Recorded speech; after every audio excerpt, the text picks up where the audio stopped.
destination in all the wrong places. Chemical fascination destroys our generation. I don't mind. I don't mind. I don't mind. I don't mind.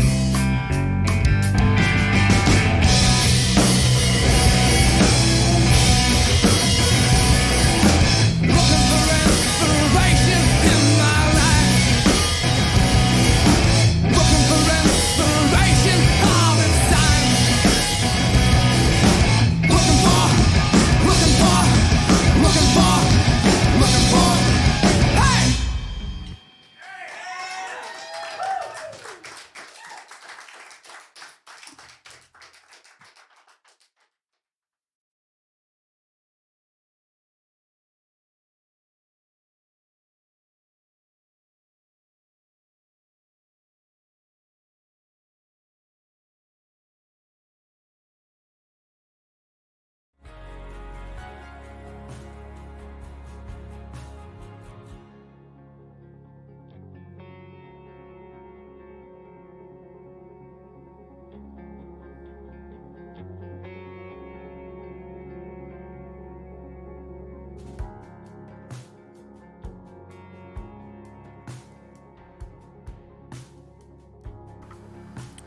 Testing, testing, 1, 2. Is everybody out there? I think we're all good to go. Welcome everybody on into Spline Design Studios Saturday. Getting a little bit of snow here. Yeah, just up to take a look outside there, and it definitely is proving that Old Man Winter has arrived. Yep. So. Yeah, definitely yuck. Not lying. Not looking forward to probably having to shovel post-stream here. It's coming down pretty doggone, pretty thick with lots of C's. Snoozer. Yeah, that 4-letter word. It's 60 here. Yeah, you just be quiet. How we doing there, Razor James? Welcome on, everybody coming in. Yeah, so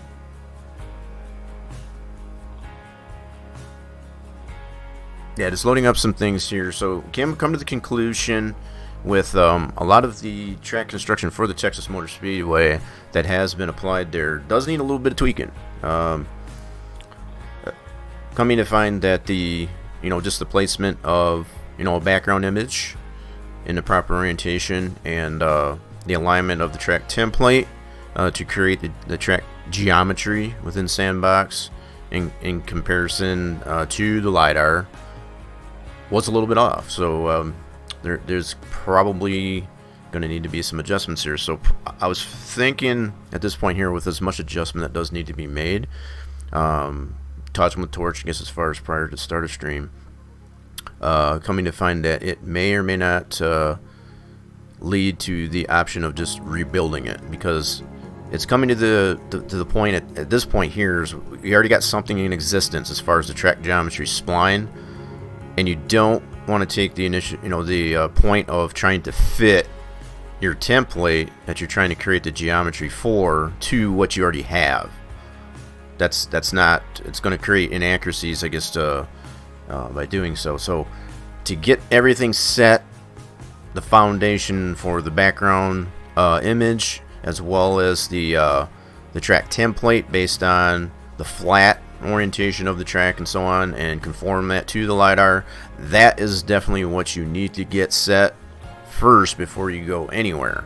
Because if any of those two items, as far as the background image and or the LiDAR track, the track template based on the conformity of the LiDAR, if those are wrong, if those are not set correctly, your whole track geometry is going to be wrong.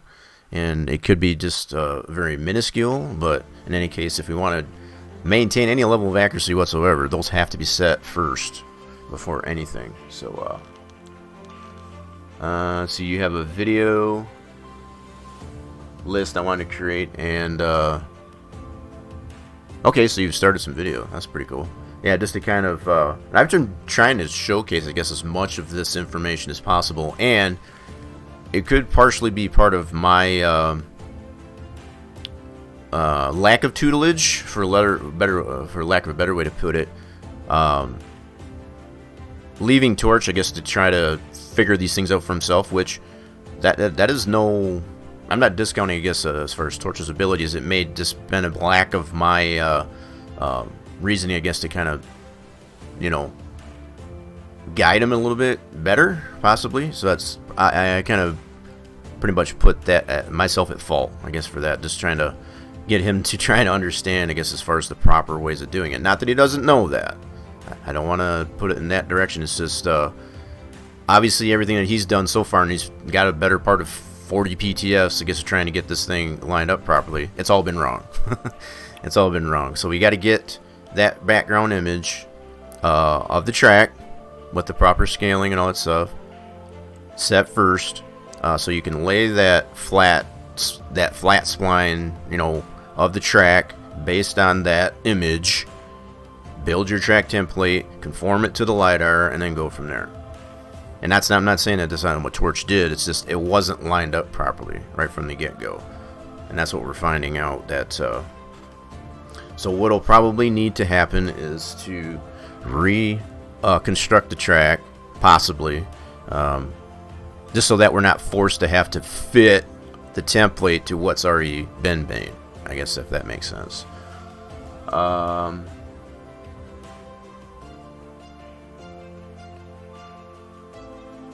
No, well, for me, I kind of know better. You don't skip things, and I guess that's not what I'm suggesting, that we do skip things. It's just it's best to have the understanding that if you don't have that foundation for the track build set right from the get-go, everything's going to be off. Everything's going to be wrong. You're going to find out. And some of the approaches that Torch had taken, I'm not trying to suggest that it was wrong. One of the things was taking a background image in the form of a 3DO to make that background image. And when you really, the first thing that comes to mind that becomes very evident is when you try to go back and forth between draw world underneath and looking at your track spline to make sure everything is still staying in line. You lose all that. So without having that background image there and being able to flip back and forth to that, you can ensure as you're building the track that everything's still staying lined up. So that was one of the things that I have gone over with Torch, I guess, as far as that goes. So regardless if you do try to apply well, it's not a complete and utter fail. If anything, it's a failure on my part, I guess, to kind of make these points more clear and concise, I guess, as far as what needs to happen as opposed to what shouldn't happen. So, and that's just putting it loosely in a nutshell. But yeah, I figured if nothing else, we can go through the process of setting that thing. And again, regardless of what method you do use to get your background image, your satellite image of your track in the sandbox, it's not 100% wrong to use a 3DO to put that background image onto. It still would behoove you to still put that background image in there as the traditional background image that sandbox provides, because you're going to need that to keep referring back to the integrity of your track as you're building it, especially when we start adjusting the X sections for the height. Things are going to get thrown out of whack. So, and without having that, it just makes it that much tougher, I guess, to keep things lined up. So that's the only takeaway from this. So with all that being said, this is where we're at. So just to kind of give you an idea of some of the things that that I've discussed with Torch and what problems do present themselves at this point. Probably where I'm going to start off with is probably going right into Google Earth. We'll beam that up there. Hopefully that application will behave, I guess, properly, I guess, and loading that up there. It has before, so I don't see why it wouldn't. But yeah, so I've put my own track template into this here just to kind of understand, I guess, what was going on with the dynamics of the track build. Now, keeping in mind, this is all based on what Torch has already with the track spline geometry. And again, just as I've said, what we're coming to the conclusion of is we're needing to force the track template, you know, that has that LiDAR conformity to it, to what's already in existence here. And that's what you don't want to do. You want to, you know, get that LiDAR and the track template as well as the image set first before you build anything. You don't ever want to try to force the image and the track template, which has that LiDAR conformity to it. You don't want to force that to fit what you've already built. That's going to create inaccuracies beyond all proportion. So to do it and to maintain, I guess, the integrity of that accuracy of the LiDAR and so on, you have to set that background image and that track template first. That's I don't want to beat that dead horse, but that is, by any stretch of the means, that is the most important, I guess, as far as building the track.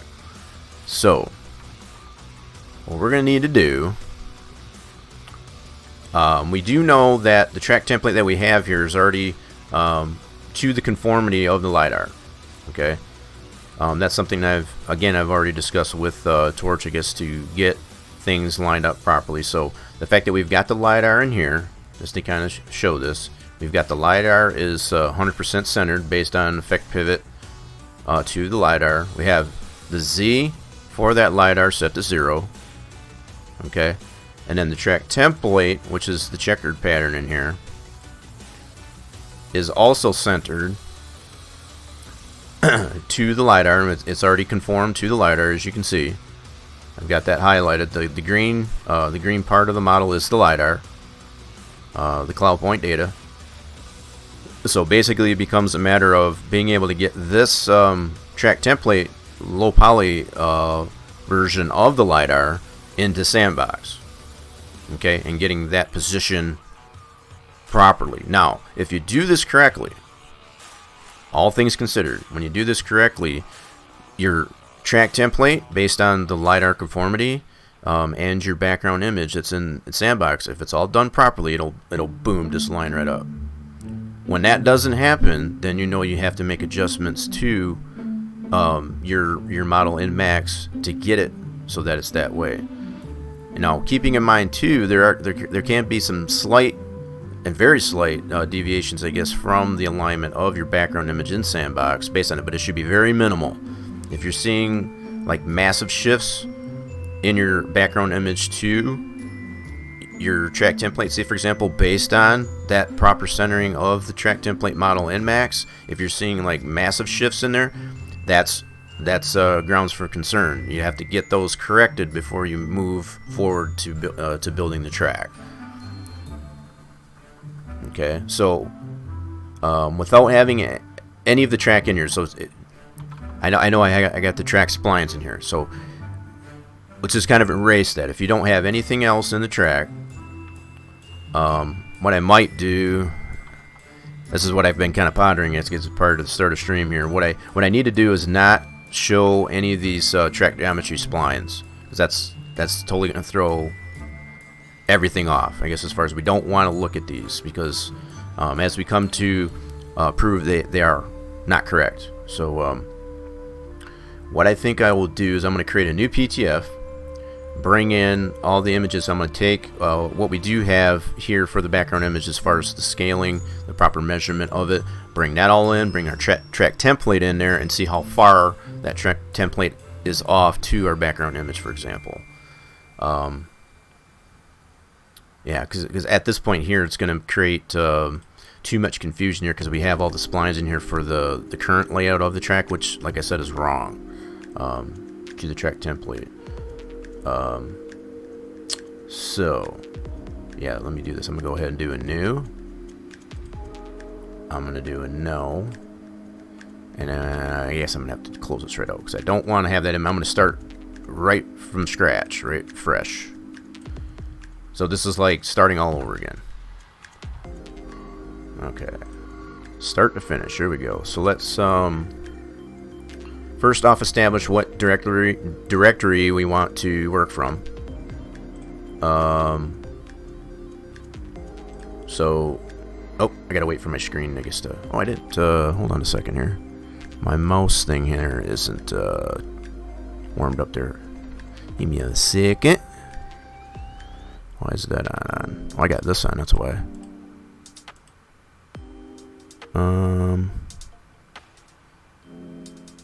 Huh. Interesting. Why is that not running? Hold on a second. Oh, I don't have it on, that's why. We'll fix that problem. Apologize for that. I made sure that the darn uptime was going there, but I didn't adjust that. Okay, there we go. So, I've already shown this before, so a lot of this is going to be refresher. So, excuse, I guess, the repetitiveness, I guess, of this whole process here. But with your sandbox open, we need to establish what directory we want to work from. So, the first initial thing you want to do is, once you have your sandbox open here, just to create a straight, leave that in the center like so, and you don't have to put anything else to it. That's all you need. And then do a file save as. And in this case here, we're already to that point, but if you're not, point to the track folder that you've already got established prior to this. There's a video on the SBP website, video channel on the YouTube that explains the track creation setup. So this is assuming you have that all done, I guess, prior to that. So what we want to do is, with this set in here like this, I'm just going to, you can name it at this point if you want, whatever you want. I'm just going to leave it at track. So just go ahead and save that. Now what that does for Sandbox is establishes what directory you want to work from. Okay, so we can go ahead and close this. And then, just to ensure that everything is correct, we got the PTF that we just created right here in our track directory, so we've established that. This is assuming that you don't have anything else in here, right? You can double click on that. And what that'll do is it should open that back up, which it does. It's got that same track segment in the center, still established. Now what we want to do, next step, I gotta wait for my monitor to, there we go. You guys don't see that, you folks don't see that on your end, but the monitor tends to freeze up there, it kind of ghosts, because I got the multiple monitors set up there, so there we go. Alright, so with this established here, now we need to get our track image into here. Now this is going to be all based on the measurements that you get from Google Earth. This is where Google Earth comes in. So if you've got your image already established, I guess as far as your MIP, this is all assuming that's all been created to the conformity of the Power 2 and so on and so forth, which we do have. Okay, so we'll initially get that in here. So we want to go to Adjust, Background Image. And this is where I was talking about earlier. It would behoove you, even if you do want to create that 3DO with that image that would be used in the background image onto it, that's fine. That's perfectly fine. But in most cases, you're still going to want to do this step with the background image in your sandbox. That way you can go back and forth, and it'll make much more sense once I get this all established.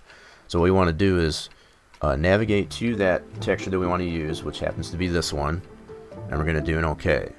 Now it'll initially put it in here in the wrong size. This is what we got to get it scaled properly based on our Google Earth measurements. So don't go by what it initially loads in here as at the default setups, because that's going to be wrong. Okay. So now what we need to do, next step is going to be using Google Earth measurements to get the, and we can use the linear guide. In fact, I'll go ahead and bring that up right away.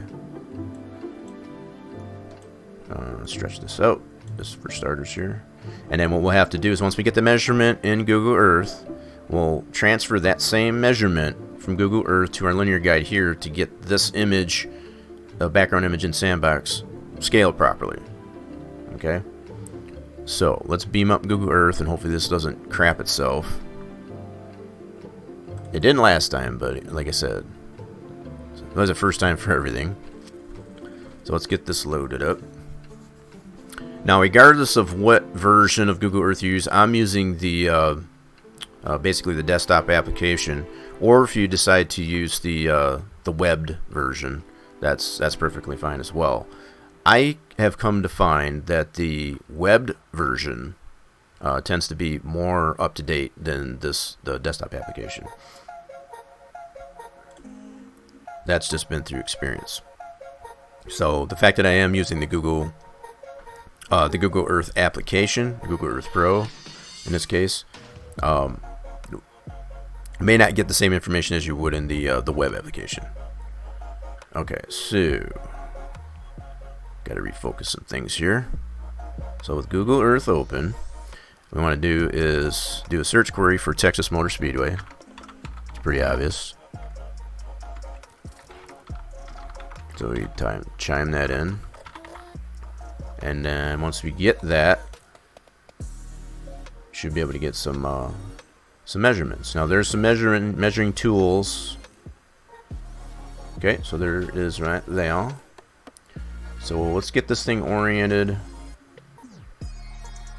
like so. Now I'm not worried about, the only thing I'm worried about at this point is just getting the measurements based on known points. So this image here that we've gotten here is pretty much the same thing that we have as our background image in Sandbox. So just to kind of go back to that real quick. That's the same image. You can see we got the flag on the pit entrance. Got the O'Reillys over here. You can see the shadowing. Yep, you can see the shadowing here and so on. So we know we've got, so what you want to do as far as getting your measurements in Google Earth, pick known points here.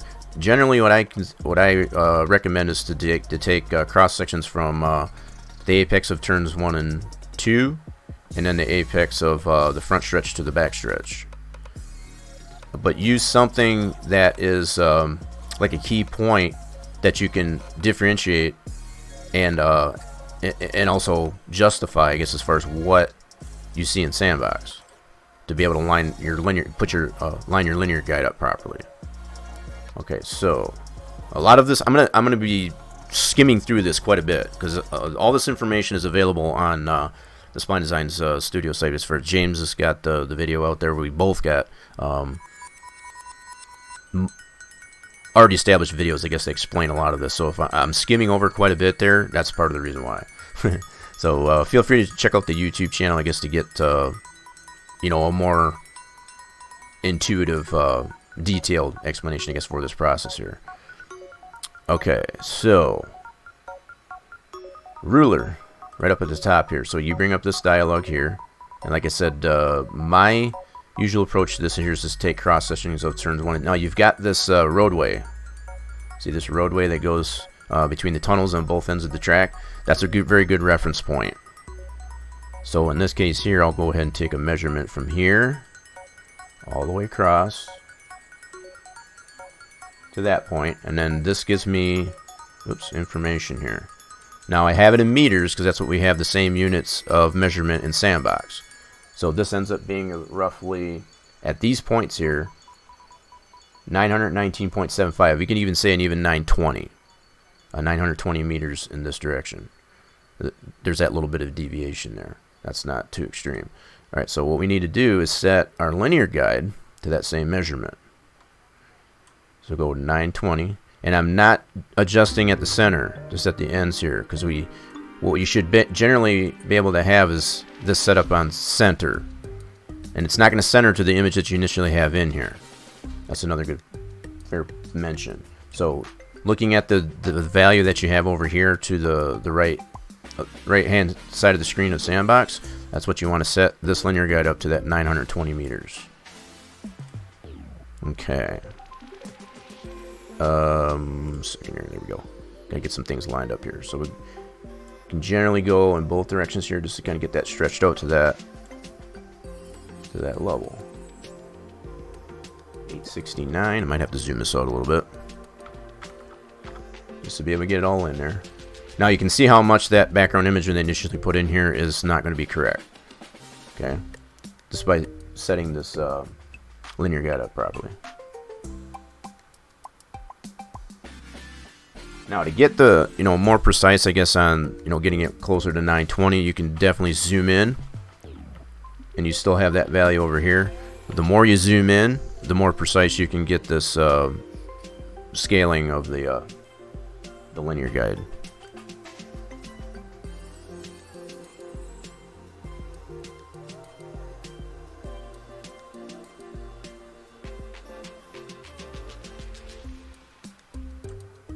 That's pretty close. That's 920.17. Okay, just for some clarity in there, in case you can see that. Now we know what to set the background image to. We need to get these 2 white points to the same place that we measured in Google Earth. So in this case here, we can even go so far as to move this down here. You can see that same tunnel, as far as those pathways, line it up the same way as in Google Earth, right? So now we know what dimension we need to set our background image. We need to get the apex of that corner on each end there set to these white points on the linear guide. Okay, so we'll go into background image, and this is where we can adjust that. Now, this direction here will end up being the X. Y should be this direction. And that's going to be, my bad, so it's going to be in the meters. So we need to set, you can set this initially. I'm getting way ahead of myself. You may find it necessary to have to adjust the X and the Y just to kind of tweak on it. Now, these numbers here will generally be very minuscule. They'll be very minor tweaks to it to get it properly lined up. In most cases, you should be able to keep these at 0 on this side. But as far as the meters here, what you can put in here is this initial measurement here. That's going to be wrong initially, but it'll get you close. It'll get you in the ballpark based on that, because you still have to consider any empty space that you have in your background image. In this case, there's going to be a lot more in this direction than there will be this direction. Okay, so initially what we'll do is we'll put the 920. Okay, and we'll do an OK, and I'll adjust it, and then you can see how much that's off from there. Now, the other thing that I would suggest is once you get your linear guide size projected here, once you get it set, don't touch it. Just adjust your background image to that linear guide. Now, if anything, what you want to do at this point here, this straight that you put in here, that's 0. That's 100% centered in the world, I guess, as far as sandbox. So if anything, what you want to do is set this close to that same centering of that straight. So this straight here can become your friend when it comes to that. So if you can set the center point of this linear guide right to that center point, then you know your linear guide's centered. Okay, that's just another summary, at least anyway. A little bit of a tip there. So center your linear guide like this, and then from here you can adjust your image even further, and you can see how much it's still off based on that. Okay, so what we need to do, what I might do is just bring this down just a tad. I'm still going to keep this center point of the linear guide still as center as I can get it, but I want to line it up a little bit better with these paths here for the tunnel. That's what we measured here in Google Earth, right? You want to get that as close to that as possible and still keep that centered. So there's going to be very minimal deviation, as you can tell. It's not going to be a huge swing, I guess, as far as a shift, just by adjusting it in such fashion. Okay, so we need to adjust our background image a little bit further to get these points here to line up to where we measured the same in Google Earth. Okay, so let's try 950. Okay, that's a little bit closer.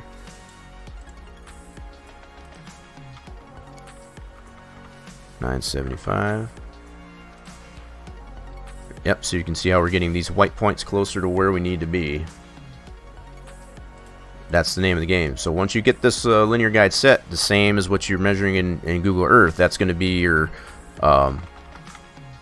true measurement, for lack of a better way to put it. So let's go 1,000. That's pretty doggone close. Now I can zoom in here just to kind of get a better idea of how that's looking. Yeah, so we're maybe a little too much. We want to be more on the wall. So our wall is like basically right here as far as in this shadow. So on both ends of the track, I think we're a little bit over. This one's pretty close. Now don't adjust your linear guide all that much as far as to take it out away from center. Now I can probably adjust this because I did kind of move it a little bit off center. Again, this straight is centered. So like this point right here, as far as this purple going into this area, this is centered to the world of sandbox. So if you even set this linear guide on that line there, and I'm trying to use, in this case here, line it up there, as well as to use this same pathway to the tunnels in there, to coincide what I'm measuring here in Google Earth, right? So as much as you can get it a one-to-one representation of what you're measuring in Google Earth, that's going to give you more preciseness on how you set your background image. Alright, so with that there, now let's double check and see how close we are this time. See, we're a little bit over on this side. It's pretty doggone close. So we're going to bring it down just a shade. So we'll probably do like 995. There you go. So now we're putting that white point here just to give some more clarity here. What we're trying to do is set that to that same point that we measured in Google Earth. Put it on the top of that wall, in the apex of the corner. That's pretty close. I'm going to bring it down one more shade. So this is why you want to spend... Oh, that's too much. Way too much. Okay, so let's try 993. That's pretty close there. Let's check it over on this end. That is pretty decent right there. That's pretty acceptable. Again, hopefully you're getting somewhat of a better idea as far as like how much very minimal deviation that you'll have from that based on this. You're not going to get it exact, okay, as far as that's concerned. More than likely, you're not going to get 100% exact. Another thing, you can do this, but be careful when you zoom in. This is something that I get myself in trouble for too. When you zoom in with Google Earth there, it's going to change that orientation, the skewing of the image in there. So you want to be careful with that. So once you get it initially set here, leave it alone. Okay, it could throw your measurement off, I guess, as far as that. So I was just trying to prove a point there. But in most cases there, that you want to, once you get this set in Google Earth, leave it alone.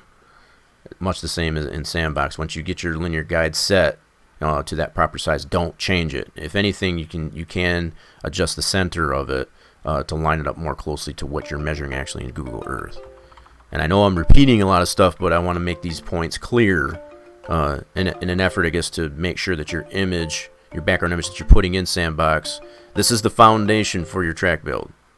If it's at all and at any point incorrect right from this stage, everything's going to be off. And that's what we're definitely experiencing, I guess, with... Okay. Yeah, so hopefully it's some good tips anyway. I'd like to... Okay. So with that direction figured in there, we've got that set. So now we can do the cross section for the front stretch to the back stretch. Going back to Google Earth, do the same thing. I'm going to clear this. Same method. You want to take known points, specific points. Let's actually take that out of there. I'm going to pan this over here like so. Now, what I did, when I zoomed in there, I'm going to get this reset here.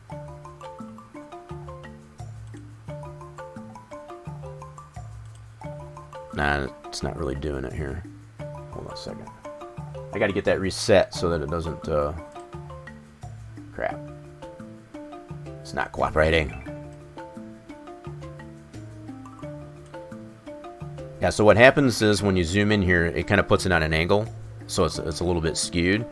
So what I'm trying to get it to do, it's not doing it for me. Hold on. Why is it not?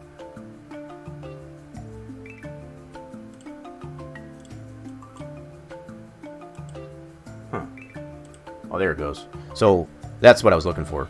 It took me a minute, I guess, to get it. So when you zoom in, what it does is it puts it on a skew. So the approach that I take in here in Google Earth, the application, at least anyway, bring this all the way down like this until it stops. That way you know you got a top-down view. Right? So anytime you do zoom in or out, you're gonna have to readjust that. Just to make sure that so just push the down arrow on this in here and it'll get it. Once it doesn't move anymore, as far as to, lay it completely top down, then you know you're good.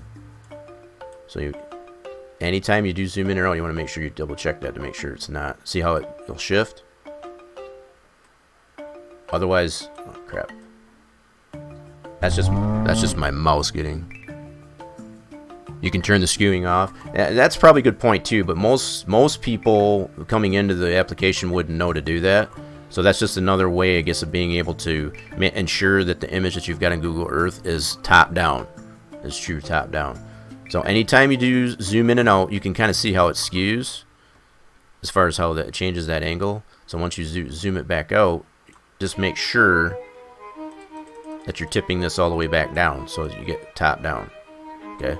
But like James said too, there's an option in here to be able to do that without knowing that. It's just another way of ensuring. So anytime you do zoom in, just make sure you push it down so that it's true flat. So you want it image. You don't want it on an angle. So that'll throw off your possibly throw off your measurement a little bit. Okay, so with that reset, took me a little bit, I guess, to do that. I haven't had to do this in a little bit, but it's going entirely by memory. Let's see here. Ah, you dirty rat. That's, gotta be careful what I'm clicking on.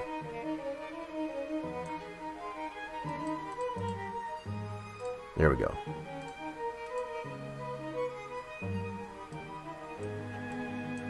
Don't do that. That's just my mouse being stupid, so don't mind me, I guess, as far as that goes. That's nothing wrong with the application itself, it's just my mouse probably needs to be cleaned, so.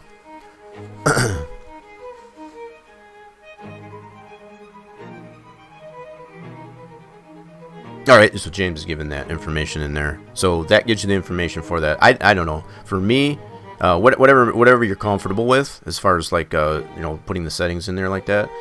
I'm in and out Google Earth all the time, and it usually, especially with the application, it doesn't always keep that setting. So I've just gotten into the habit of just ensuring anytime I do zoom in and out, I'll just tap it down to make sure it's completely top down, so it's flat and not skewed. So that's my approach. If that's however you want to do it, what makes you comfortable, then do that way.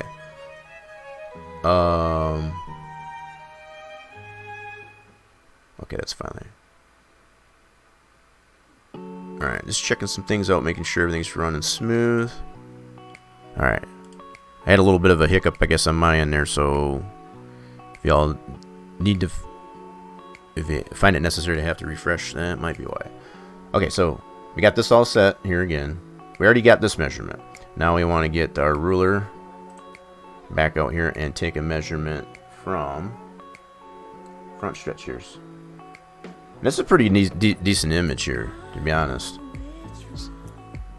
It's clear enough to be able to tell what you're looking at, I guess. Okay, so now we got this measurement cross section from the front stretch, basically start finish line all the way down the back stretch, and that ends up being about 523 meters. So that's the same thing we want to apply in Sandbox. So go to the Sandbox. Now we can set our linear guide. Now that we got that direction, we want to make this at 523. And again, you can use the center point. This straightaway, this little straight that you put in here, this is centered. You can use this to your advantage for that. Center that right up, and then stretch this out to 523.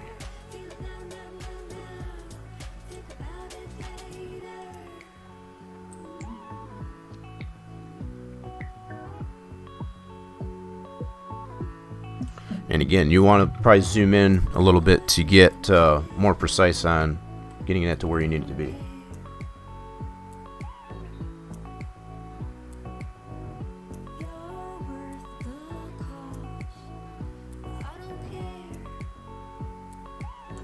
$523.09 right there. That's pretty doggone close. All right, so let's get this centered.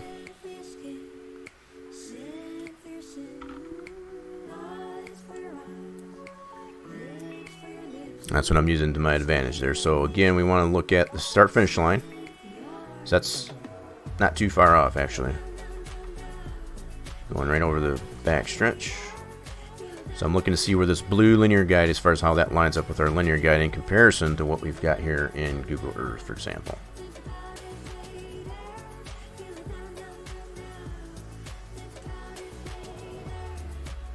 let's kind of move this over this way just a little bit. I'm keeping this as center as I can. So now this one here doesn't. This is ultimately the true center of this straight.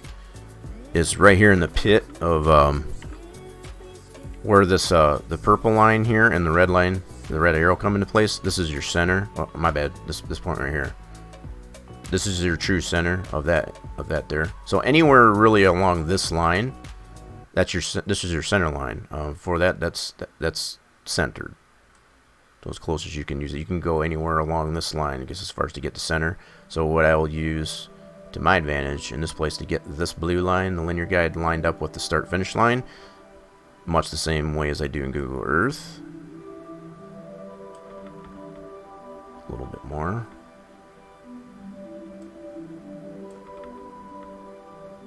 That's pretty good right there. Now I've already got my length of the linear guide set to the 523.09. We've measured, just for clarity, 523.12. So that's a pretty decent deviation from that. That's not too extreme. If you can't get it exact, that deviations, as long as you can keep it less than a meter or even a half a meter, that's pretty good. That's pretty darn good. Alright, so with that set, as far as I have that close as center, got that lined up as close as we can as far as what we're measuring in Google Earth. Now we can adjust the background image to these white points at the end of the linear guide. So now we do the length in this case. We already did the width, which was this way. This will be the length. Alright, so now we measured 523. Obviously, we can already tell it defaults to 500 meters, so we already know that's too short. So you can kind of guesstimate, I guess, as far as what it would need to be. So in this case, let's try 650. That does stretch that out there, see it's still not enough. So we got to get these two white points to line up with our outside wall where we measured in Google Earth. That's what we're trying to accomplish here. And this is accommodating for all that dead space that we got in here as far as all the areas that we're not measuring in Google Earth. Okay, so we go back into this, so we'll do 750. You know, this part here of the process here, it's going to take a little bit to get, take some time to be able to get this lined up properly. There's no reason, I guess, to expedite through that, I guess, to start the build process. If you take the time to do this here, the whole track building process is going to, it's going to be that much more enjoyable. And that's that's coming from experience. The more time you spend on setting up your background image prior to getting the track built and start laying down your segments, you're going to save yourself so much grief in the long run.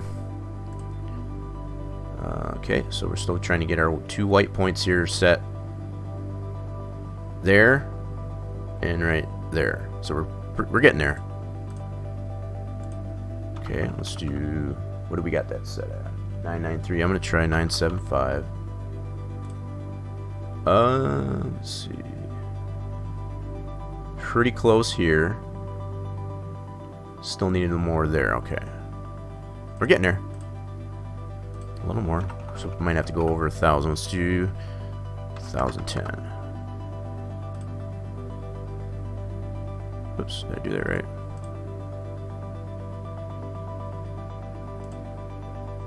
Yeah, we're getting there. So you can see this white point, we need to get it on this line. This one's already over that. That's okay. Trying to keep this one centered as much as possible. This is where it'll come into play, where you might find it necessary to have to shift your center over here, as far as your center X and Y, just to kind of accommodate that. But it's going to be very minimal, very minimal. So in this case here, if we wanted to shift it on the, in this case it would be the Y, we could do that. This, as long as you don't change the integrity of the length of your linear guide. That's already established. We don't want to adjust it. If anything, you could probably just shift it off center a little bit, like this, or just adjust your center here. In this case, it would be the Y. So if we wanted to adjust to say this way should be minus if you're going down, and it'll be positive if you go up. So say for example, if you go 5 meters on the center Y, that's shifting it down. Okay, so it's actually the opposite of what I just said, but kind of get the idea. So if we do a -5, that shifts it up. So what we're trying to do now is just kind of balance out between where this point is lining up with this and over here. So we're already on it right here, so we could probably adjust this just a tad. Let's say 10-15, maybe a little bit more. You can see it shifts this very minimally, Let's try 25. See how close we're getting to that now? We're shifting off here a little bit, so again you can go into here and shift this way. Let's go a little bit more. See how that's adjusting that down there? So we're just balancing it out. That's all we're doing at this point. But this is just to make that point of what I was saying. This is going to be a relatively small number as far as just a tweak on it, just to get that linear, the background image to line up with your measurement there. I bet if you drew a bounding box of sorts in the background image paint program and found the center of the track, that could adjust that a lot.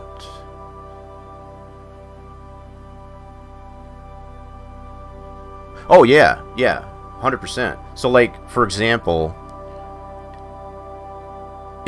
well, as far as like from Google Earth though, that might be kind of hard to line that same point that you're measuring, if that's what you meant there, James. So to get the same point that you're measuring in Google Earth, so what this is if I'm understanding you right. So if you wanted to, in fact, we can go ahead and open this up here. Let's go to desktop. Second here, let me get to the folder. So do I have that? I think I do. Yeah, here it is. So here's the image here. This is the same image. So if what you wanted to do is actually put little bounding boxes as far as little placement markers for what you're measuring, you could do that just to ensure that on your linear guide, when you bring the image into Sandbox, you can line your linear guide up to those points. That's, you know, that's definitely another thing you could do, but that wouldn't really represent 100% still, even what you're measuring in Sandbox, or Google Earth I should say. But that would give you at least a more clear representation of what's going on here in, you know, the image here. So if you put a little bounding box here, you'd have something more precise to be able to line up your linear guide. Yeah, so just to kind of add that clarity, I guess, to your background image. If you don't want to dirty up your background image, that's another thing. You can always create a separate background image to get that initially set, and then you can always just populate in the one that doesn't have those bounding boxes in there. So you can have two different versions of that in your background image. So you can go back and forth just to ensure, I guess, everything's lined up. So that's another way to go about it. But hopefully I made enough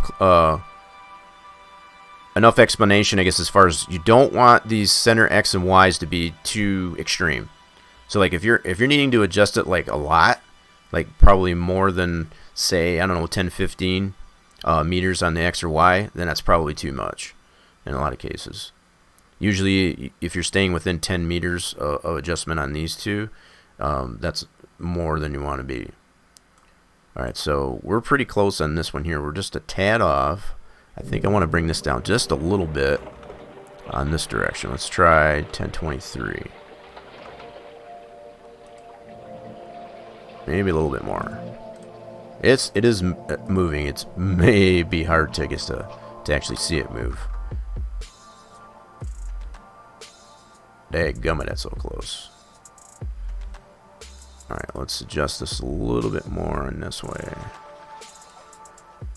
Starting to get into that territory where it's becoming a bit much. That's pretty doggone close right there. You can see that's just a tad off here. We're trying to get this one here as close to this line here on the that's the wall here. This is pretty good here. And again, it just proves the point as far as like taking the time to get this lined up properly right from the get-go. Don't try to rush that process. Let me go back to the 1025. That's what you had, right? That's what you had. But see, I'm not trying to go by what you had. You see where I'm coming from? I know that's what you came up with, and I'm not discounting that. But what I'm saying is I'm just going to prove here as far as like what you would necessarily want to do. You see the point? Very minimal like that. So don't try to jump right to what you already know, right? That's again, that, you know, as far as just trying to explain how this process works, this is what you come to that conclusion. So don't try to jump right into it as far as like, yep, I know what this needs to be. Just put it in there. All right, so 1030 to me still seems to be a bit off, and even though, let me see here. So I'm at this point here, what I'm doing is I'm totally keeping out of mind what you've already come up with. We're starting from scratch as far as how you would come up with these values, right? So I'm not trying to use those numbers that you already have established, if that makes sense. So at this point, let's go back to 7. That's going the wrong way. Okay. Let's go to 9. That's pretty decent there. I'm not disliking that. I think I want to adjust this down to say 1028.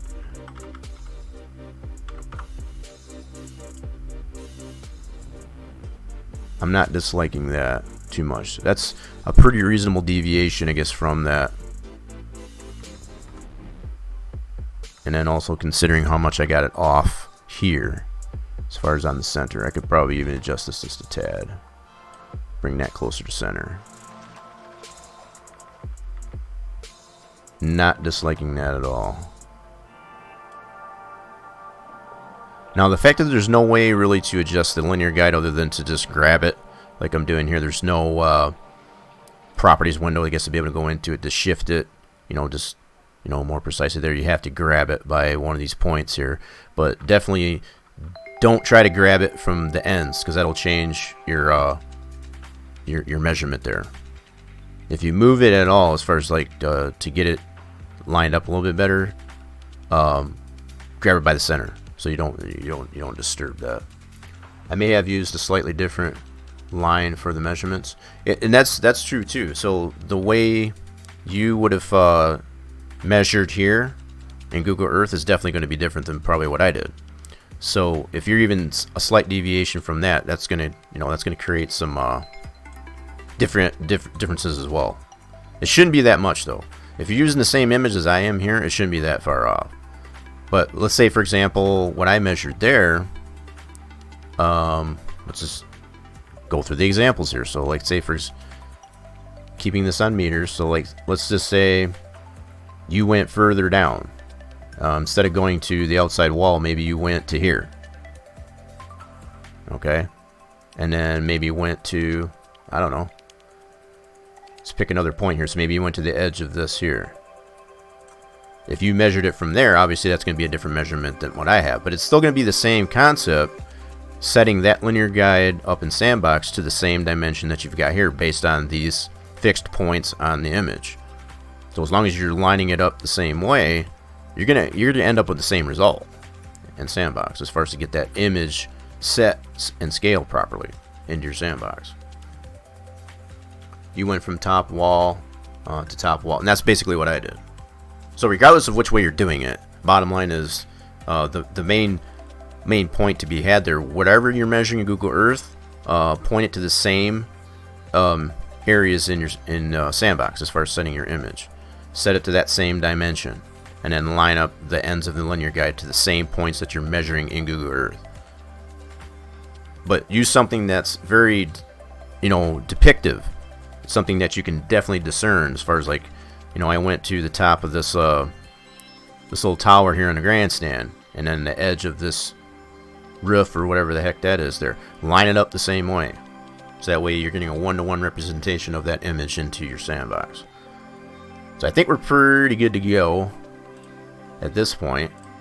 And I've done that very quickly. If I wanted to, I would probably take, you know, a lot more time just to tweak on that just a little bit. But I think this is pretty close.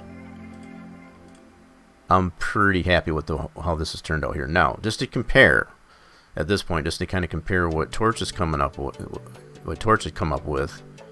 I think I got this. No, I don't. But he had different values than what I came up with at this point, and there's nothing wrong with that. I mean, that's. But to me, this makes more sense to the way I've got this set up here. This makes more sense as far as like having it proper scale, just based on everything that I've just measured in Google Earth at this point. So, getting to this point, being satisfied, I guess, with the measurement here, from here we can bring in, say, the track template. And this is assuming that you would take the initiative to lay that all down in the flat orientation of the track as far as the segments, right? I don't really want to bore everybody to death as far as going through that, I guess, as far as to get that laid out there and go that direction. I'm going to assume at this point, this is going to be a huge assumption, because what I consider as far as like lining this track template up right here, this is already established in 3D Max, 3ds Max, so we know this is correct. So if we spit this out as a 3ds, make the pass file, spit out the 3DO so we can bring that into Sandbox, this should line right up in theory.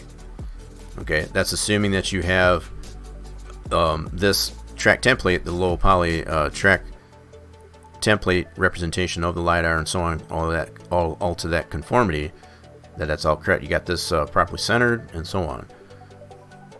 So we're making this in theory, again, at least anyway, this is all set. You can see how this is lined up with the LiDAR. Now this template that was made here was based on a flat configuration of the track, so that would have to be done prior to this to get that. That is the easiest way that we've come to find, is, you know, to make that shape of the track. And the fact that you're building the track on that flat orientation, initial flattened orientation to make that track template, you're already conforming it to the shape of the track based on your background image being set properly, right?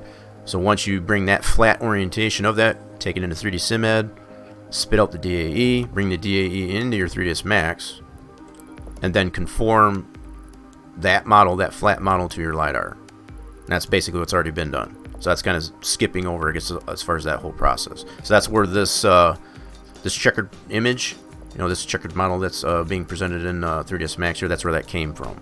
That's the flat orientation of the conformity of the track itself from Sandbox into a DAE, bring the DAE into here, and then conform that. Hopefully that part makes sense. So with all that being done, we already know this is already conformed properly. We can spit this out, which we've already done. We can bring this template, this to conformity, into Sandbox now. So let's do that. I have that model, which happens to be this one right here. So this is the model I've already created based on what's in 3ds Max, what I was just showing. So this is that same template to the conformity of the LiDAR. It's properly centered and so on. Ran that through Make 3DO and all that stuff. I just kind of skipped over all that process there. That's a lot of just refresher as far as how that works. So we got the model in here. So what I'll do from here is go to Sandbox and bring that model in here. Now that we've got our background image set, that template should line right up with this, in theory. So what we're gonna come to the conclusion, and if it doesn't, this is what will necessarily force you to have to make adjustments to whatever's going on in your Max, your 3ds Max, for example.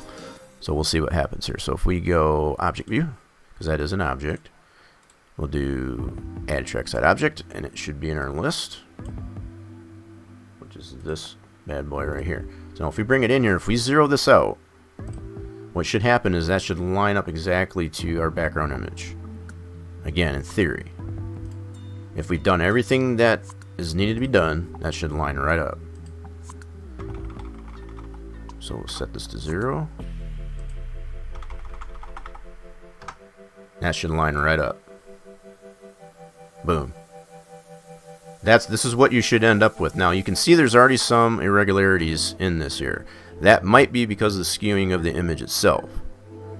Okay, but what we were finding with Torch and I, in discussion with Torch there, what we were finding was it was much more off than what we're seeing right here. But you can see how much like where the outside wall is right here, and it doesn't necessarily conform to that. Now we don't have any splines or anything in the track so far. This is all it's in here right at this point is just the background image. So what this is already suggesting, what would need to happen is we would need to bring it up on the Z. So let's do that. We'll be able to see that. I'll put this in the center. You'll be able to see this checkered pattern kind of clip through. At least we should anyway. So for example, if we bring it up,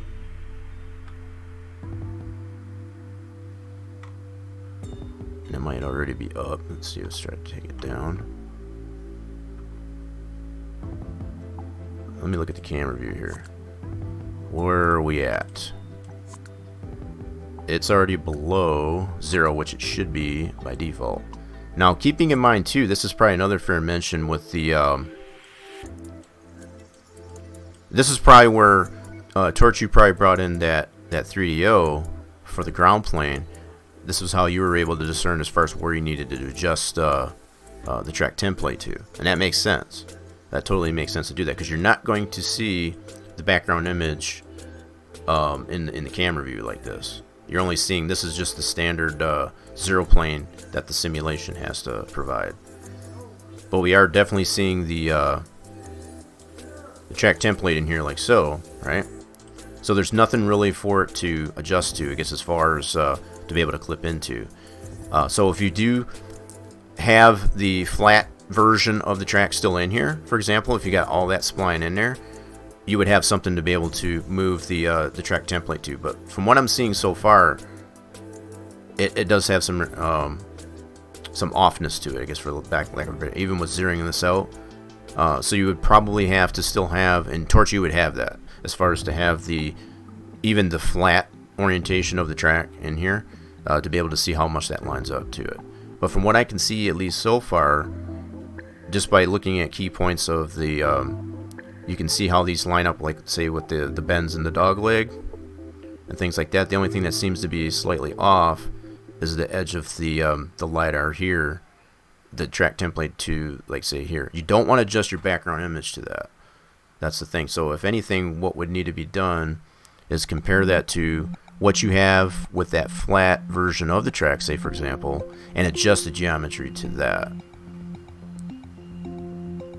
That's kind of where we're at here. And so this is why I've done it this way, just to kind of show what approach you'd want to take, to make these proper adjustments. You wouldn't want to, and this is what we were doing towards just to adjust, say, the track template to the image, because that's not going to work. You can already tell that's not going to work. It's not going to line up properly. So it definitely makes much more sense to make sure that you've got your track template 100% zeroed out. So I'm going to set this back to 0. Now, there could be some irregularities in our background image itself. I guess that's another fair point if I haven't made that clear. So the fact that we're seeing it be off like this, that raises concerns. Maybe we might have to take additional measurements in here to make sure that we've got that correct. Another way that you can do that, I think James has used this method here plenty of times. Use your pit road as a reference. Okay, so the fact that in our track template we don't have the representation of the pit road, for example. But let's go back to here. So we've got the pit road right here. This is another measurement that you could probably take to see how far off you are on things. Now the fact that we seem to be more off in this direction, that probably wouldn't make as much sense. Now, from what I can tell here, we got the apex of the corners lined up pretty well. What does seem to be off is definitely this direction. Seems more. So this would be on the Y more than the X. Now, that doesn't mean we want to scale the track template model. That's another fair point. Don't try to get your track template to fit your background image. If anything, look to see what needs to be adjusted to the background image. There might be some deviations in that regard. Regardless if you've got a track spline in here in the flat conformity or not. That's the other thing. Alright, so let's go back to track geometry. It further reiterates as far as what I've been trying to say, as far as like take the time or whatever to make sure all of this is lined up prior to laying anything out as far as heights and whatever to your track geometry. Don't try to rush into it, I guess, as far as to get it like, okay, I'm ready to go. Make sure this all lines up first. I guess I can't make that too much abundantly clear. But it does seem to be off in that one here. So let's take another measurement in Google Earth just to kind of confirm here. Something needs to be adjusted, and it's just coming to that determination of what would need to be adjusted. So we got this completely top down.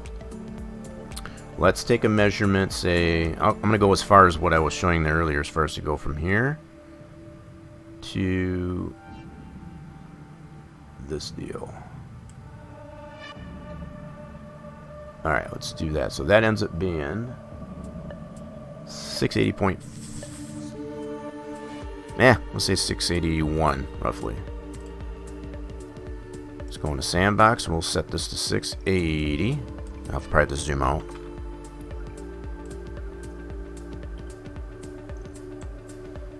And it probably would make, better sense that you can stretch either end just to kind of keep this point here somewhat centered.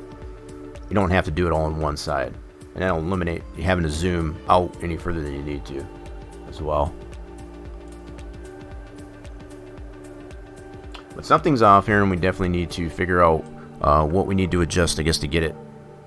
Because our track template, now it's in here, it's completely zeroed. This is what the image would need to line up with.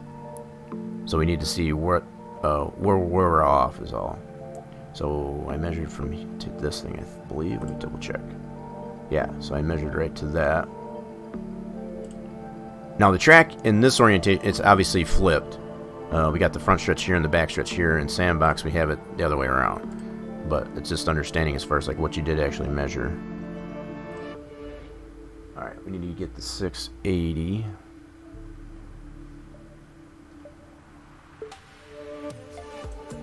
I'm gonna move this down center. 691 I'm currently at.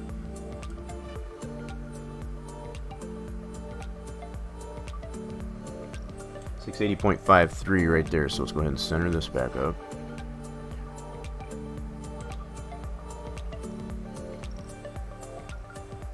Okay, and then where are we at here? So we did measure right on top of this tower. So yeah, you can see there's a little bit, but it's not a whole bunch. It's not a huge difference. So we had this measurement here, more or less the center of that. And just looking at Google Earth there, you can kind of reconfirm that. So we're like right in the center of the roof of this tower. So it's not a ton off, but it is a little bit off. Okay. I'm kind of almost to the point where, since I know this track template is where it needs to be, as far as being centered and zeroed properly, to just make the adjustments to the background image properly. So Torch, you can kind of reiterate to me too, as far as like what we talked about, as far as how much information that you have in this track template model. So you did exaggerate a little bit beyond the walls, say, for example, as far as the safer and all that stuff. So these are things you have to take in consideration as well. Now, keeping in mind that's going to be very narrow margin of deviation from the actual track surface itself, for example. But this should get you pretty close.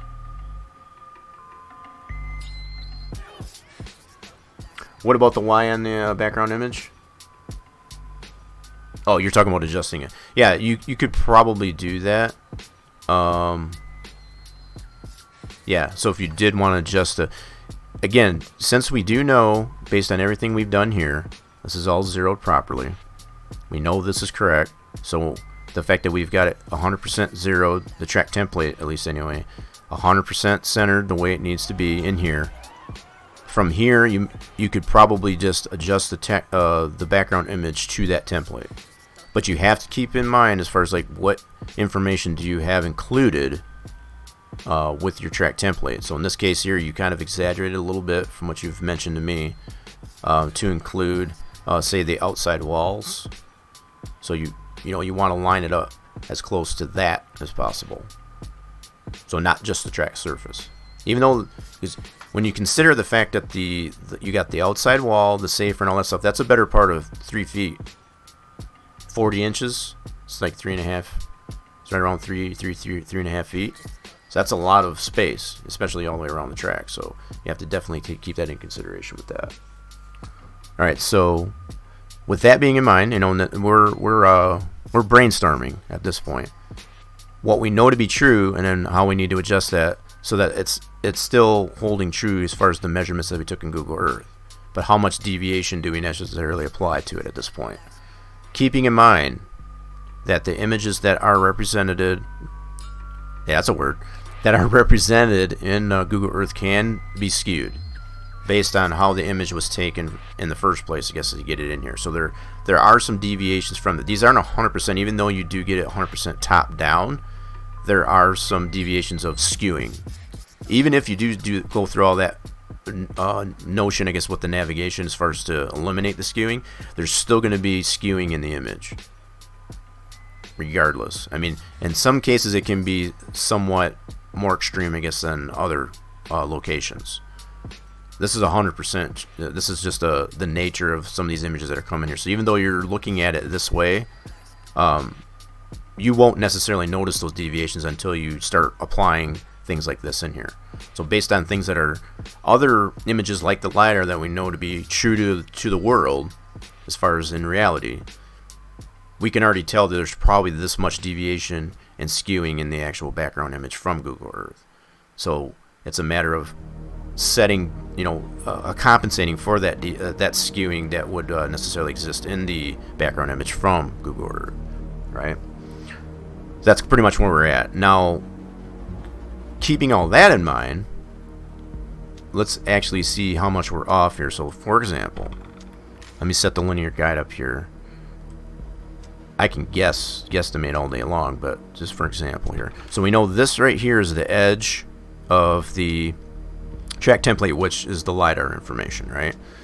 So just to see how much we're off from the actual background image that we have here this would be the backstretch wall, the top of the wall right here, to the very edge here, which would include that wall and the LiDAR information. We are about almost 17 meters off. Now to me that's a lot.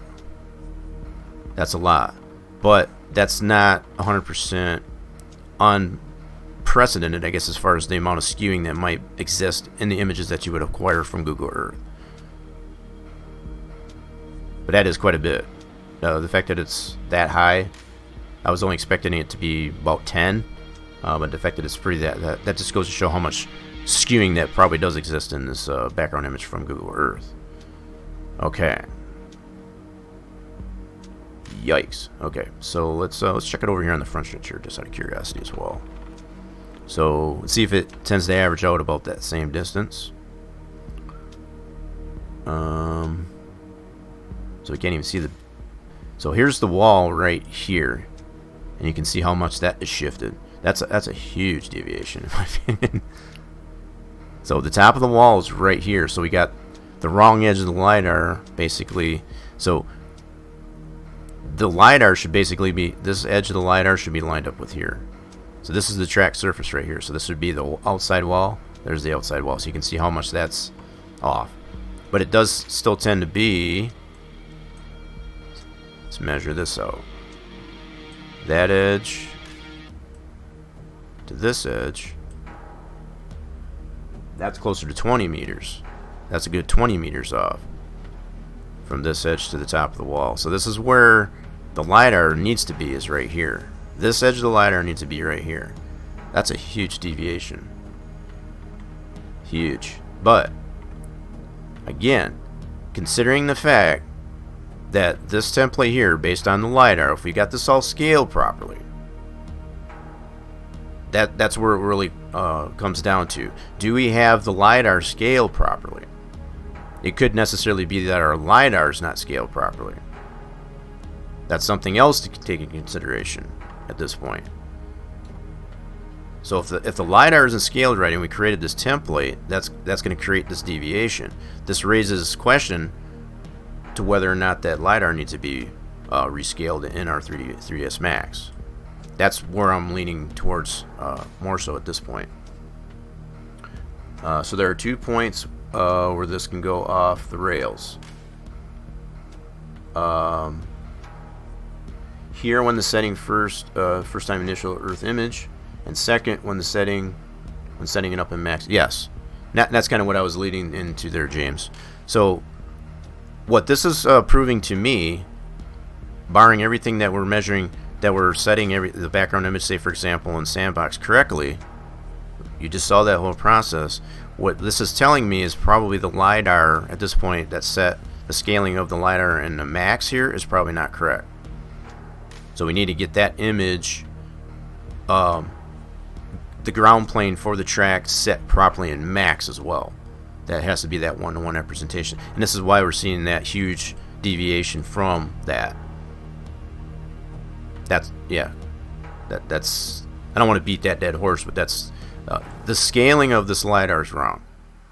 That's just to put it in simple terms.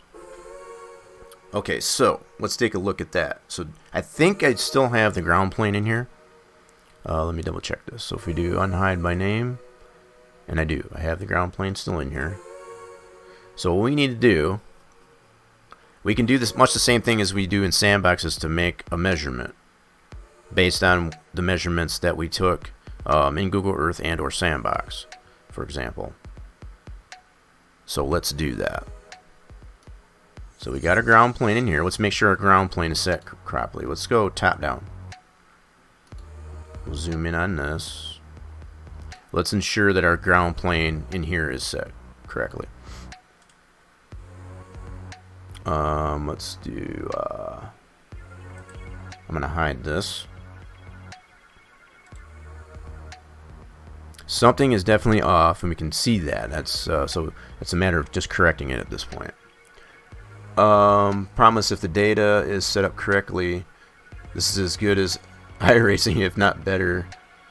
It is a painfully slow process, but has to be done this way. Yeah, no, absolutely, absolutely. I can't agree much more. After setting the ground plane, you can import it as an object to the yes, and that's what Torch had done. Right. And I think that's why Torch did that. So that's why I'm not discounting the fact that Torch had taken the approach to bring this ground plane from 3D Max into Sandbox so that you have that one-to-one representation of that in there.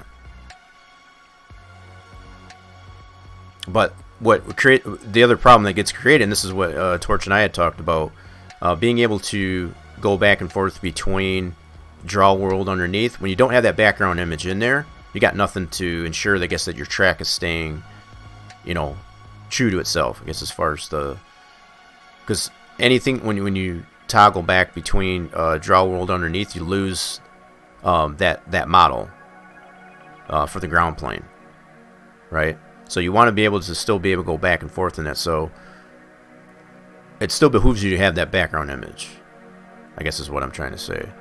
Whether or not you still use that approach, I guess, as far as bringing the ground plane in. So that's what Torch did do. I don't want to discount as far as his method there to make sure you got a one-to-one representation. But what it really comes back down to is making sure that this ground plane is actually true to itself, I guess, as far as the scaling of it. And that's what I want to confirm, I guess, that it actually is all. Yeah, if you keep both in there as far as the background, the 3DO version of the background image and the background image, there's nothing wrong with that either. Nothing wrong with that either. In fact, let me see here. With that being said, let's. I still have the ground plane in 3DO form in here, so I got the background image in here. Let's just see how much it's off that way. That's really going to really show some more clarity, I guess, as far as how much deviation that there actually is on top of what we're already seeing with this track template that we've already created based on the LiDAR. Okay, so if we go into object view, because that ground plane with this background image is applied to it, right? Trackside object, and it should be in here as overhead. So we'll bring that in here and then zero that out. Okay. This should put it right in the same orientation from max. That's what this ground plane is based on, is what is in max. So if we zero that out, these two should 100% line up. And the way we can tell that, if we, let's go ahead to the object that is that ground plane. Nope, I want the ground plane. Alright, let's see if I can center this. Alright. And we'll just lower this so we can see it actually clip through the track template, I guess, at this point. So we'll just do a minus, say, I don't know, -5. So you can see it clipping through that. Now, there's really no way, I guess, to be able to tell. Now, if you wanted to, with the ground plane, you could set, say, maybe like an area that's cut out to see how that lines up with your background image. That's much the same process you would use as far as creating your stitched version of the sat image. You would chunk out, I guess, an area like, say, this garage and see if it lines up. We got no way to be able to do that without applying, I guess, a hole in that ground plane image for the to be able to tell if that does line up or not. And that would be pretty easy to do, actually. You could go into your image here like this, chunk that out there, and just make that a transparent color, because it is a 3DO, right? So as long as you have the transparency in it, you'd be able to line that up. That's actually not a bad idea. As far as apply that same concept as far as putting your initial high-res sat image together in the form of a ground plane. Now, keeping in mind, this is just one image. That's probably another fair mention to make with this. This is just one image. This hasn't been stitched, from a high-res version. So it hasn't been taken that. And there's nothing wrong with that. This is a pretty decent image, honestly. But if you did have James has got a beautiful video, I guess, as far as how to stitch together a high-res sat image, I guess, into a nice 4096. So I'll leave you the viewers, I guess, to be able to watch that at their leisure. Bet it lines up with the LiDAR model. It probably does. It may. That's what I was trying to. I brought it down at this point here as far as the ground plane. That's down 5 meters, as I was showing. Let's bring it down a little bit more just to kind of see.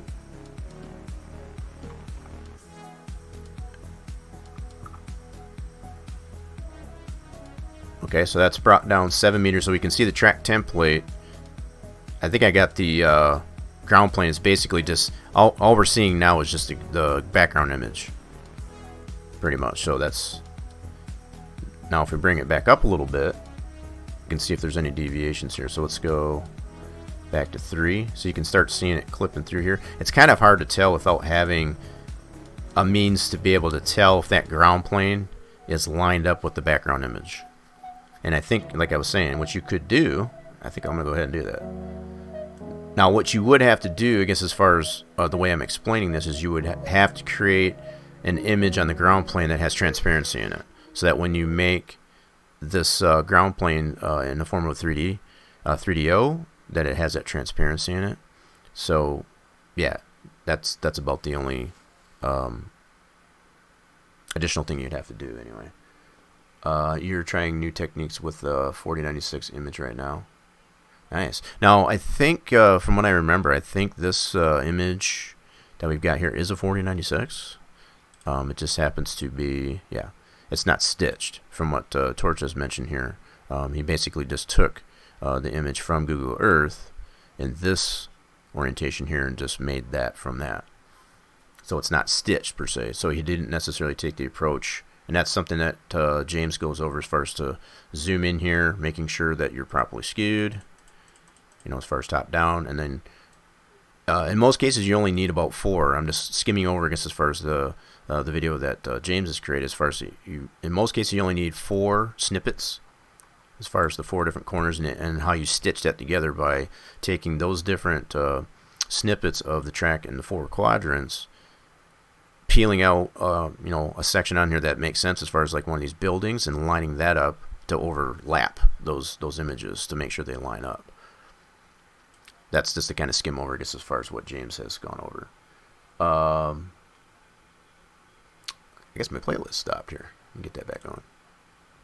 There we go. Okay.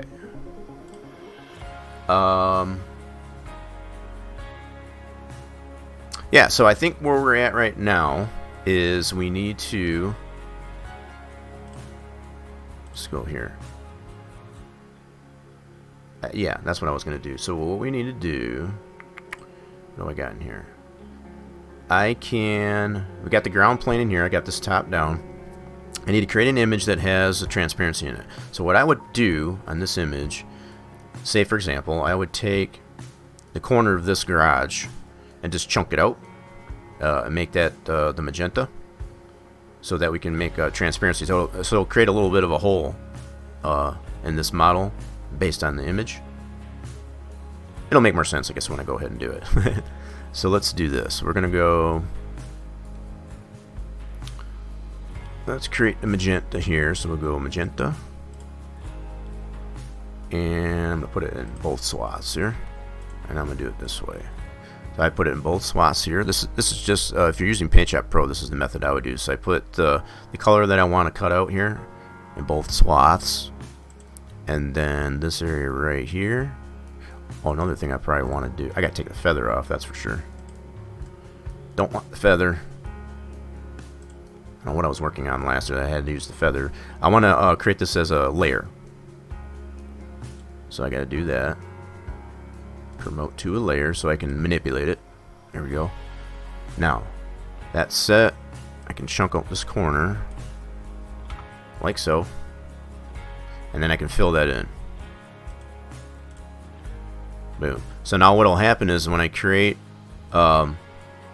this texture with that in there, I'll set that up as a transparent part of the image to the model, and I'll have to make sure that that texture is applied to the model prior to export to pass and so on, to make sure that that'll leave that hole in there. This will give me something to line up with the background image based on the 3DO. Okay, so this is something we haven't necessarily done before, but it's a good idea. Using that same concept that James has shown with stitching together a high-res sat image to make it, you know, nice process. Obviously, like James has mentioned here, he's in the process of creating a new technique, but I'm looking forward to that. Alright, so with that done, we're going to go ahead, layers, merge all flatten. And then what we want to do here is save this as a new bitmap. It's a little bit of a process here.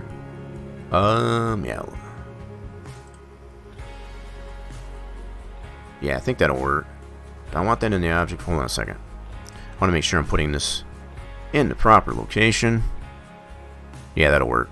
Let's put it right in this object folder. That'll work. As a bitmap.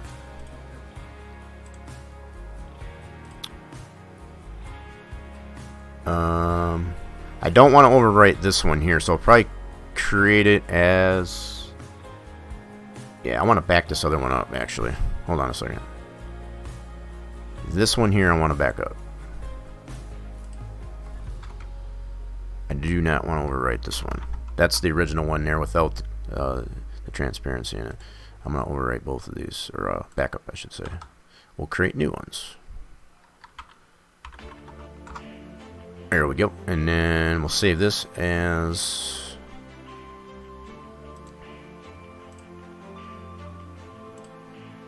There we go. Now we need to start it off with the bitmap so that we can bring it into WinMap 2 and then create a TGA for that.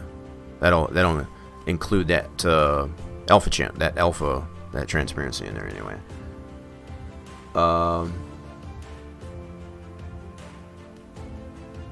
Yeah, just refining existing technique. Nice. Pretty cool. Alright, so we need to open this new image up in here with our trusty dusty WinMap 2.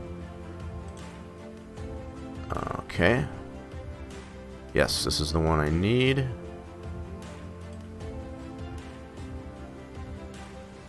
Get that to load up in here. It's a 4096, so it's a pretty beefy image. And we should have that in there, so we know we got the right one.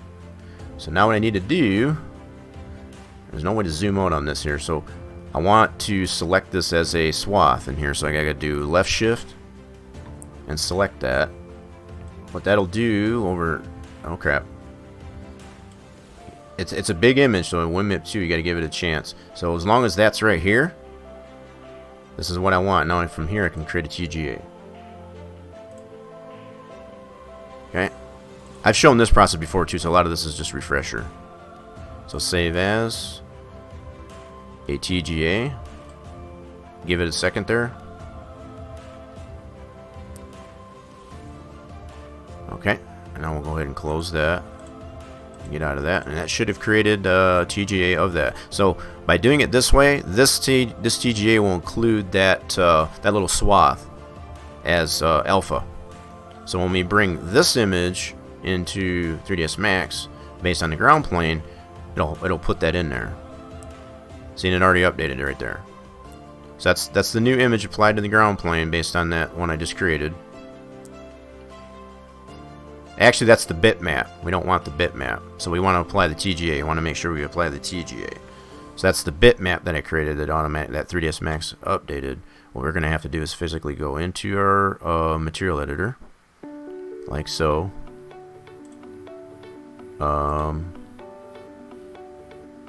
See where our ground plane. There's our ground plane. We got to change this. So currently, right now, it's on the bitmap.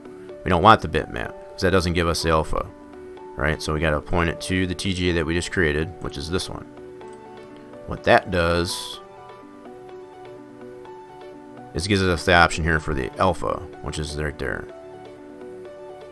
Cool. So as long as if you don't get this option here on your image, as far as to include an alpha channel in the model, then you're not going to get this to be transparent. And again, that's just refresher. That's just a refresher course. All right, so from here. What we can do, I haven't changed anything else in the scene here, so what I can do, I don't need to resave it I guess anyway. What I will do is take out everything but the ground plane, so I can isolate that and spit that out as a new 3ds with this texture applied to it. That way I can spit it out as a new model. Alright, so currently I gotta make sure. Yep, I do have. This is the original one I have from Torch there, so I'll make sure not to step on this one. This is the original ground plane that Torch had done. I'm going to leave that one. That's still something we can refer back to if we need to. So I'm going to create a brand new ground plane based on this texture being applied to it anyway.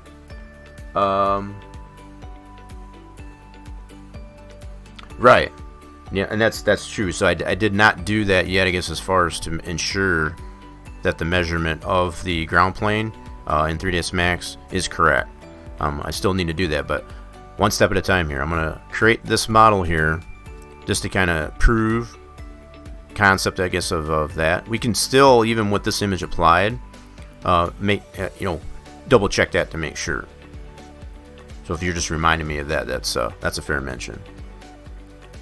Yeah, so it is very true that the fact that this ground plane isn't necessarily the same measurement as what I came up with. But just to kind of prove this is what you'd want to do, I guess, as far as to get the texture set up properly so that you can spit this out. Alright, so. Whoops, got a little burp there, I guess, in the stream there. Okay, just making sure we're still good. Yeah, it's only been about, what, a week? Not even that. That's not too bad. The date that I have on your ground plane here, at least anyway, is the 5th of December. So that's not that far back. We're good to go there. Okay, so what we want to do, and I did get kind of ahead of myself there, we want to ensure that this ground plane is to the proper measurement. And the way we can do that is much the same fashion that we did use the linear guide in Sandbox. The only difference is, in 3ds Max, we can use, for instance, say, ground planes, or just simple planes. Okay, so I think it might be better. There's probably more than one way that you could go about this as far as getting the proper measurement in here. But I'm going to take this approach. So what I'm going to do is I'm going to do create a plane, and I'm going to remove some segments here. We don't need all that.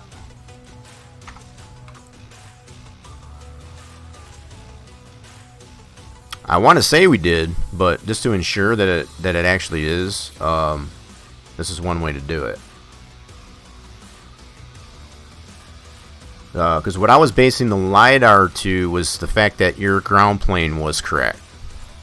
I guess if that's another fair mention. I was assuming the fact that your ground plane was correct. So just to ensure that this ground plane, the sizing of it is correct, that's why I'm going through this this step here.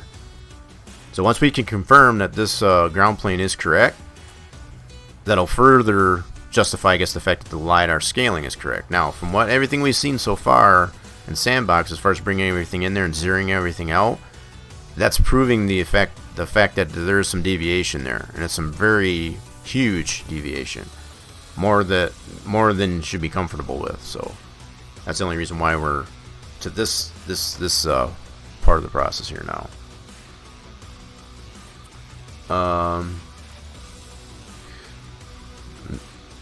Probably, yeah, very much so. So yeah, if the scaling, as far as the positioning, at least anyway, of the big hoss, if this ground plane is wrong in Max here, everything's gonna be thrown off. The scaling of the LiDAR, the scaling of this big hoss, everything. So just to ensure that all this is correct, that's why I'm going through this step. So, yeah, I got it on plane here. I took out those segments there. So what I want to do, trying to remember what measurements that we did have in Google Earth there now. I didn't write that down, unfortunately. So if anything, what I'll do is I'm going to take some new measurements. They should be pretty close if we're doing this all correctly. Crap, I didn't want to do that. I did not want to do that. You dirty son of a gun, you. Why won't it let me pan that? Let's get this zeroed out here. Why is it not letting me pan that? Let's do it this way. More than one way to do it. Okay, so I'll get that centered up. Alright, let's take some measurements again. And that way we can translate that into... Now, in hindsight, what I could have done is those same measurements that I did in Sandbox initially, I could have translated that into Sandbox or 3ds Max here to have the same measurement as far as the planes that I would use. That way there's no doubt or whatever that it's exactly a one-to-one representation, having the same exact measurement in the form of a plane in 3ds Max as well as in Sandbox. In this case here, I'm just going to take new measurements and then just apply them both to 3ds Max and Sandbox so that we have the same measurement. You have the technique of getting the sat image dead center of the image and dead center so your background image will stay 0, 0.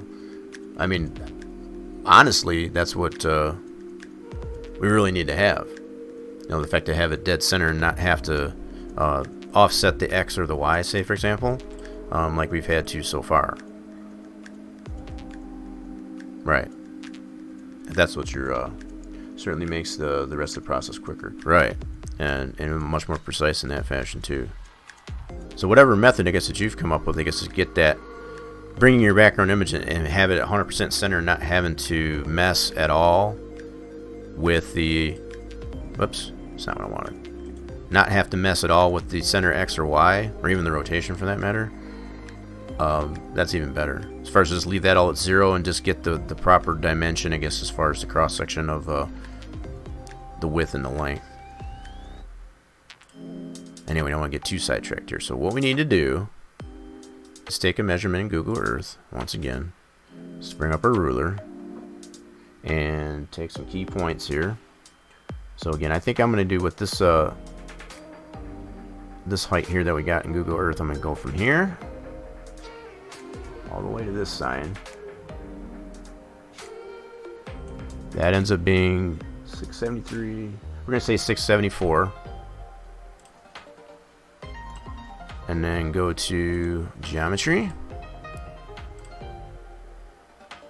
Grab our linear guide and set this to 674, was it? Yeah, 674. Let's go 674. I'm gonna have to zoom this out a little bit.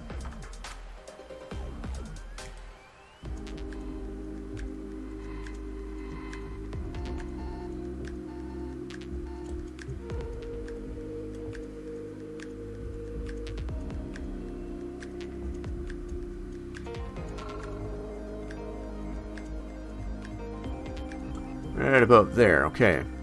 A little crooked there, but it's okay.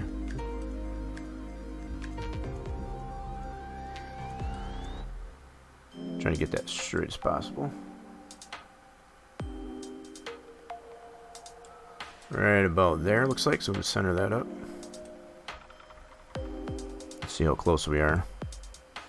So what I want to do, the only reason I'm doing this is to get the same measurement in Sandbox in comparison to 3ds Max.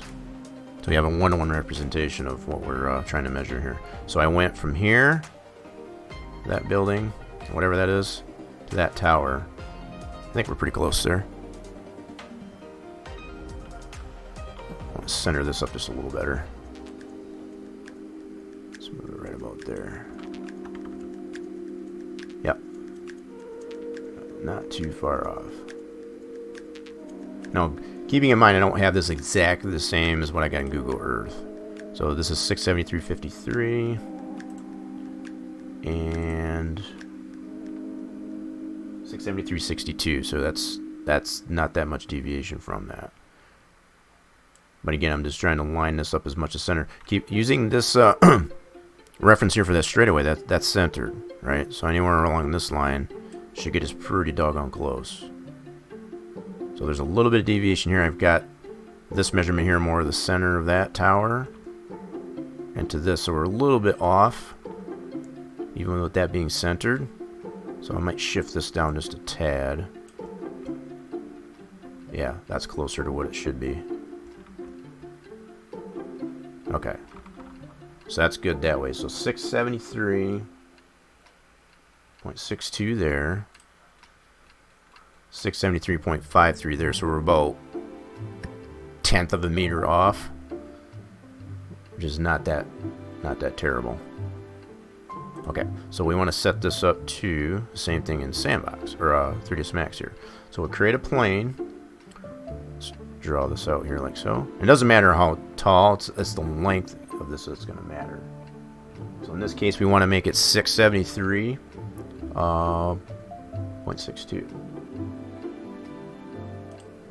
So time this out here, so we'll do 673.62. So there's that length. Now we want to stand this thing up. Let's do angle snap 90 degrees.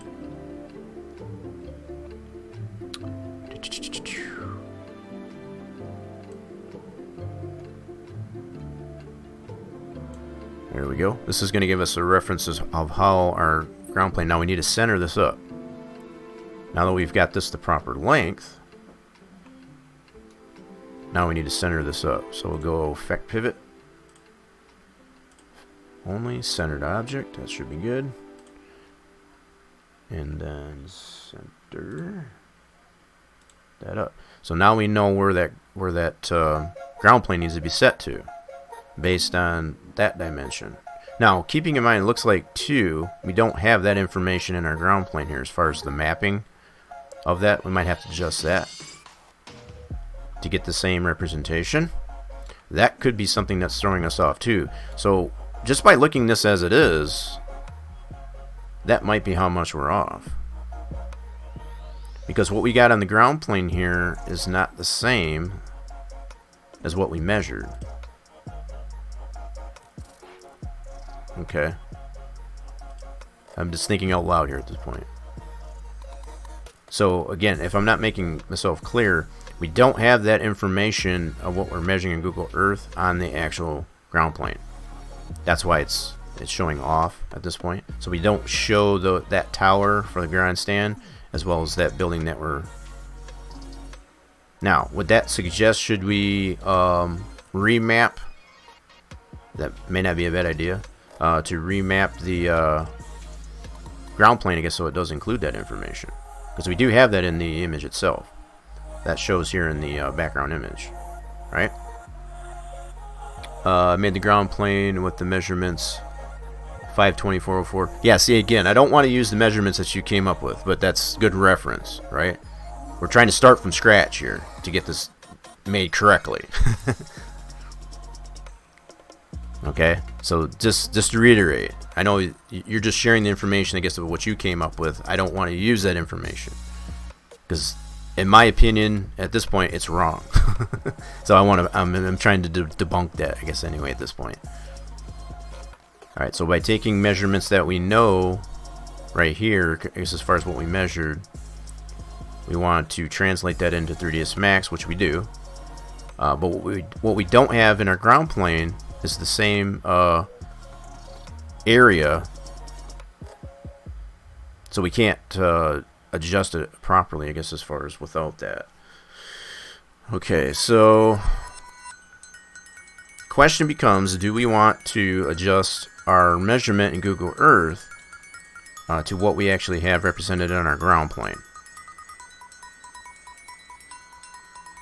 Okay, so what I can see in here, we got the very edge of the grandstand on the front stretch, which tends to be...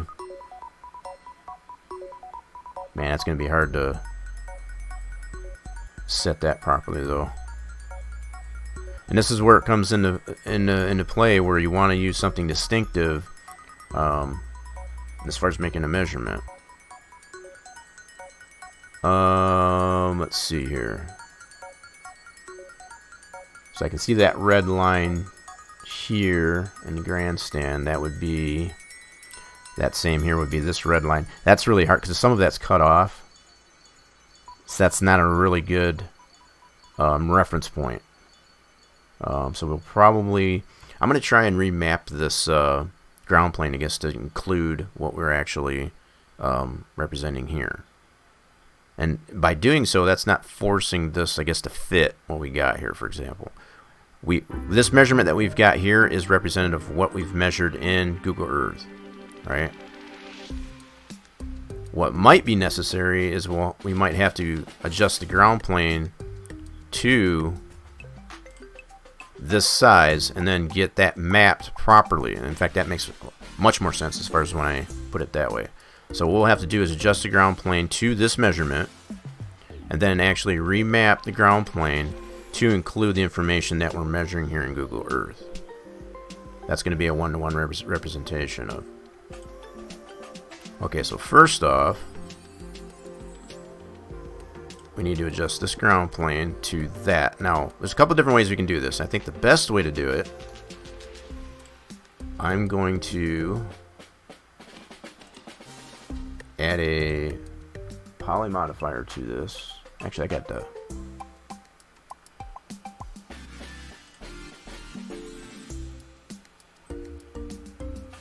Why didn't that work? It should have applied... There it goes. Yeah, I got a little shortcut here for an edit. So all I did was add a poly modifier to this here. So now what I can do is actually take the vert, in this case the Y vertex of that. Okay, we're going to copy that value, go into the vertex of this ground plane, and stretch these two. I'm going to select them both, stretch it out to what I just copied.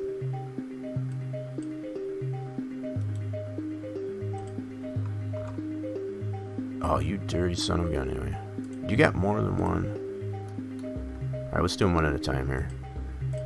Should only have been the two.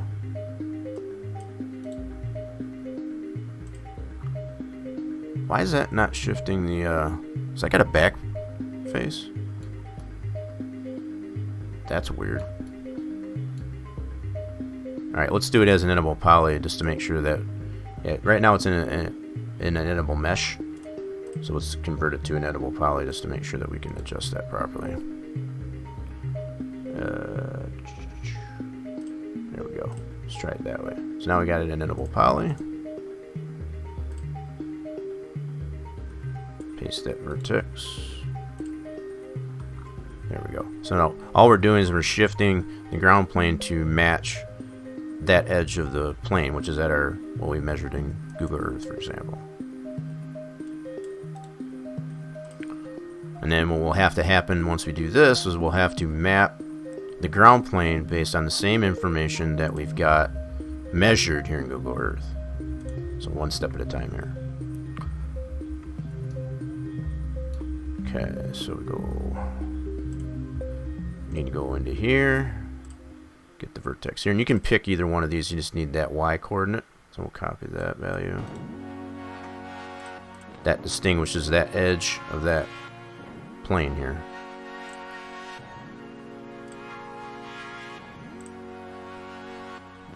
Yeah, at this point here I should be able to grab both those like so. Now I got it into an editable poly.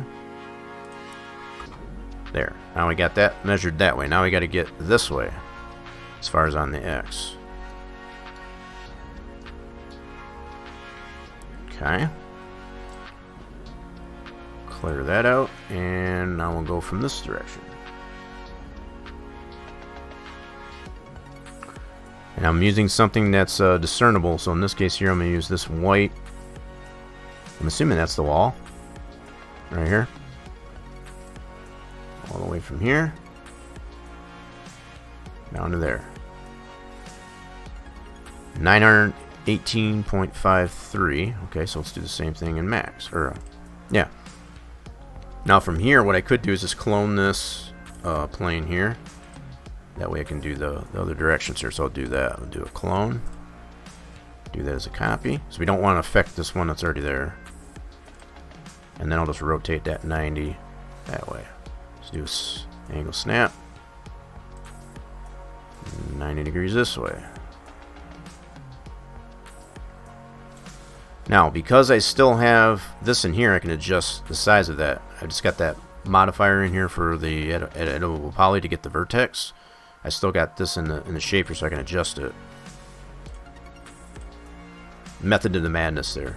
Alright, so I can go back into this and adjust that to that measurement I got here, which is 918.53 on the length.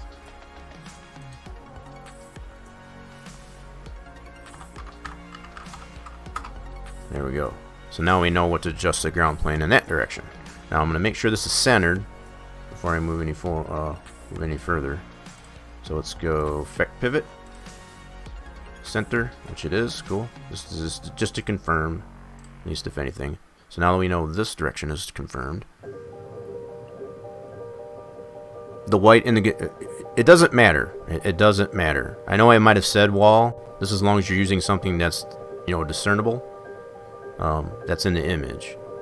That makes sense. As long as you're pointing at something there. So yeah, it doesn't matter if it is a wall or not. Just picking something on the image that's in Google Earth to discern, and then basically measuring that the same in your sandbox. So regardless of the fact that I said it's a wall, it doesn't matter. Just use something that's discernible in the image. Semantics at this time. Alright, so go going to here. Now we should have something in the image that actually has it in there. So if it doesn't have that in here, we got to make sure we find something in the image that is discernible.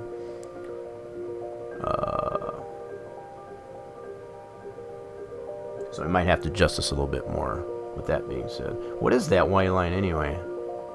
It's out of curiosity. You goofy son of a gun anyway. I didn't want it to do that. Why won't it let me pan? Usually I can pan it that way without having to use the arrows. I don't know why it's being stubborn. Yeah, whatever those white lines are, those definitely don't seem to be depicted in the image itself. Interesting. Okay. Roads? Really? I didn't know I had all that crap on. I guess I do. Yep, sure do. Alright, we'll shut them off then. Alright, let's take another measurement there, at least in that direction. So we got this way, we just want to get this direction. Yeah, so I just had to turn those off. I don't even know what the heck those were doing on there. Usually I don't have any of that on. No problem, then we can fix that. So let's go ruler.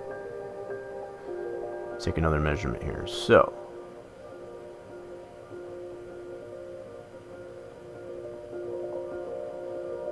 go there.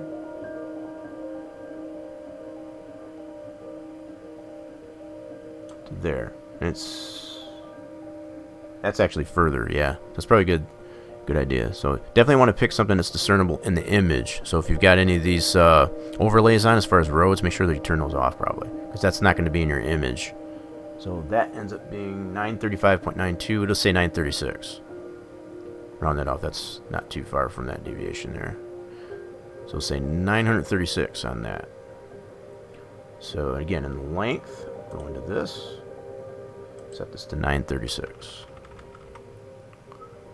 And you could probably get, if you want to get real picky with it, if you just set it to what you actually have in here, you can do that too.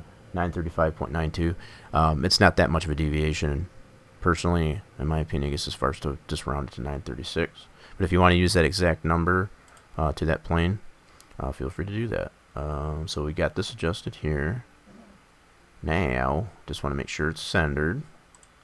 So effect pivot, center, just to make sure. Just want to ensure that. So now 936. Yeah.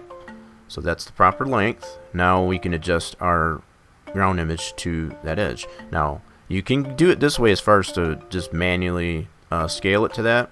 Probably not the best approach. Probably your better approach is just like I did with this direction. Go into and all you have to do is apply a edit poly modifier. You don't have to convert it to an editable poly. Just keep that in the stack here. Go to vertex, and as long as it's centered, you should be able to take either one of these points on either end, copy. In this case, we need the X, like so, and then translate that to your ground plane. So now that we have this to an editable poly, that's probably another good point there. Probably convert your ground plane to an editable poly so you can adjust that in this fashion. Okay, and then just copy that, paste it, copy pasta that X to those two verts. So that lines that up. Okay, now we gotta do this end. Okay, so you can get the vertex from here. Get that X, copy that value. Copy. Go into the ground plane. Vertex. I'll drag select. Now we only got 4 vertices in here, so it's not that big of a deal, I guess, to be able to drag select that. Not going to select any polys or any vertexes that you don't want to have included. So there we go. So now we got that all measured up. Now from here, we'll have to remap the ground plane to what is actually being measured here in Google Earth. So that image that we have here includes all that information. We just got to reapply it, I guess, to conform to that. So let's do top down. With all that being done, go into here. Now I'm in the ground plane. Do an unwrap. Go into our editor, and then populate our texture like so. I'm gonna try and see if I can get this all in here. There we go. So expand this. Okay, so what we did measure, we can see in our texture here in the UV editor here, we can see we measured, we included this information over here as far as that tower, and then this billboard or whatever that happens to be, so we need to include that in our mapping, as well as probably shrink it down here, I guess, as far as to get yeah, so we just got to size it up properly is all. So let's go to poly, select all that, and I'm gonna do a shift drag this out.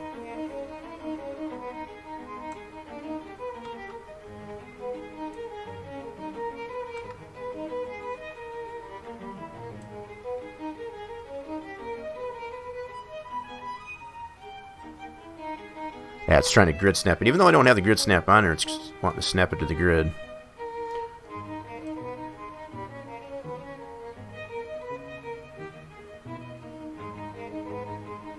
I don't know why it's moving it that way. Shouldn't be. Okay. Let's see how close we are that way. So basically all we did by doing that is just to include that information that we're actually including in our measurements for Google Earth.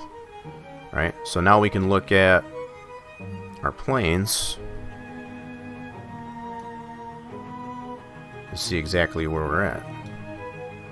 So what we're doing at this point is really determining if we've got all the information that we've measured in Google Earth included on our ground plane.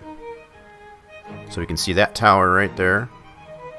That plane is dissecting that, much the same way that we are in Google Earth. Okay. And then also dissecting on both apexes of the corners. Turns 1 and 2. In actuality here, let's see here. We got a little bit of adjustment to do here. So the wall is right here. So it looks like we need to scale that down a little bit so we can get this edge of the plane up to the top of our wall here. Probably the same on this end, yep. So we got to get this edge of the plane to line up with the top of our wall in our ground plane.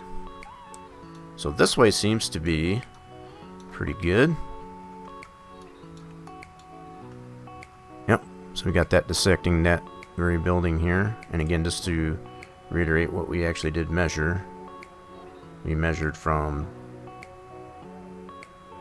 whoops, my bad, I'm looking at it backwards. So from here to the top of that tower, so we got that included. So there's the back stretch billboard there, and then that one on the front stretch as far as that tower. That's good. Looks like all we got to do on this one here as far as the apex of the corners is to scale that down so we can get the edge of this to the top of the wall, which happens to be, let's zoom in on this, right here on the edge of this dark spot here. Actually, it looks like it's more right there. Yeah, so you can barely see that it's like a shadow right here. So the wall's like right in this region right here. Okay. Let's go to this one. I'm gonna try and get this all in here. Let's see if we can do this here. All the view. Here, let's do that. Oh crap. Oh man, I forgot. I thought I took that out. My bad. Here, let me fix that. I thought I fixed it. I guess it did not. Let me adjust that real quick. That should be a quick fix.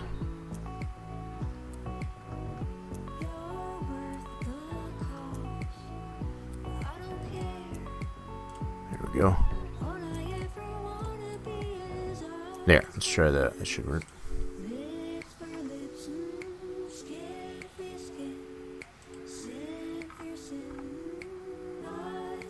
That's better. There we go. Yep, don't need that scene to be transition there. So there we go. So the polys are still selected here. You can see that in the UV editor, but it's just to show some clarity, I guess, in the viewport. See where that texture is actually being adjusted. So we want to adjust the edge of this ruler, that's what we're using as a ruler, to this, about the middle of the shadow right here, for example. The wall is like right here. You can see the wall right there. That's what we've measured in Google Earth. So we need to adjust this.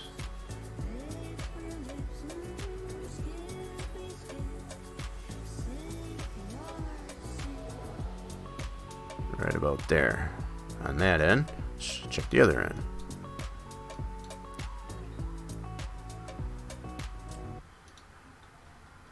Okay, now we'll get this panned over to the other end. Check that out.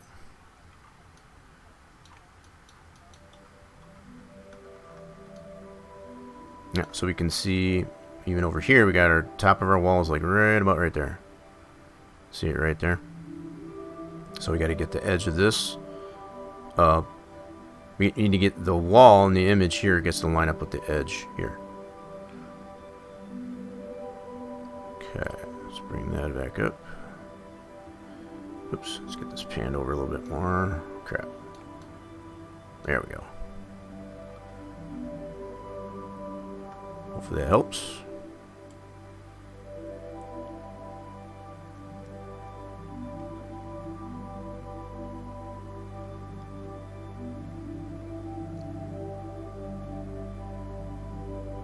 Right about there. Okay. Now let's check this up, make sure this is still good. And that's still good. Cool. That should get us closer to where we need to be.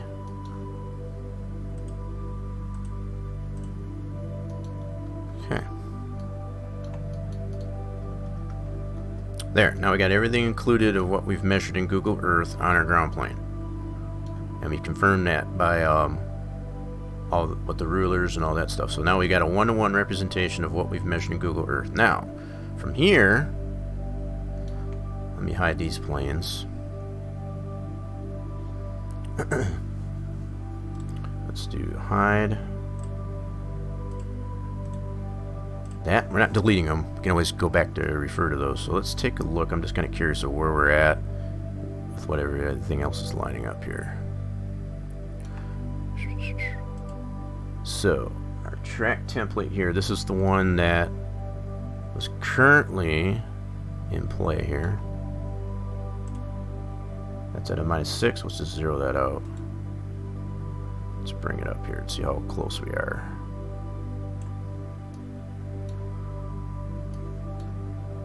If we've done this right, it should line up a lot closer. If it's not, then we'll have to go back to the drawing board.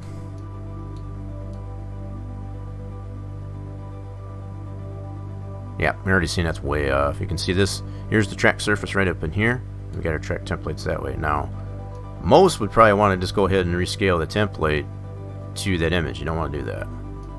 Don't want to do that. It's going to be totally incorrect. Okay. So, looks like I might have mucked up on the measurement in this direction as far as on the X. So I need to re-evaluate that. But it is looking like in this direction we're not too far off. We're only, so here's the front stretch as far as that dog leg. This edge of the template should be right there. So this is much closer in this direction than it is the X direction. And it's probably just a lack of the way I measured it in this direction is all. So let's re-look at that. Let's see what I did here. Torch, you might have hit on it too. I think that's, yeah, so as far as what I included in the mapping, may not have been actually the wall. So let's put this back to top down. And we'll move this down out of the way for a second. Still in the scene. Okay. Well, this is that one I've been meaning to take out of the playlist. Let's just skip over that one. There we go. Okay. Now that that's out of the way. How the heck did this get over here? Gotta move some, you gotta shuffle some things. There we go. Alright, so what I need to redetermine is what do I have included on the ground plane here. I still got the mapping for this, the unwrap in here. So let's make sure. So you can see the walls right here. So that's pretty close there. Let's check on this end. We're not too far off here. We can see the walls right there. Could probably adjust that texture just a little bit. Not too much though. So that should be pretty doggone close actually from what I'm looking at. Alright, where's my... It's here. Let's go into poly. Zoom in on that. Zoom in on this. Yeah, so I don't know if that's hard to discern that or not there, but you can see the top of the wall, basically for the outside wall is like right here. So I might have cut it off just a little too much right there. So I'm going to adjust that accordingly here.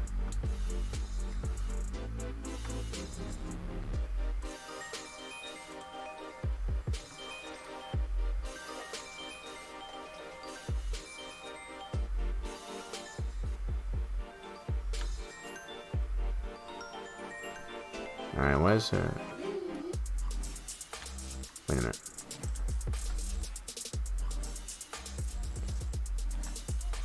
Am I on the wrong end? Oh, I think I'm on the wrong end. Shoot, am I just on the wrong end? Hold on a minute, I get my orientation in properly here. No, that's correct. Why is it not? Hold on, I'm losing my mind here. That's track surface, okay. As far as where I got it there, I mean, from what I can discern here, that's, you know, I can see this is the wall.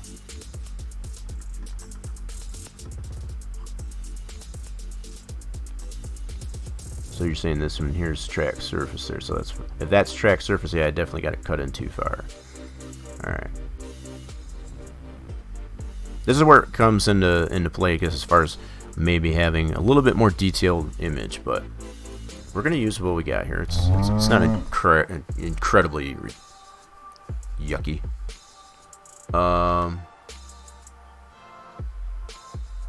You're right. The what goes all the way. The what goes all the way to the wall?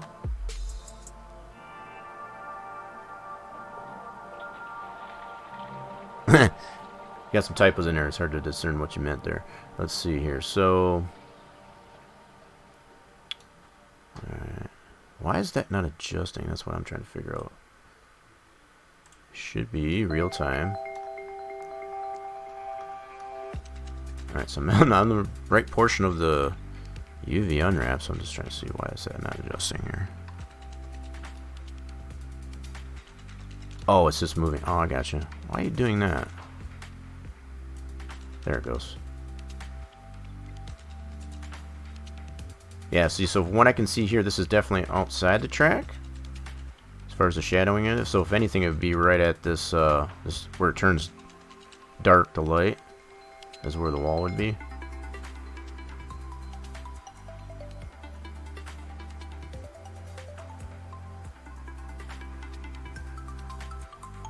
Oh, that I don't know what they call that as far as what you mean. Whatever PJ1 is. Yeah, so what I can discern out of this here is this where it turns from dark to light would be where the outside wall would be. Okay. So we need to put it... What in the heck are you adjusting that way? Don't be doing that. Stop moving it that way. It's very... Just need to put it right about there, looks like. It's moving this though, don't be moving that. Gotta get that back to where it needs to be. There we go.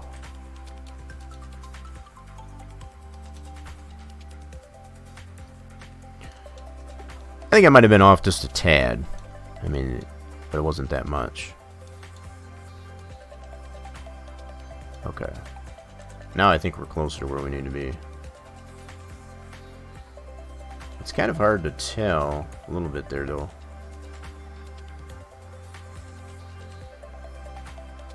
Yeah, I'm almost thinking the wall is like right here, though.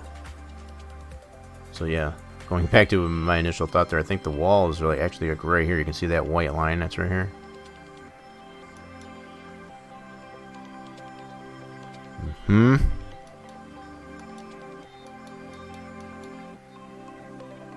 Yeah, this one's a lot easier to be able to discern, that's for sure, on this end. But it's not really making that much of a difference as far as how that track template lines up, so that's still concerning me a little bit.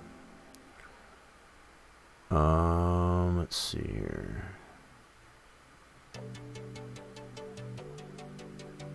Yeah. So let's go back to this side. Let's get this into the picture. Yeah, so let's put this back.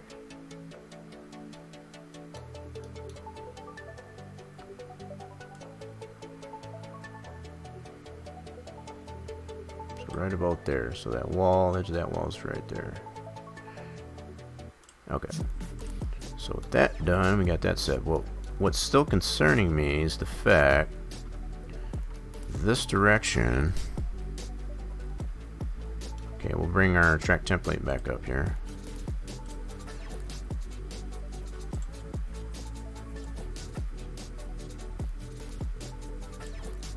We're still way off. So where this template should be landing is right in this area. It's good on this end, but not this end. That's what's still concerning me. So the fact that what measurements we've taken so far to get to this point, that might be how much our LiDAR is off. Because this is still based on that original LiDAR template that we created.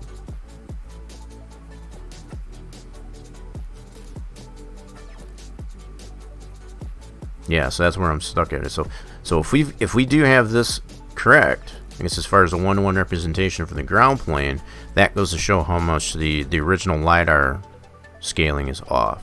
So now what I'll do, I'm going to drop this down a little bit. We're going to go a little step further. I'm going to bring back the LiDAR. Still have that in the scene here. And bring that up. And see where we're landing here. Ah, crap. Let's go this way. Nope, that's the template, you dummy. Give me the LiDAR.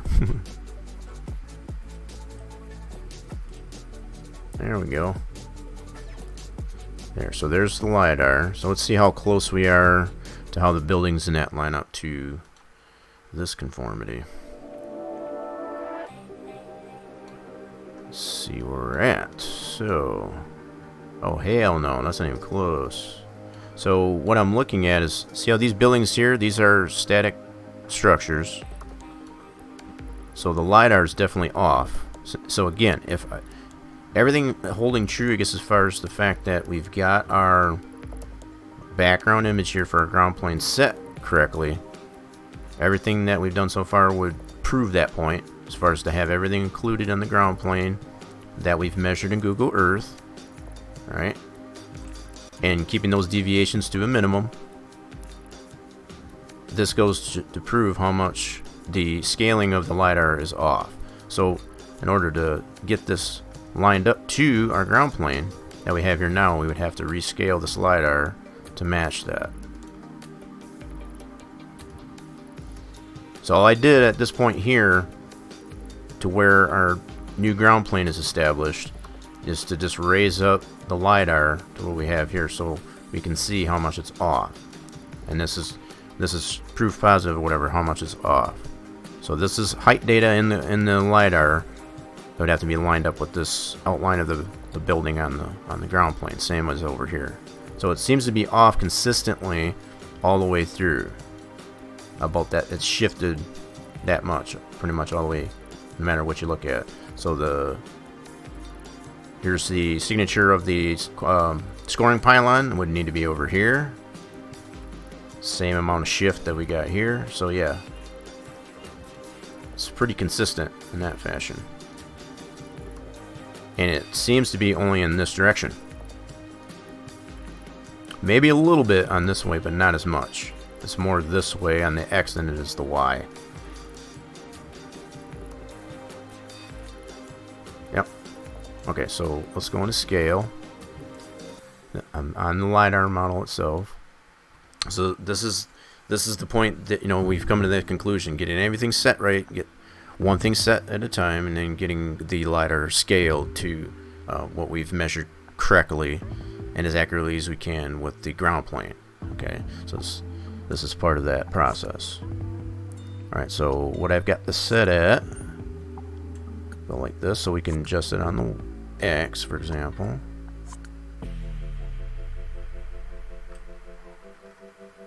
Let's get it lined up this way. So yeah, the Y is off a little bit too.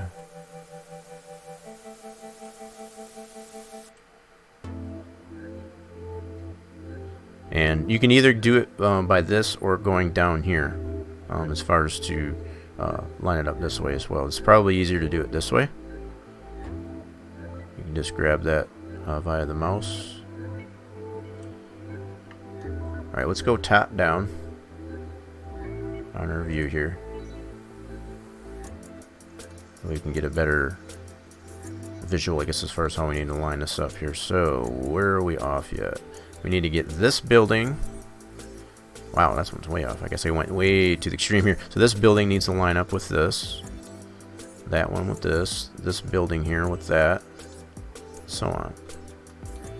So we're definitely still off on the X. So I'm going to grab the X scale. Like so.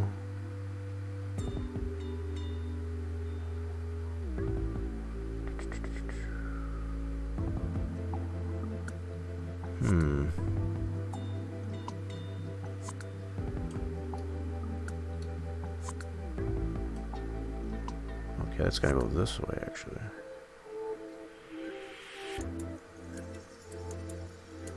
I'm looking at these, whoops, my bad, these two buildings right here. Yeah, so this step is definitely just as critical with getting your initial ground plane set. What's really concerning me at this point is these are not lining up.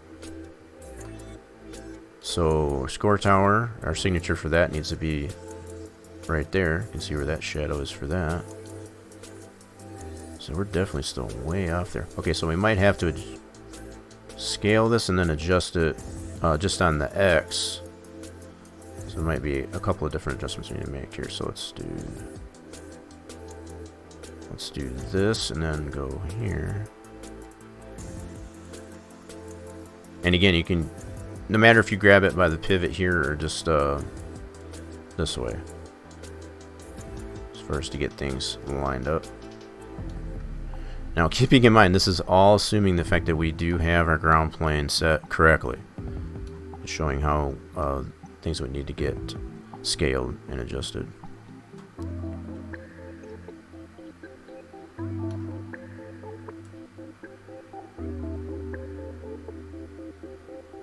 So you got the victory lane right in here.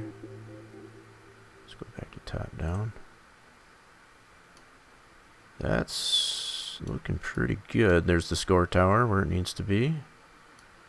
You got the track surface actually lining up with our ground image there. This is what we want to do. We're still a little bit off right here. This is more apron in this area, so I think we're not too bad there. So I'll track surface through here. Really, your critical part is don't try to, because the way you polysegment out from the LiDAR information, what's more precise to go by is the building. So if you got height data from buildings, use that more as your reference to be able to line up your LiDAR to your base image. I think we've got it pretty good at this point. So let's do this. So go from this angle. I'm still on the LiDAR here, so if I'm just going to raise this up and down just to kind of get an idea of where we're at. That's a heck of a lot closer right there. You can see here's the victory lane. Got this building here. this is where the LiDAR comes really in handy. You know, you can definitely see the heights. Whoops, let me get this to a particular level here. You can definitely see the heights of the pit wall, as far as even where that opening is. That's another way. You can see all the pit lights. Lots of information to use as a reference to be able to get this scaled properly. Yeah, so you even got some light poles in here. As far as the interior infield lights. Got an opening over here that you can go by. That's actually lining up pretty doggone good at this point. Alright. Now what we may be able to do,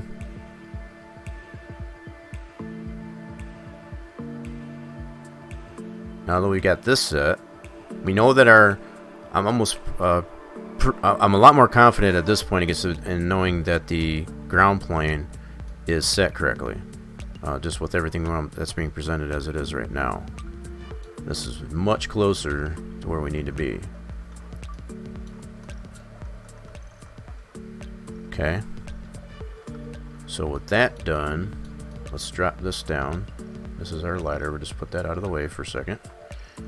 Let's get our track template.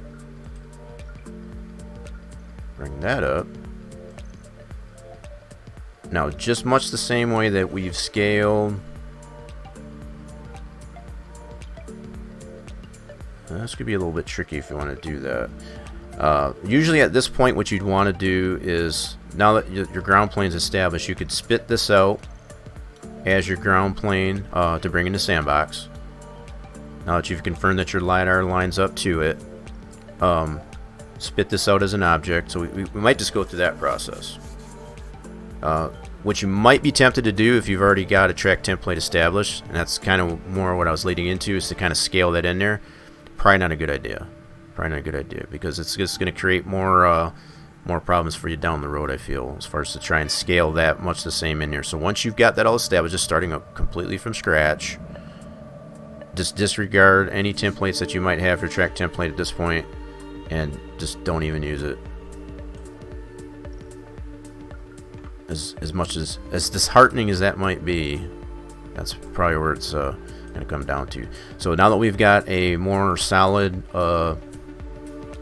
ground plane established here, we can definitely spit this out as a model to bring it into our sandbox.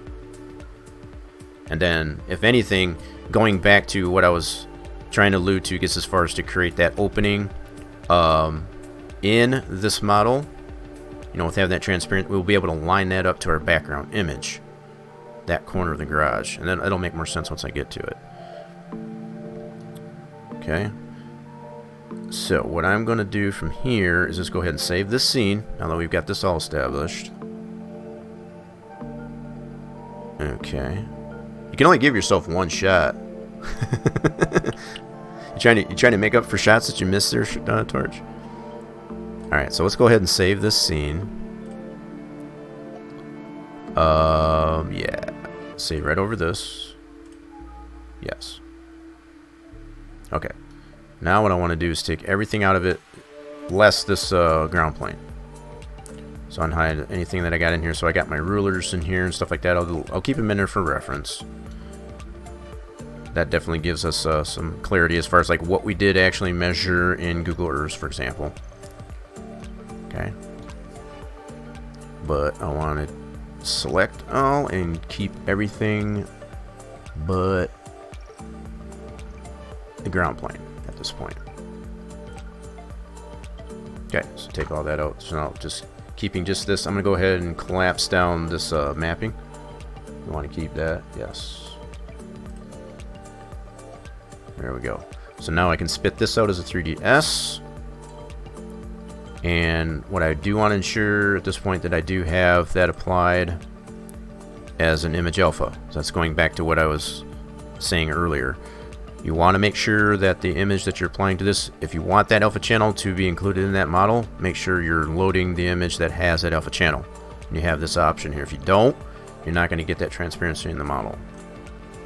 So with that being done, we can spit this out as a 3ds. And Just like also, as I was clarifying, I don't want to step on Torch's original model that he had there. We're going to use this as a secondary. So this one that he's got here for the ground plane, I'm going to make a new one. So I'm going to do ground plane new. Just so we have that for clarity, as far as a reference, you know, it's just a reflection or time cancel. That's going to bark at me a little bit. That's fine. Now I can close this out and open up Max 5 so we can make that export to pass file. Okay.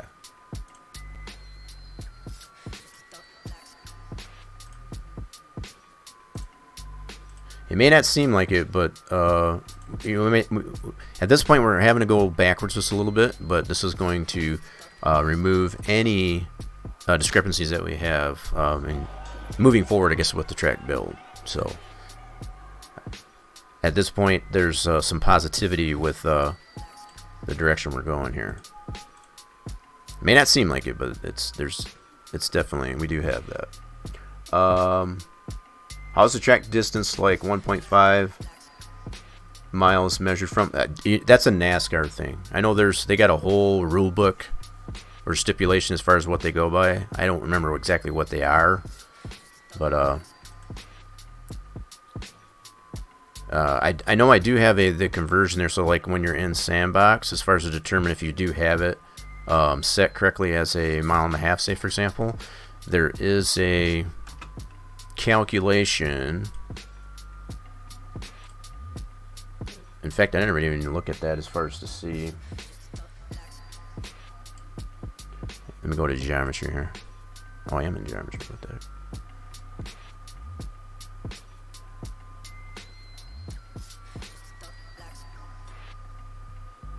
Okay, I don't have. I was gonna say, why is it only 10 meters? I forgot. I didn't have. Okay, so yeah, this number that you get here once you got your track all laid out here, there's a conversion, I guess, to convert that to ensure that you do have it to the proper size, the conformity of 1.5 mile or whatever, based on NASCAR's rules as far as how they measure. So yeah, that I know NASCAR has their own rules, I guess, as far as how they determine the length of a track. They probably got it on NASCAR's website, I'm sure.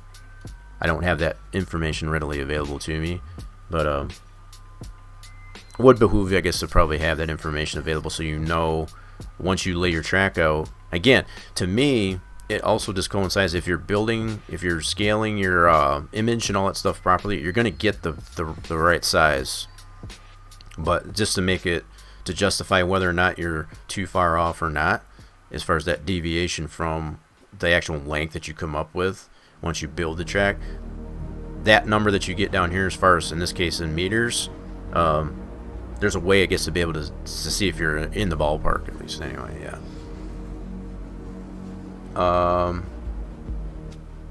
They claim it's 24.14. Well, that's based on their measurement, so I wouldn't go by that one. I wouldn't go by that value as far as to determine, you know, the correct size in sandbox, if that makes sense. What you want to do is, I've got it somewhere. I don't know. I'd have to look it up to see that, but there is a calculation to determine what you've got here in meters as far as what it calculates in the miles. Just the overall size. As far as what NASCAR measures, to me, it's irrelevant because they go by different points as far as to determine the track size. So I wouldn't go by what they say should be. So that 2414.02 that you're mentioning, that doesn't mean that's what it's going to come out to be once you build the track in sandbox, if that makes sense. And it's just because of the way they measure the track. How would you go about determining the radius of the turn? Again, it really just comes down to setting your background image up properly. I mean, it's like once you do that, you have all the information in there, and especially if you're using a background image that's more highly detailed, you're going to be able to see exactly where that contour, that radius of the turn needs to go when you're building your track. there's really no need to look at that stat. That's going to be a secondary justification, I guess, as far as to say what NASCAR says it is in comparison to what you're putting down. But just because NASCAR says it's this radius or whatever doesn't mean it's 100% correct, because you can see that image as you're laying the track out for yourself. Now, if it's a very wide deviation, I guess, from what NASCAR says it is in comparison to what you're actually laying down, that would definitely draw concerns. Like, am I doing this right? So there's some clarification, I guess, for that. So yeah, just like we're noticing as far as to get us to this point as it is, we saw those deviations from what was definitely measured probably wrong. I'm not going by NASCAR at all at this point. I'm going by what I can see in reality based on Google Earth in comparison to I'm not even using NASCAR data to determine at this point. If anything, I'll use that as a secondary justification as to whether or not I'm even in the ballpark as far as like what I have here once I get this all laid out. What do you mean, how would you know? They claim, see, again, I wouldn't go by that information. I would just lay the track out based on, and then use that as a secondary justification for what they say it is. If it's way off, then, that might give you concern, I guess, as far as to say, okay, do I have my background image set correctly? Just double check all that stuff, just like we've been doing, just to determine. Now, keeping in mind, as far as I'm concerned, and it may be my own personal opinion, the way NASCAR measures radiuses and track lengths or whatever is way different than any of us would probably go about it. So to go 100% by what NASCAR says the radiuses of corners are and the lengths and whatever, you've already made that determination yourself. You brought it to my attention. They say that the straights or whatever at a certain degrees, but once you start laying it out there and using the LiDAR, it doesn't hold true. So that just goes to show you how much NASCAR's statistics, I guess, for a track are not correct. So to go by that entirely, I guess, to build a track is bogus, in my opinion.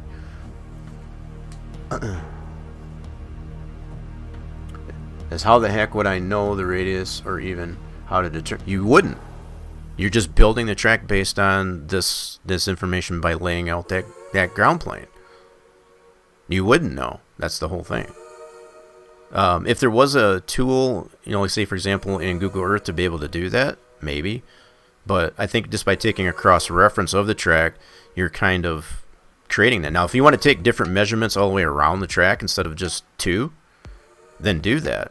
And that would give you a much more precise, that's a lot more work in my opinion, but if you wanted to take, say, a measurement in more than two, in more than just a cross,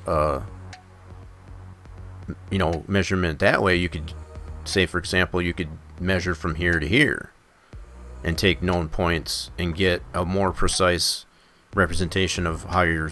To me, I think that's more than what you would need to do, but there's no other way to get that radius. There's no other way to get that radius, as far as what's in reality.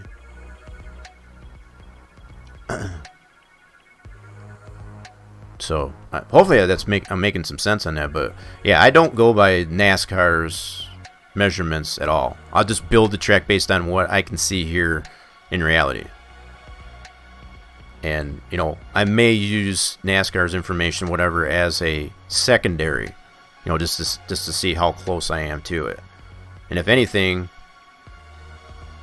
just came to that conclusion. If it's way off, we're talking like extreme deviation, then I might question as far as like my process is, am I doing it correctly? In most cases, what we're doing, in this fashion here is we're going to be more correct than what NASCAR says it is. I don't want to beat that dead horse too much, but that's just the nature of the beast when it comes to the way NASCAR measures the tracks. It's 100% much different than what we would go about it. Not mine either. My whole method, I guess, as far as is just looking at information that I can see right in front of me if I'm laying that out exactly, measuring it properly and whatever, laying that out properly, just like I'm doing, that's going to be a true measurement. So to get that radius to understand if that's correct from what NASCAR says, it doesn't matter to me because I'm building it the way I'm seeing it.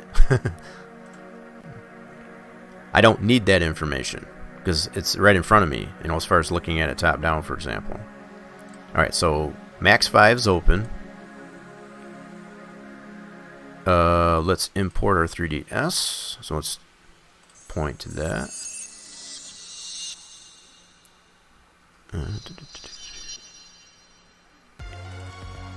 So where is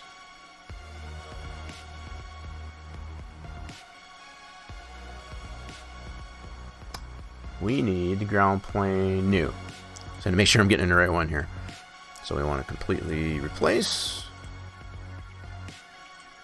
Alright, so there's our ground plane. Now we just got to apply our texture. And we want to make sure we're putting that same image that has the alpha channel.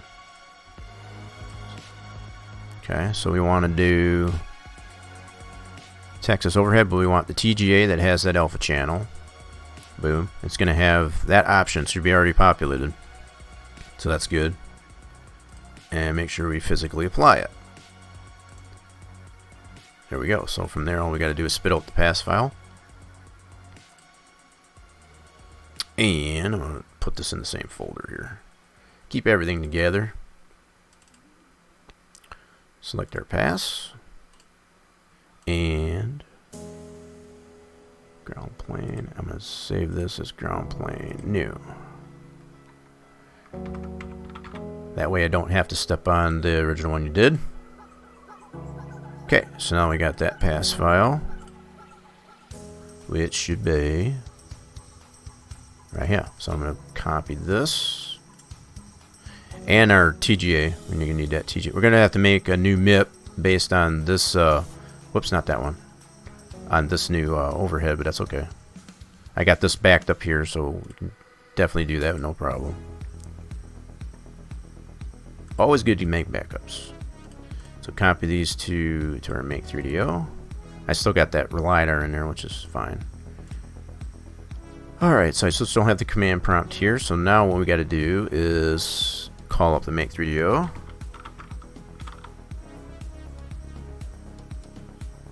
Matter of fact, you never even owned a suit.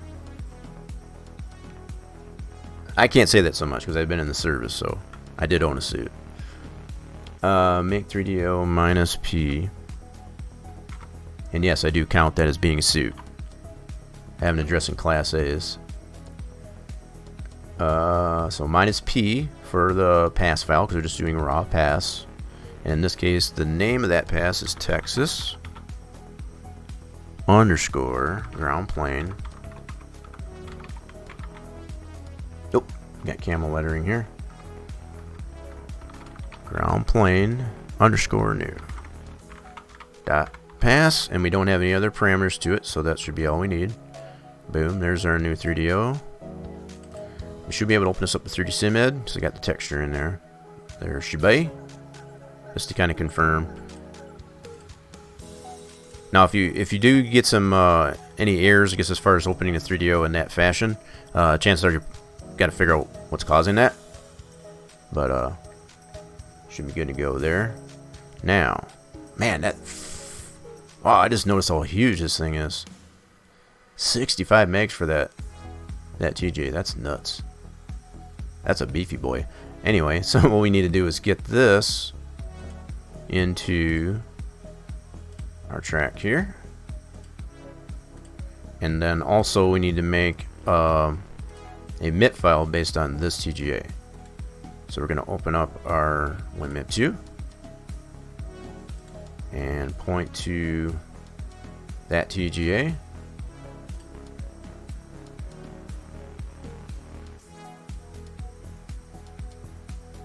Give it a second to load. That's a beefy boy. 60, a little more than 64 megs. Yeah, she's a chunky boy. Alright, so we do have that already populated as far as that swath. And that's going to make that portion of the image that we put that swath in there see-through as far as transparent. So just want to select MIP, and we shouldn't have to change any parameters onto it. Just once we select it over to a MIP, that should be all we need to do. Yep, so we'll do a save as, and save that as a new Texas overhead. I already got this one backed up, so I don't have to worry about. Give that a few, gets to be able to process that.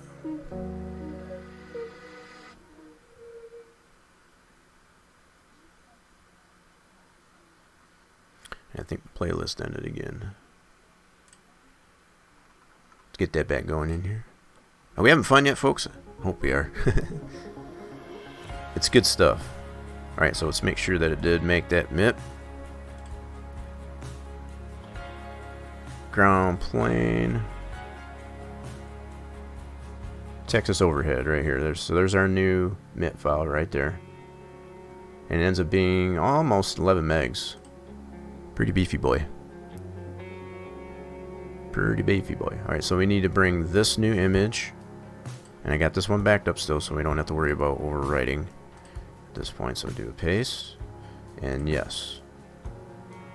So now I'll be able to open up, bring in that that new model of the ground plane with that texture, and I'll have that transparency in there. Okay.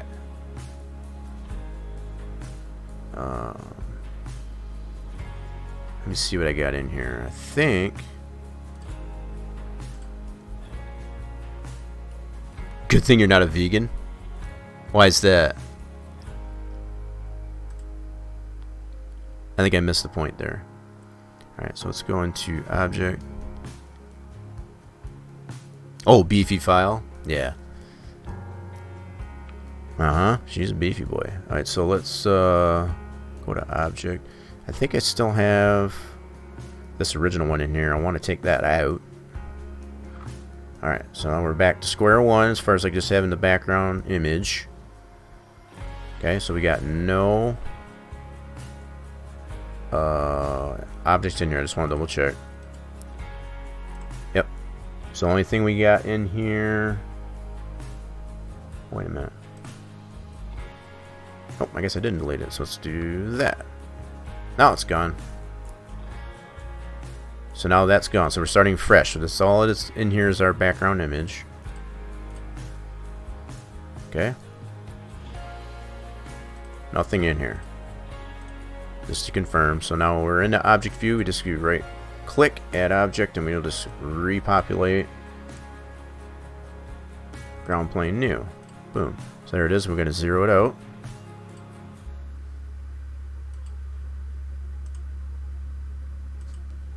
And by zeroing it out, it should, in theory, if we've done this correctly, it should line right up with our background image. Now I can already see it's already off skew here. You can already tell that it's off skew here. So something is not quite right. So that could be just the way we've got this measured in Google Earth. Or the way we've got our background image applied. Barring everything that we've done so far, all we did was bring the ground plane directly in to Sandbox at this point, right? So if anything, what we would need to probably do is just measure our background image to line up with this. This is why I put that transparency into our ground plane. Okay, just got to see where it's at. It should be right here in this corner.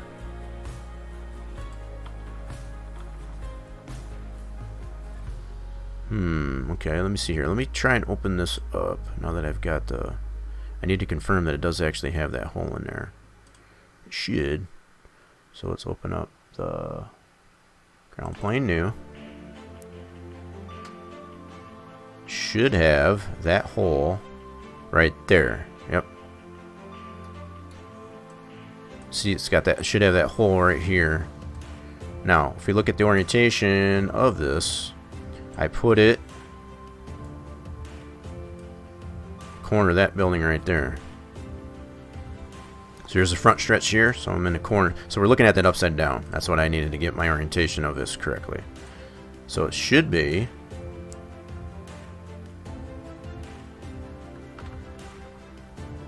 right on this building. Okay, so what the heck? Yep, should be right on this building here. So if we're looking at the front stretch from the grandstand here, it should be on that building. Right here. No, should be right here. Yep.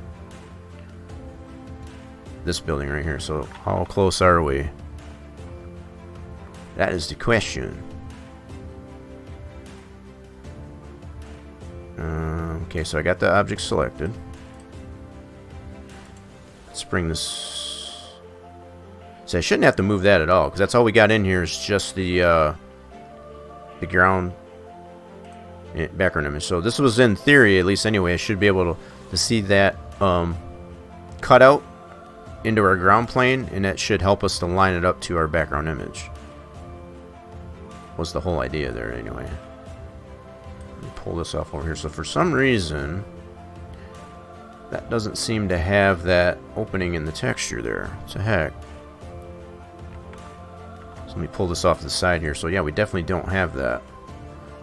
So I did something wrong. I gotta figure out what I did wrong. I did something wrong. Okay, hold on. I'm gonna take this completely out.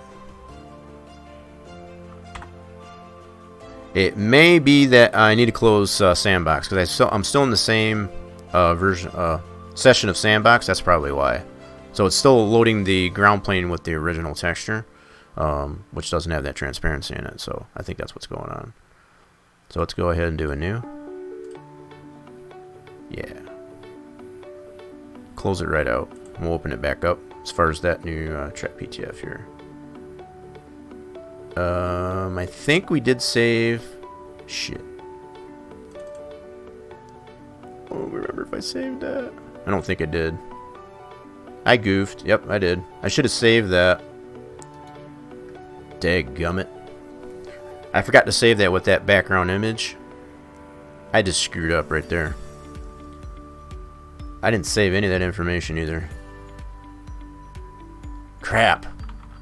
Yeah, so that's all I got in here is and I don't remember what I had.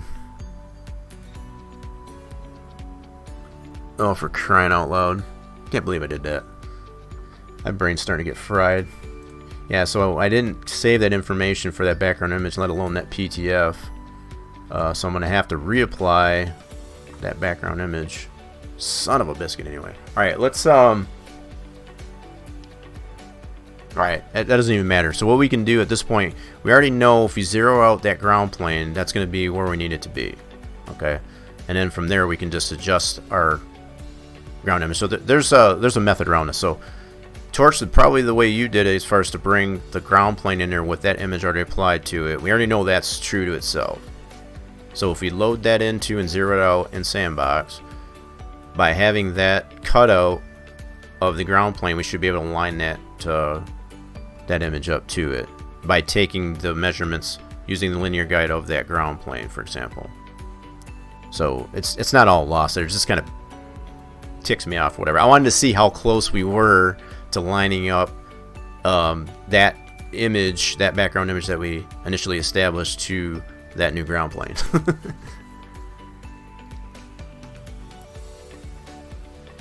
Okay. No, I'd have to go back and divide, and it doesn't matter at this point. So that's all right. So let's do that. So got our PTF here. Let's what do I need here? I gotta go into object view. That's what I need. Object view. No, God dang it. Object. Thank you. And then right click, add the object, and just add that ground plane new. Like this. Now this should be true to itself right off the bat. So if we look at this, we can see where this is centered. If we go back to geometry, that's centered. So that just kind of proves the point here. So we got this completely all centered. This straight is true to itself as far as being centered to here. So this is already where it needs to be. There's our hole. So the fact that I was in the same session as Sandbox that entire time, that's why that new image wasn't showing on our new ground plane, because it was still loading the old object. So I had to close that out in order to get to that. So I kind of stepped on being able to determine if that image, that background image that we had there, it's irrelevant at this point. Because now at this point we can line up our background image to this image that we have in here on the ground plane, and we have this opening in there to be able to line that corner of that building up to it. That's going to be our reference right there, as far as to line that corner of this garage to our background image, and then we'll be able to build the track based on that once we get that done. Hey, how we doing there, Lady Death? You just came in really good time there. I had a little bit of a meltdown there a little bit, I guess, as far as not protecting and saving my work, so. But yeah, to be able to, how you basically recover, I guess, from that, that's really the biggest takeaway from all this. Yeah, so again, now that we've got our ground plane in here, our newly established ground plane with our cutout in the texture based on that texture we created for that. It's got the alpha in here. We can line our background image that we'll need to build our track based on that. So let's do that. Let's go back into geometry, which we are, and we need to go into background image, my bad, and then bring in Texas overhead.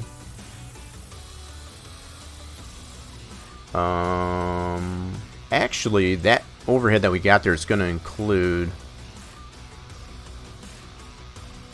Okay, this may or may not. This might even help even further, because this image here that we initially bring in. All right, let's go ahead and do this. We're going to draw a world underneath. Is going to have. Let me see here. Oh crap, so we're probably going to have to bring in the image here without this in here, because we want to have that piece of the building in our background image. So what I loaded up here is the same image that we're using for our object. We don't want to do that because it's going to have this cut out here. We don't want that for our background image anyway. So what I'll do, no problem, that's why I got this backup. I'm going to copy this one over and just make this as a 2. So bring it over this way, and just to give some clarity, I'm going to make this a ground Texas overhead 2, and then we'll use that as our background image. So in this case, we're going to end up having two different versions of otherwise the same overhead of the track. Only one has the transparency in it, one does not. So we can line those two up, basically.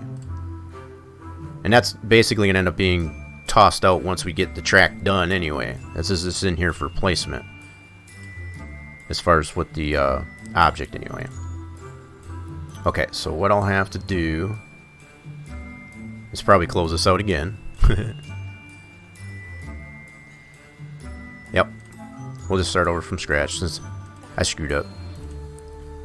I'll take 100% blame on that. Alright, so here we go. Let's load this one up. There we go. So that'll load that up. I gotta wait for my screen to catch up. Multiple displays can be a pain in the butt sometimes.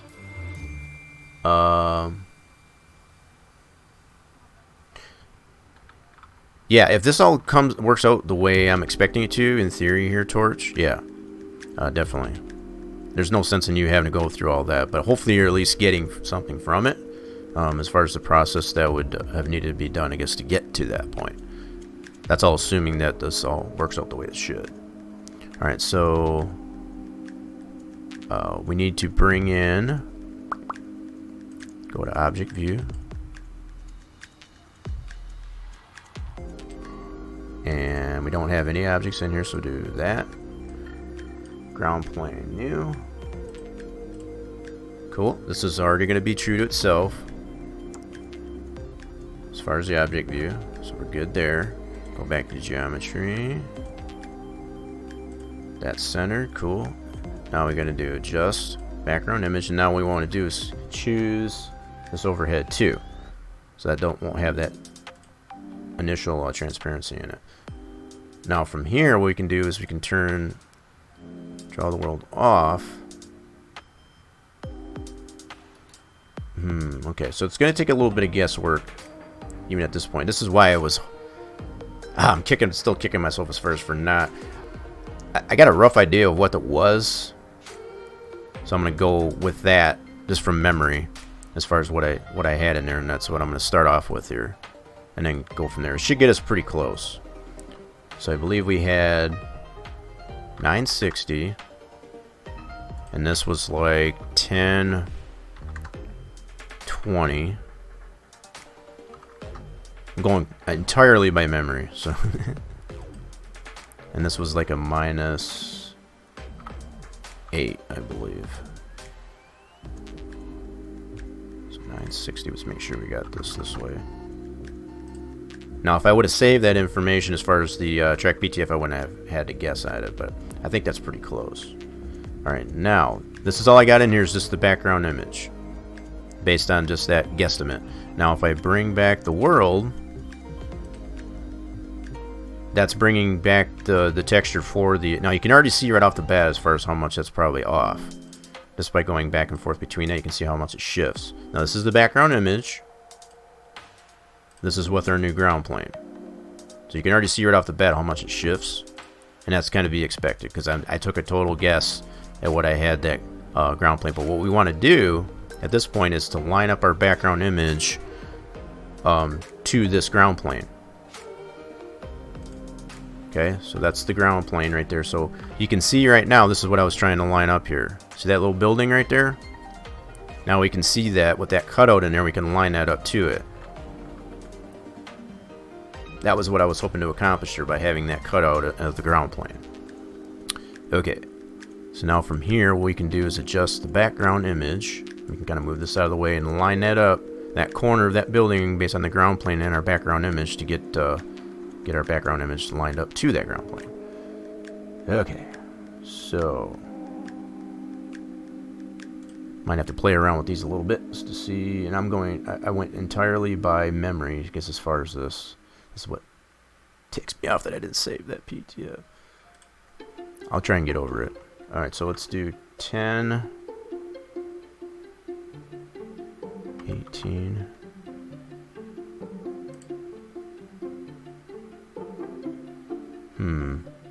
I don't want to move the ground plane, because if I move the ground plane, that's going to kind of defeat. But I might just move it just to kind of get an idea of how much I'm off, so I know how much I potentially need to adjust it. Let's go to Object View, grab our ground plane, and just see how much we're off. See how you can see how we can line this up, and just get an idea of how much we're off based on that being zeroed out. And this is much the same process you would do as far as stitching your high-res SAT images. You know, creating your high-res SAT image. James kind of goes over that. But what you don't want to do, can't stress this enough, you don't want to line your ground plane up to what you've got there. The only reason I'm moving this is just to kind of determine how much I am off from zero. Okay? So I know how much to adjust the background image to. So in this case, if I go by the coordinates of this,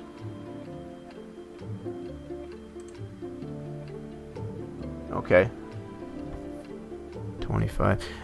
There's really no way, I guess, to be able to translate this into the size in meters, be it on the length and the width. That's the only other thing that kind of stinks. There's no way to translate that information to what. Probably the other thing we can do is, I still got Google Earth open up here.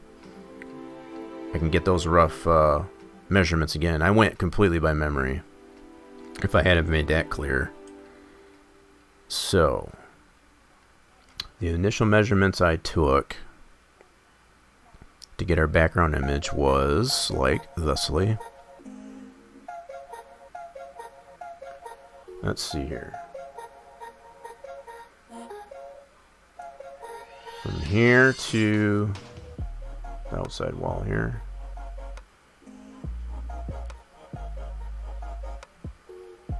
Okay, that's coming back to me a little bit. 525.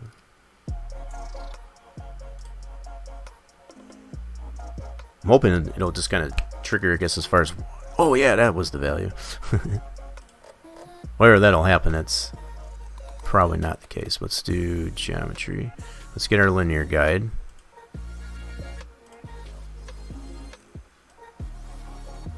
Let's see if it does ring a bell. Outside wall here.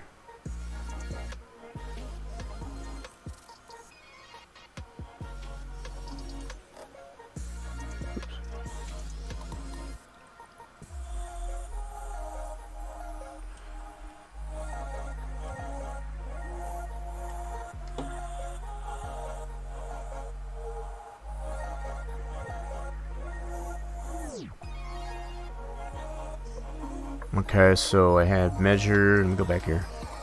525.79. That's roughly about 526, okay. So that's this direction. Get this centered up a little better.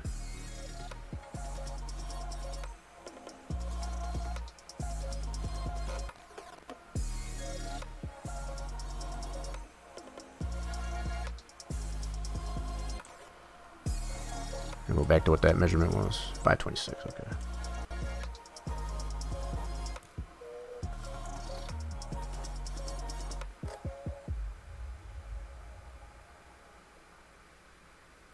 Right about there. Okay, so 526. Alright, let's go do background image.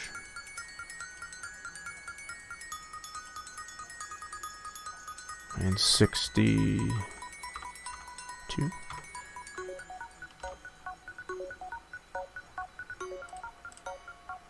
That wasn't really all that much, so 965.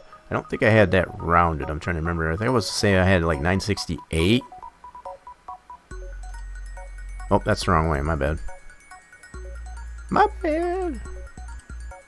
I'm going the wrong darn way. So I do need 1020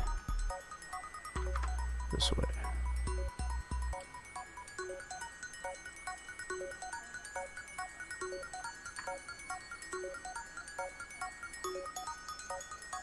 Well, you know what? I still got the, yeah, so what I'm looking at is this, how much I'm lining this up here. That makes sense. But I think I need to set the ground plane back to 0. That's the other thing. Second here. I need to go back to object view. Select that. I need to 0 that back out. Because I still got it offset. Need to have this at 0. That is very important to have that at 0. So that's, it kind of gave me an idea of how much it was off. I just wish there was some way to translate the X and Y. The only thing I can do is look at this little window here and see how much it's lining up. So I'm going to adjust it more this way. Okay, let's go back to geometry. It's not a perfect science, I know, but so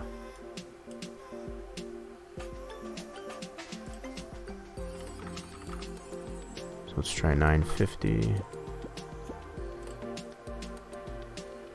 I should be able to see that corner of the building showing up there if I do that. That's the whole idea anyway. Trying to remember what I actually had that I...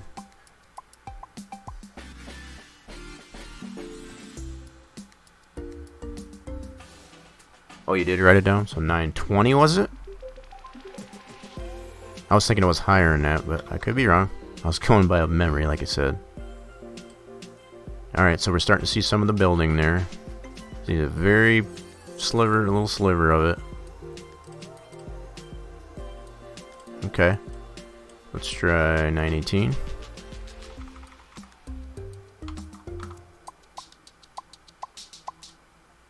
No, that's very minimal. Let's try... I wish I could remember that value. 911. I know it wasn't that, but... You can see it starting to show up in here. That's the background image as far as... See that corner of the building right there. I think actually what... Damn it. I don't know if that's the shadow of that. It's kind of hard to tell. I think it's the shadow of that there. I'm not 100% sure. I think we're in the ballpark. It's just a matter of finding the right value here. Let's try 900. Okay. Let's go 875. Yep. So there it is right there. You can see the building right there. So that's what we're trying to get lined up with this corner. So it's at least in this direction, at least anyway. So we need to get this part way over here so we can get that corner. So it's like right in this area is where we need to get in this area. Yep. Okay. So we're not too far off. Yep. It needs to go this way too, but okay, let's bring this down to 1,000.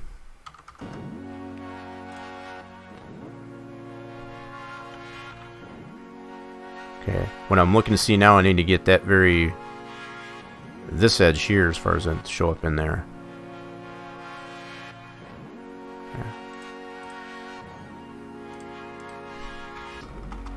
Let's try 950. Really? Should have seen a bigger adjustment than that. Let's try 900.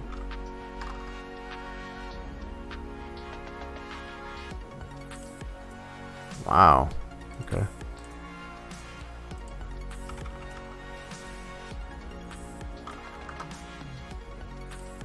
Yeah, I can see it moving, but I'm still not seeing the edge there. So that's what I'm looking for, that edge.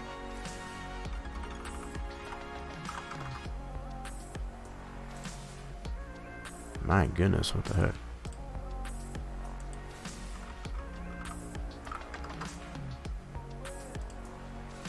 Well, where the heck are you?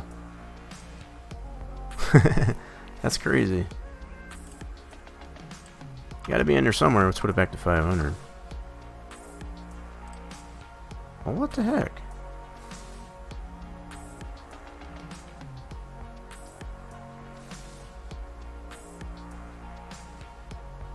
That is weird. I should have been able to see the edge of that building there by now. That's definitely the shadow. But the other question is, I don't know if that's this building or this one. And it might even be this one.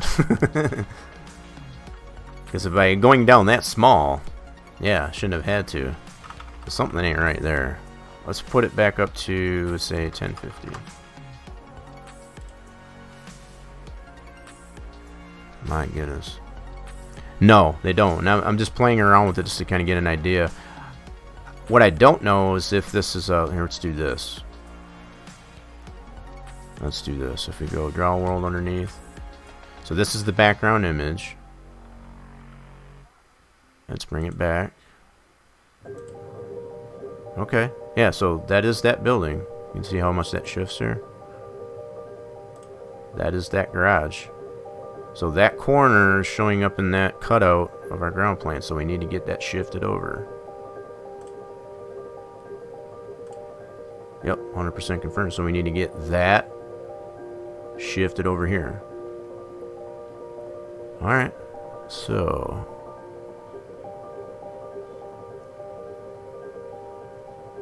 alright, I got another idea. So let's go background image. So I got it on the Y. Let's take this out. It's back to 0. And shift this back.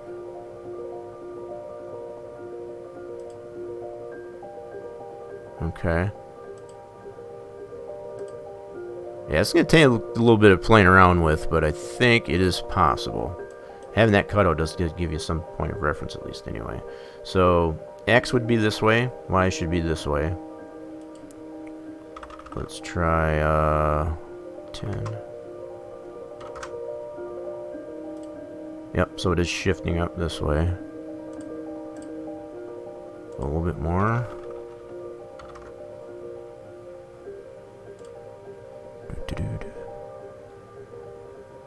Well, it is. I know it is. But what I'm trying to do is just get this in the ballpark. Once I can see the edge and the background image show up in this little cutout here, then I know I'm in the ballpark.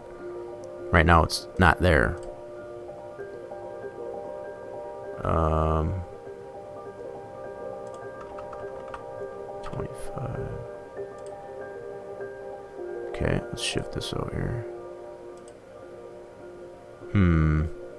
Okay, I'm going the wrong direction, so I'm pushing it down instead of up. Okay. Yep. Got it. Alright, so let's do it this way. We need to do a minus.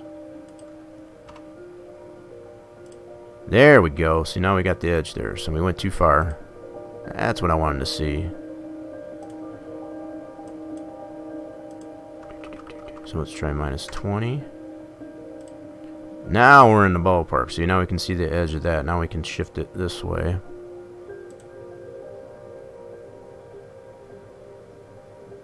Background image. Let's shift it on the X here. And I think that's got to be a minus as well. Nope. I'm going to go positive. Alright. And see how that shifted. That's why I just went a little bit just to see how much it would shift.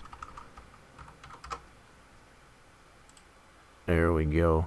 Now I know I'm probably still going to have to adjust the size of it as far as the width and length. I do know that, but at least I got it to where I can see what's going on with that.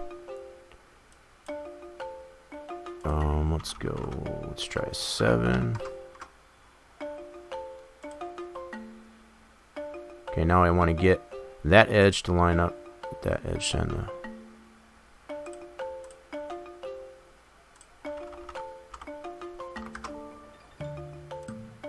There it is. So we gotta get that corner lined up. 12. A little bit more.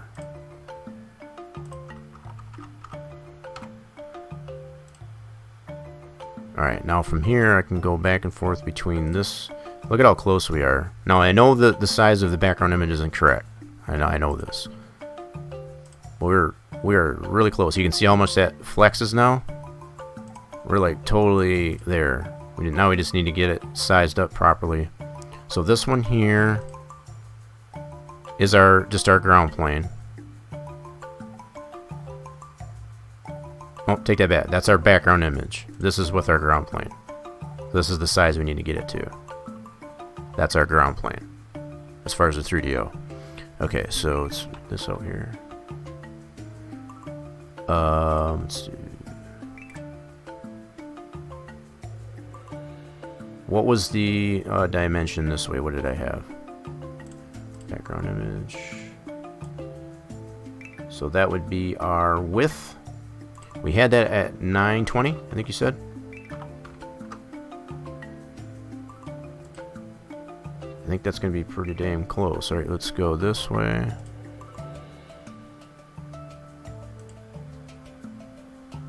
Okay. So I shouldn't see that much of a shift is what I'm looking at now. So this is our background image. This is our ground plane.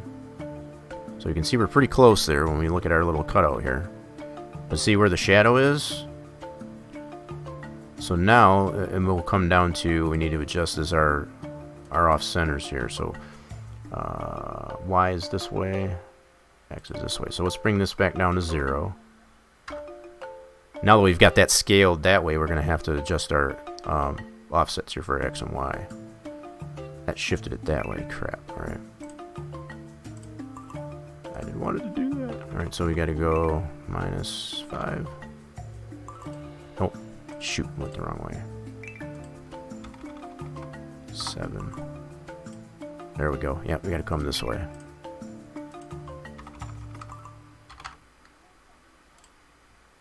Alright. This is going to take a little bit of screwing around with, but I think it is possible. I don't like how much I'm having to adjust this on the X. That's the only thing that kind of bothers me.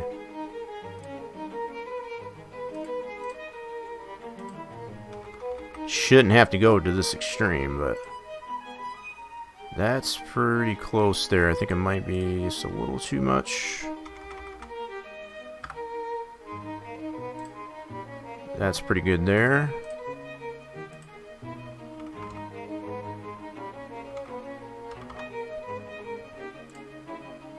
There we go. So that corner's lined up.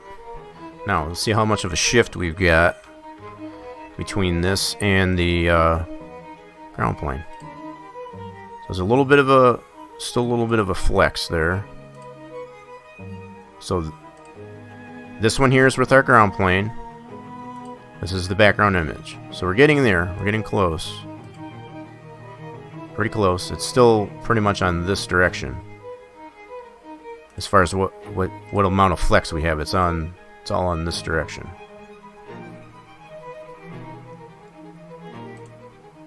Okay.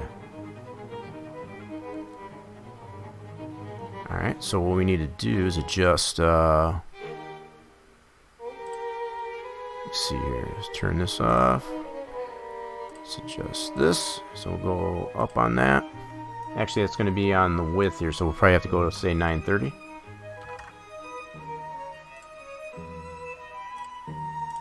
This is where I was thinking it was closer to 960. I don't know why, but I think that's probably where it's going to have to be. Let's try that.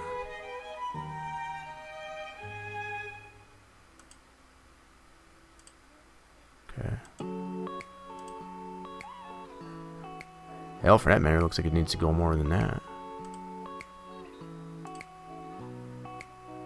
Dang it, that's close. Close is not good enough, though. We need to have it as spot on as we can. Almost looks like 2, because I left this linear guide in here. You can see how much it flexes that way as well. So we're a little bit off that way, too. Okay. As far as the overall size, anyway. So that's our background image. Let's take this down to 1040. Now I'm just going to line these up here. I know it seems like I'm going backwards again, but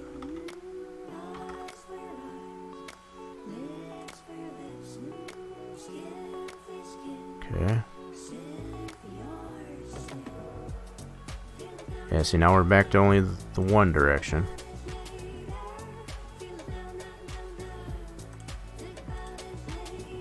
That is so close, though.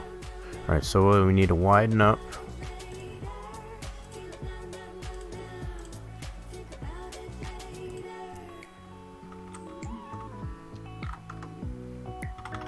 Oops.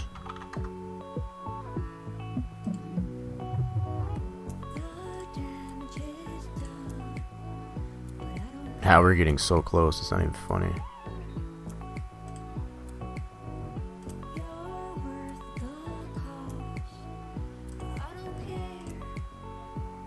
Wow, okay.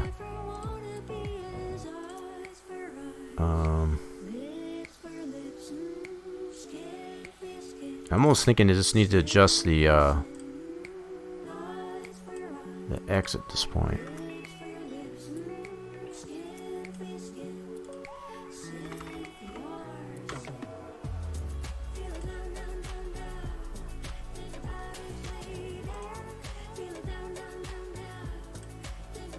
Oh, still got a little bit of a flex this way, so I'm just trying to really dial in, I guess, as far as how much dimension we have in this direction. It's so doggone close, though.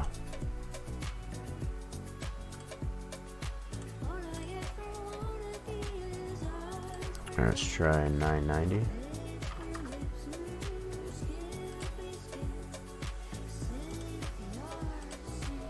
Oh my goodness, that is so close. Alright.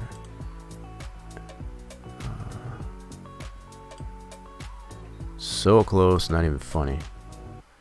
Let's try.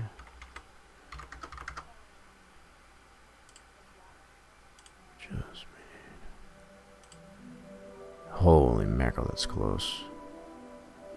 Now it might be just the X.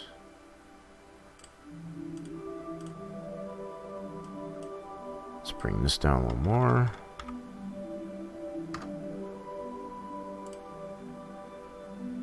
Nope, that's going more that way. Crap. So I'm seeing how this is coming off here too. That's not good. That worries me. Let's put this at 0 just for the heck of it. Yeah, that's shifting it all the way out this way. So we definitely need to bring this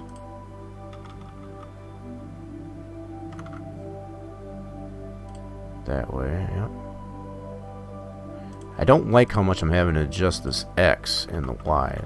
Usually don't ever have to go that extreme. This is a lot.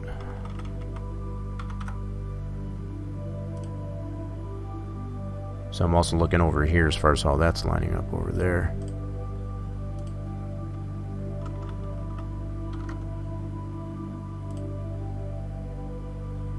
And also where this is lining up here on this building.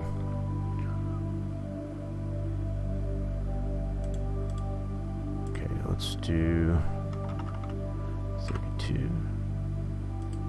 That's too much. 31. Yeah, I liked it better at 30.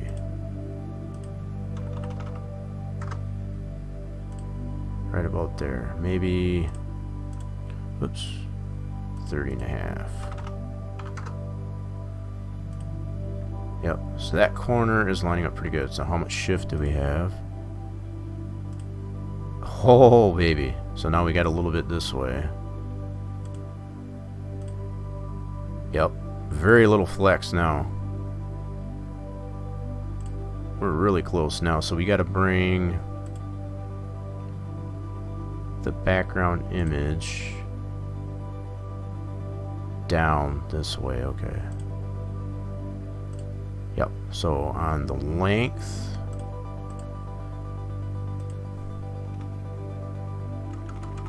we need to come down to say 1025. Maybe even more than that. Yep, a little bit more than that.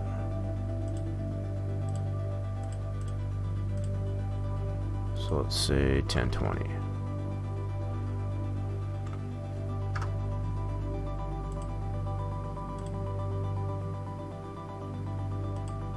Holy crap, that is so close. See that little bit of flex? It's that very minuscule amount of flex there. That's so stinking close, that's not even funny. Plus the fact that it's still lining up in this corner. Let's see, how much more are we off here?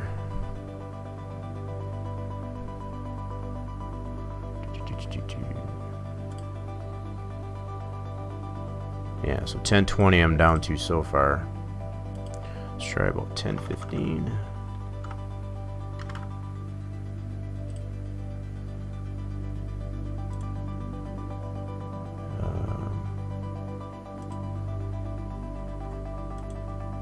Wow. That is so close, it's not even funny. So it's a little bit on this way again.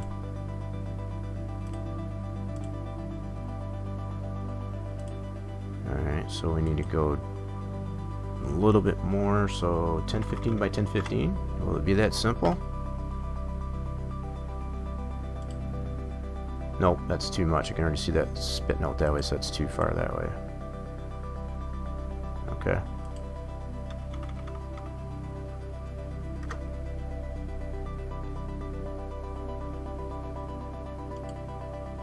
Yeah, so what I can see over here as far as it extending out here, we definitely don't want that, plus that's throwing off this corner. I am almost pretty much satisfied with this one. That's not that much deviation. See how much flex? Now this one here, just to kind of give clarification, this is with the ground plane. This is the ground plane. That's without. So this is our background image right here. very little bit of flex.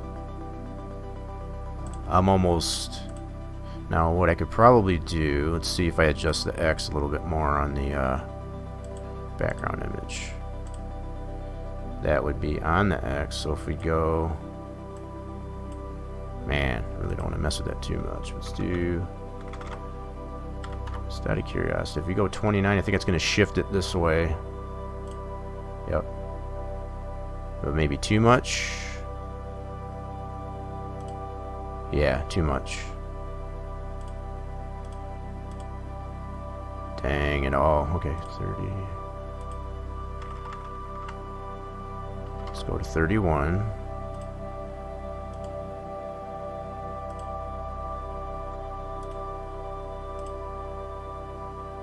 Oh my goodness, that is so crazy.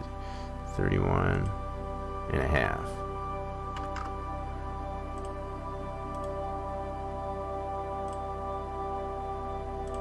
Son of a... I'm getting real picky with it now.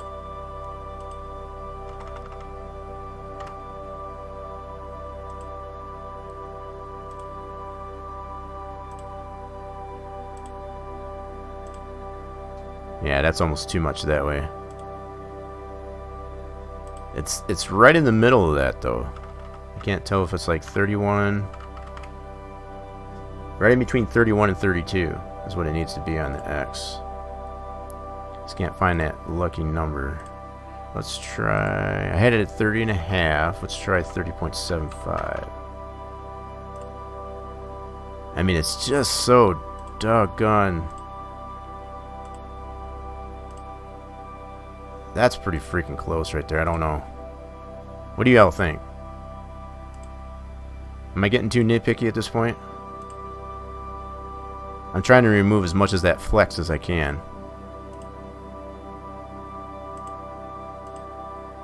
It's so minimal, it's not even funny though.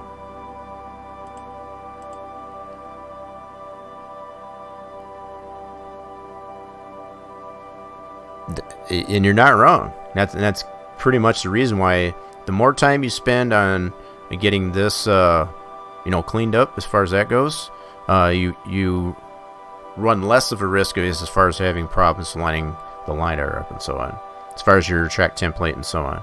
So from this point, if you want to lay out that flat orientation of the yeah, damn it, I'm just trying to think of which direction I need to go with this though. It's the only problem. 1010, it could be on the...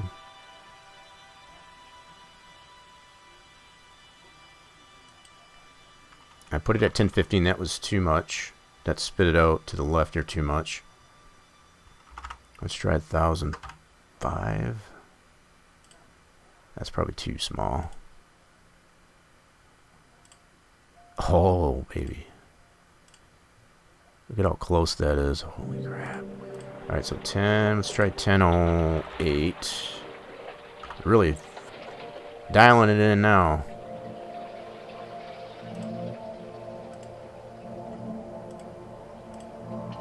Look at that minimal amount of flex, though.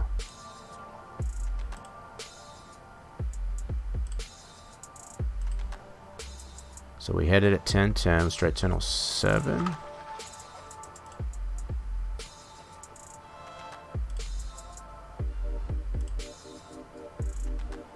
Wow. Very minimal. Very, very minimal. Okay, let's bring this down in this direction. 10, 12.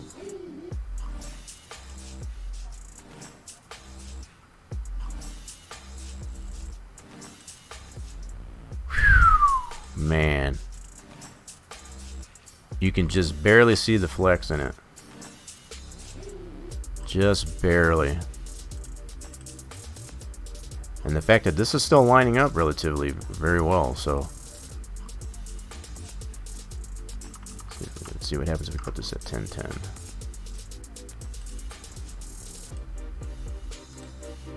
Nope, I think that's too small. Oh my gosh, that is so dang close. That is nuts. Oh yeah, if you wanted to put more cutouts to that, you could definitely do that. So like if you wanted to put a cutout over here, you could easily do that at this point. Now that you got this ground plane that has the Alpha Chana into it, you could definitely do that. But I think we are very, very close. Very minimal flex. See how I switch between the two? It does flex this direction a little bit yet.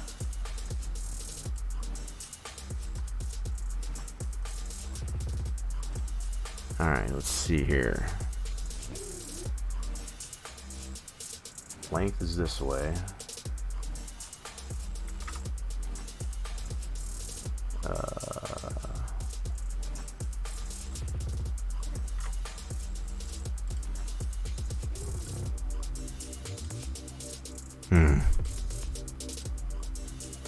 I mean, you can see how very, very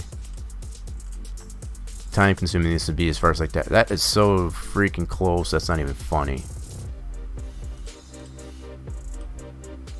It's so minimal flex. It's not even so. What I'm gonna do at this point here, since we got it so close, I'm gonna go ahead and save this as a new PTF, and we'll just do this as track 2. That's fine.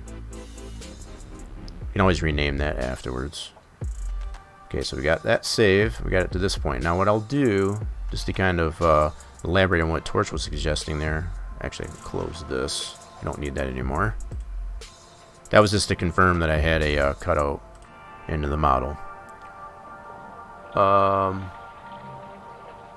Or long strip of 2 sides. You're not too old to flex that much. Yeah, I mean it's basically coming down to, as far as just minimizing the amount of flex that you have in it, because having no flex at all, that means you're like right on top of the ground plane, right? But what I'm looking at this point is just this one cutout that we have in our ground plane in comparison to our background image. So I think this method here it takes a little screwing around with, but I think if we added another cutout, like say on this building, we can definitely see how much, just to kind of give some more flexibility of where we need to go. And you could pick pretty much any point. You could do I don't know, you could just go nuts with it, I guess, as far as to go. So we got one right here, for example. Let's back this up.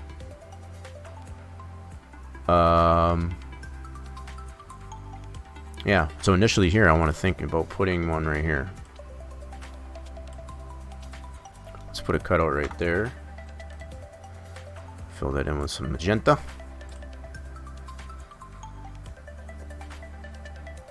Yeah, probably not. I mean, if you really want to get really down to the nitty gritty of it, as far as to make more points of reference in there, yeah. So that's one I think of right there. Could probably do this one here. This corner of this building right there. And you don't want to completely cut it out. You want to keep some of it there so you can have something to reference. We can make one there. I don't know if we got anything to really reference now. Something that makes sense.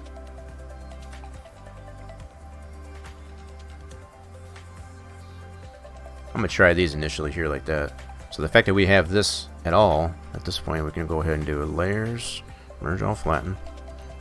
File, save that as our bitmap. Keep it right over there. Cool. I still got this in I can close this out actually. We already got that model saved. Yes.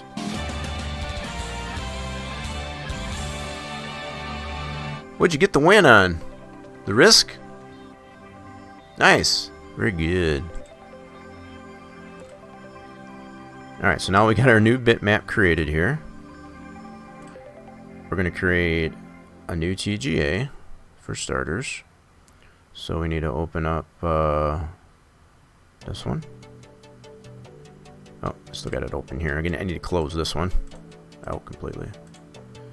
Forgot I left that open. So we want to open up this one.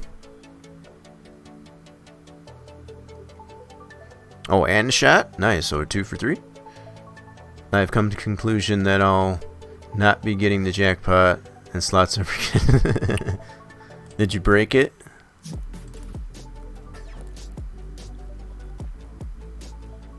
Alright, so we need this one right there. Get that to load up in our win map too. One big win, yep. One and done. Alright, so just making sure I've got those references in here. Cool. Now I'll make it TGA. First off, I need to select that swath for that magenta. Like so. Left shift. Oop. Make sure that's in there and then go TGA. File, save that. Right there, yes. That's going to be our new TGA. This is the way I always suggest to be able to do it as far as create the TGA. Once that saves the TGA, close this out. Completely reopen it with WinMap 2. Ah, that's not what I wanted. Crap. Screwed up. That's not what I meant to do. Alright, so let's do open with WinMap 2 and then point to that again. So that's our newly created TGA. Get that to load up there. So if you try to save the MIP, in a lot of cases WinMap 2, because it is kind of a touchy-feely program like that, it just helps. Once you save the TGA, close out WinMap 2, open the TGA back up, and then create your MIP.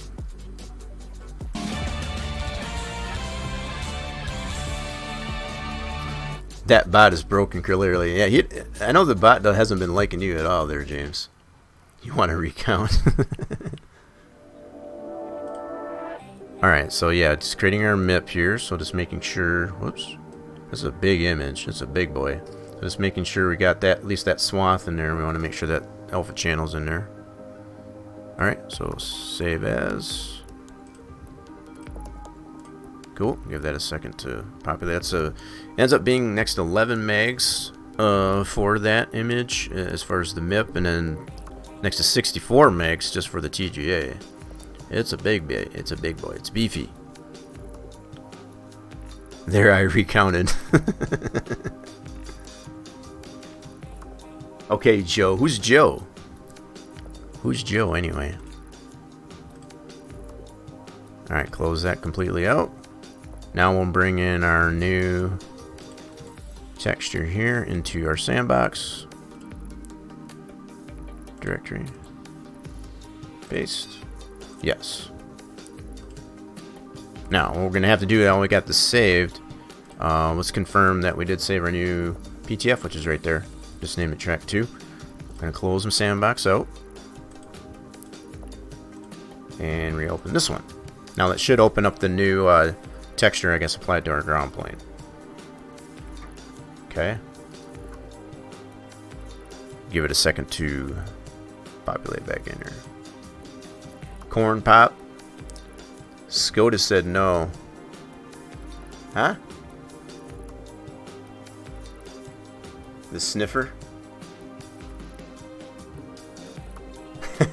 I don't know what you mean there, Torch. I think I missed the joke. Alright, so let's zoom out of this. So the only reason why it'll zoom in on this here, we only got the one track segment in here. That's in the center there, so it'll always focus on that. So once you get more of the track built into here, it won't zoom in as close. But this is our new... Let's see how we're lining up here. So this should have our new texture to our ground plane. So you can see we're a little bit off here right off the bat. See how much we're off right there? So this corner of that building. Look at how close though. The other area that we did was right there. So on this building, yeah, so they're both the same off in this direction. That is so stinking close. It ain't even funny. Okay.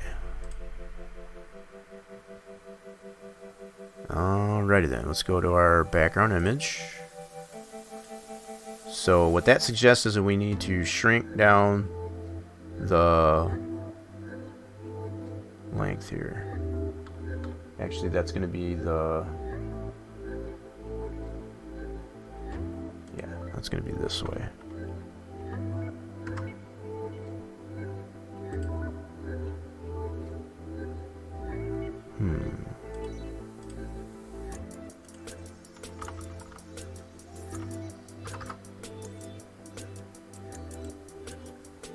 What am I missing here? Shoot, I had that at...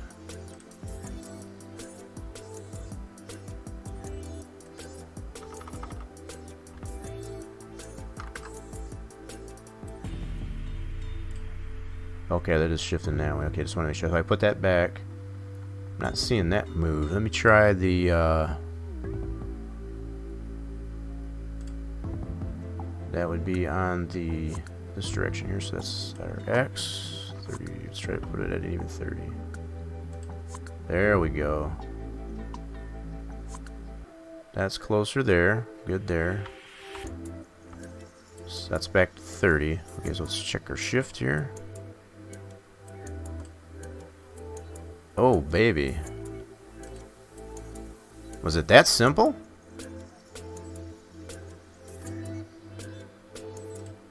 Wait a minute. Draw. What did I do? Geometry. Oh, background image. I forgot I can shut that off too. So yeah, we can do it either way as far as the background image or the what I want to do is this way. Yeah, there we go. So that is just our background image. This is with our ground plane. Without the ground plane. With the ground plane.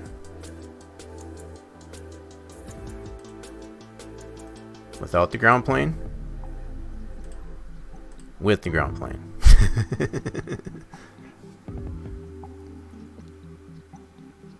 All-seeing eye. Okay. Working on the video that will help solve most of these issues from the get-go. You're getting there. Yeah. Slight quiver. Yeah. So the fact that we got just the slight quiver there. Now, from what I can already see, I can turn the background image off as too. You can see where I've got the holes in there. So how those areas that we've cut out here, based on our ground plane.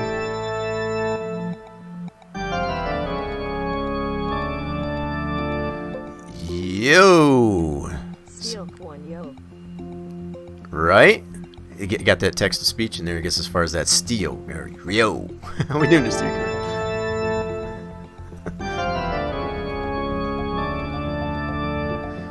Steel Crafter going nuts with the biddies. How we doing, Steel Crafter? I still got my Halloween sound alerts in there. I did not adjust those, I guess, from last time, but I think it's pretty appropriate there. I think. What do you all think? I think it is. What in the heck are you doing, Steel Crafter? What are you doing? Good grief! Yeah, it is pretty cool. But it is from my Halloween. That was my Halloween sound bit alerts. It's pretty cool. I had a different one set up there, I guess, for that. Appreciate that there, Steel Crafter. That was totally unexpected. Steel Crafter's not happy, I guess, if he's not coming in loud and clear, I guess, as far as...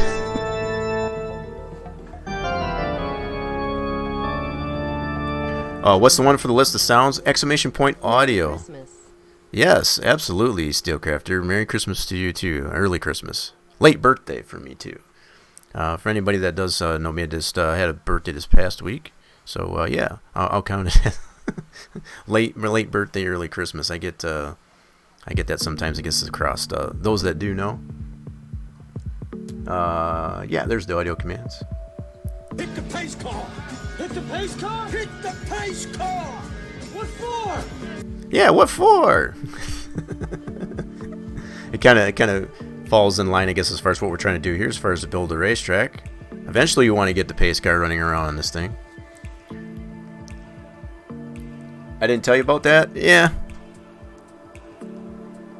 I usually don't. I don't make it a point, I guess, to make a note, I guess, as far as when the birthday is, because I don't necessarily care for, because being right around Christmas time and all that stuff, I don't need to be bombarded, I guess, from every direction, I guess, as far as with that stuff. That's just kind of my own little thing,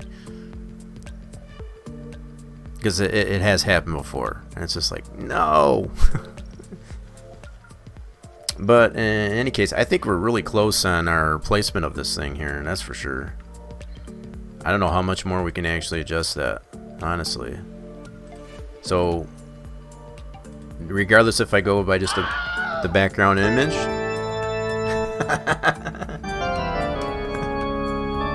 See, that's exactly why I didn't mention it. Happy B-Day.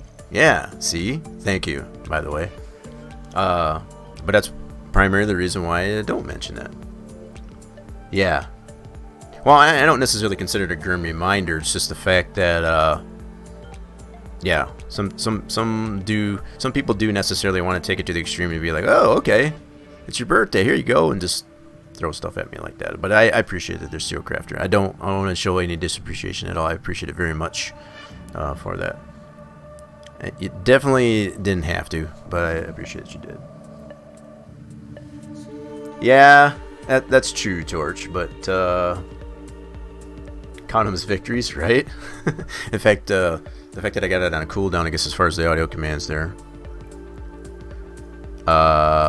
Another lap around the big fireball in the sky, right? Yeah, I don't want to think of it that way there, Racer James. That's a little bit too extreme, but I don't know how much more I can adjust it here, folks. What are y'all thinking? So when I turn the background image off, you can see how much there's practically no flex in there. And if I turn off the ground plane, it's so minimal it's not even funny. Not even funny. Now, keeping in mind, just like I said before, there's going to be more than likely some skewing of the actual image that you apply based on the UV mapping to the ground plane and even to the MIP in this case. As far as now, we're using the same MIP. That's probably another fair mention, regardless of what we go by as far as the ground plane and or the background image. But just the overall image that we're acquiring from Google Earth in this.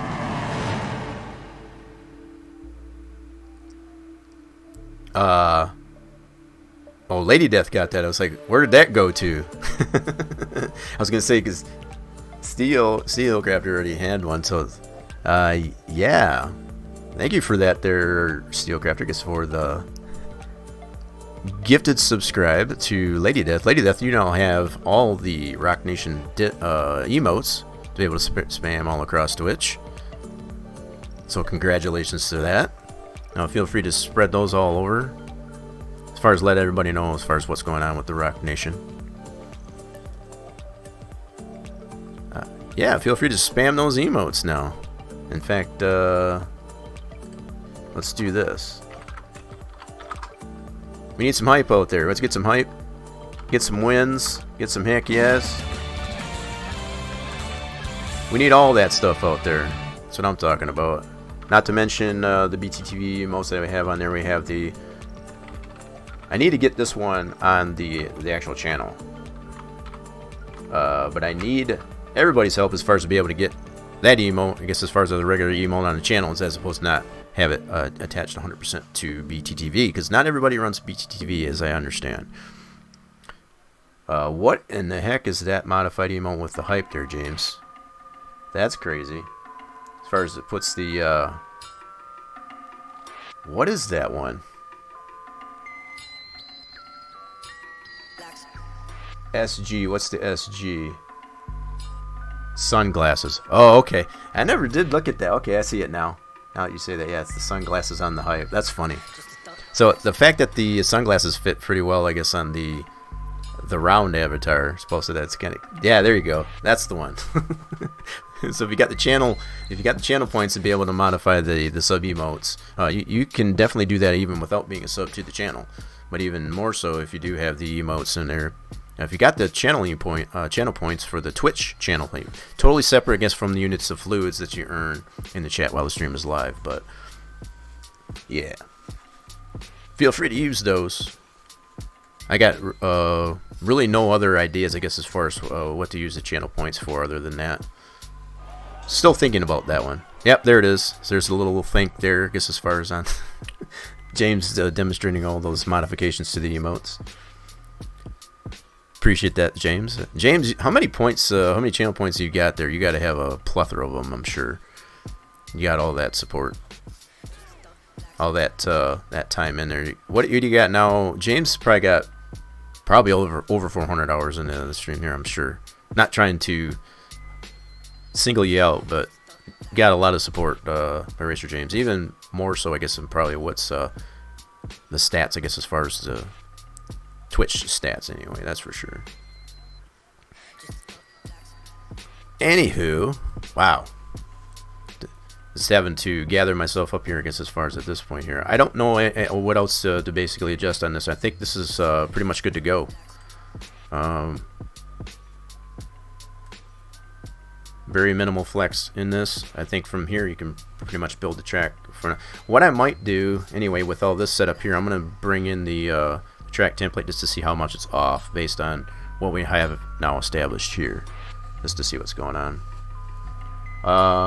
It stays around 10K on the channel points because I unlocked those two every two. Really? I would have figured you would have had a lot more than that. You sure it isn't 100K? I figured you would have had a buttload, I guess, of but even at 10K, that's a lot of channel points. Now, I'm not speaking of the units of fluid. I know you've got a lot more than that too, just making sure. 9.6 right now? Okay. I don't know, for some reason I thought it would be a little bit more. Alright, Steelcrafter. Yes, thank you very much there. Yeah, we'll definitely be talking much later. So, for anybody that doesn't know, I've been doing some side project, I guess, with Steelcrafter. I'll reserve, I guess, as far as what a lot of those things were being worked on, but appreciate that, Steelcrafter, for dropping on by, especially the gifted sub to Lady Death and all the bits. Holy crap. Yeah, definitely wasn't expecting that, but it's very much appreciated. You have 12.5K, I guess, on the channel points. Nice. Yeah, so the fact that you probably haven't redeemed as many of the channel points or Steelcrafter just kind of shows Racer James does like to redeem, as far as the modifications to the emote. So that kind of shows all that support that we get on the channel. I guess as far as I don't have as much control with the rate of which the channel points are earned in comparison to the units of fluids. So that's why it is kind of what it is, I guess, as far as how the channel points go anyway. It's nice that it's there, but it's just kind of totally separate, I guess, from... it's kind of nice in a way that it's totally separate, I guess, from... So I can do different things with each in a much different way, anyway. Oh... Alright, so just checking out as far as where we're at now. I think from here, I know what I wanted to do. Not without getting too sidetracked here. I wanted to bring in that track template that we previously had established based on the orientation of the LiDAR and all that stuff, and just see how much we are off, how much on target we are with that. I would have to assume at this point that it's probably going to be grossly off. And that's what I want to see here. So let's go ahead. Object. So we are in that mode. Let's do...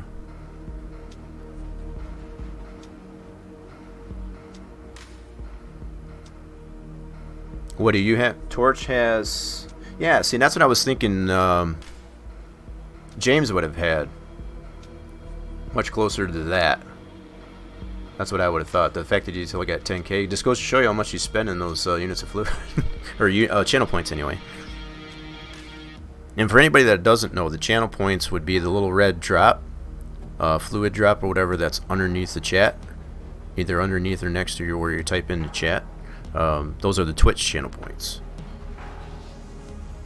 Just in case you tend to wonder what the heck are we talking about. Yeah, let's go ahead and bring in this template though, just to see where we're at. That one right here. So let's get it zeroed out. Let's go into the properties of that.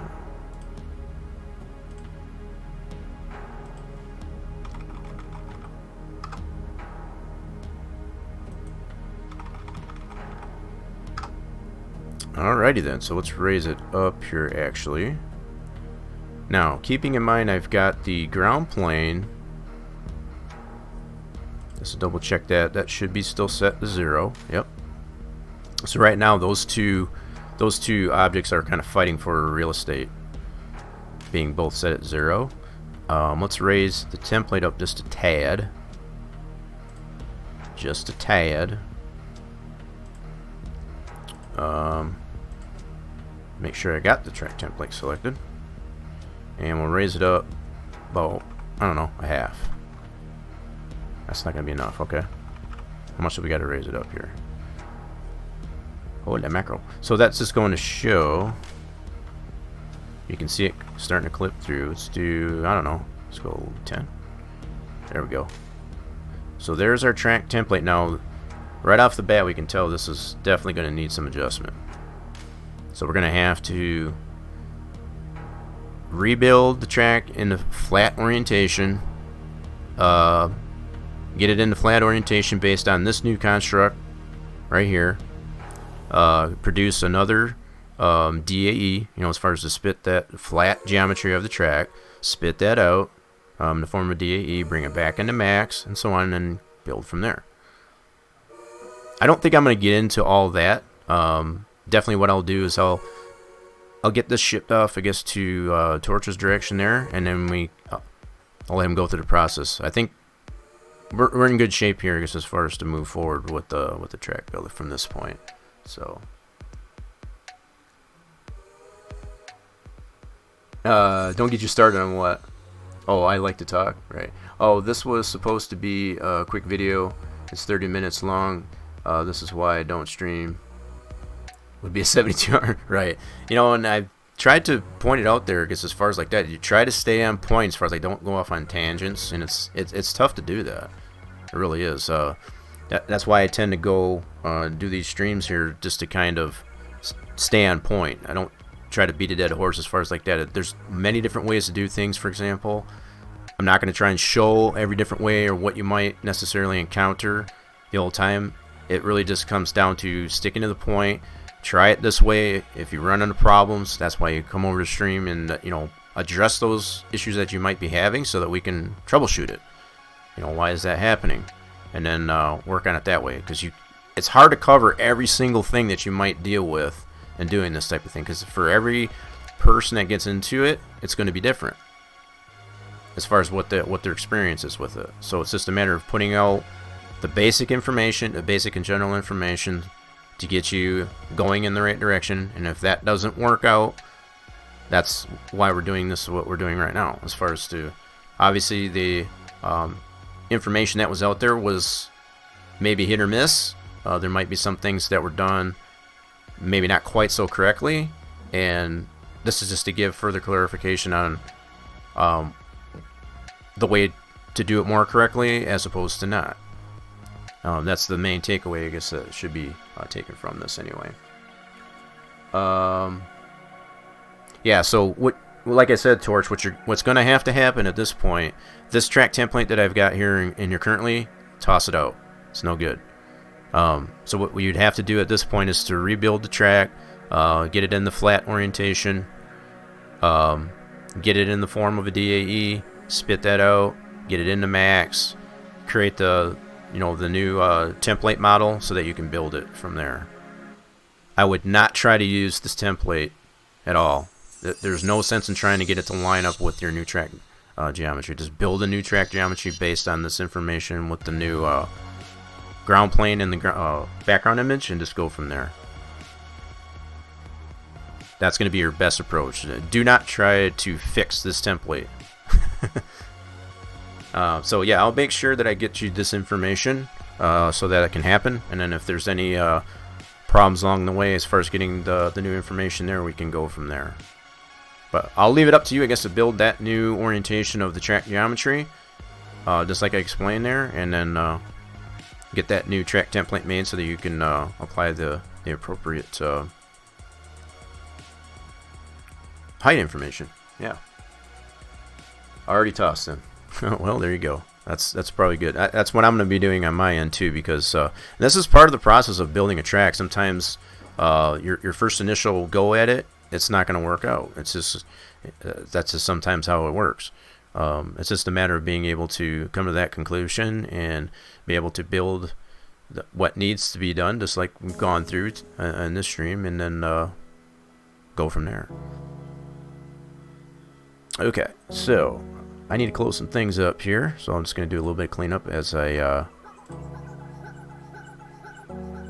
yeah, so going all the way back to checking out the Texas track back in Google Earth. We don't need that anymore. All the way to creating and establishing our new ground plane. I think that whole process there, and James, I'd be interested to see, I guess, as far as what your long-winded video, I guess, as far as to explain this setting up the sat image for your background image.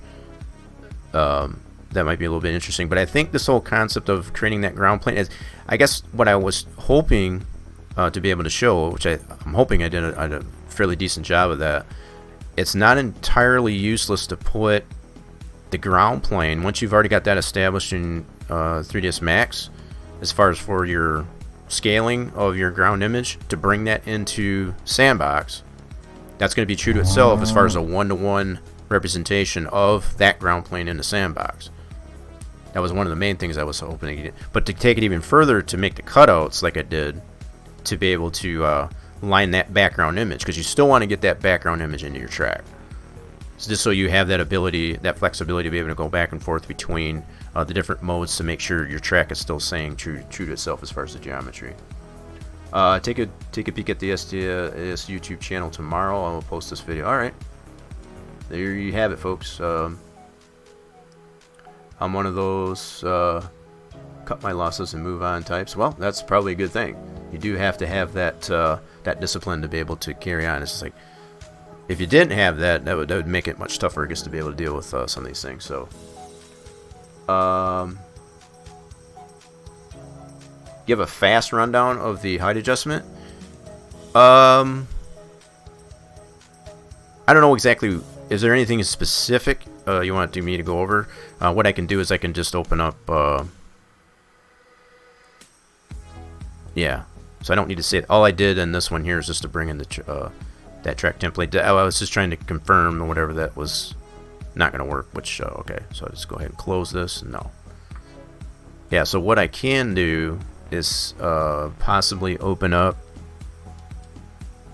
this one. This is the one I was working on before we got to that point. I'll do this as quickly as I can, as far as to just explain height adjustments.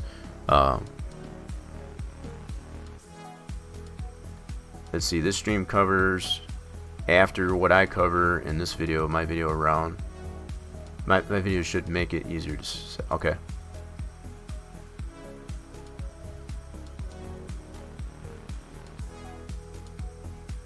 A video on the height adjustments there, you mean there, James?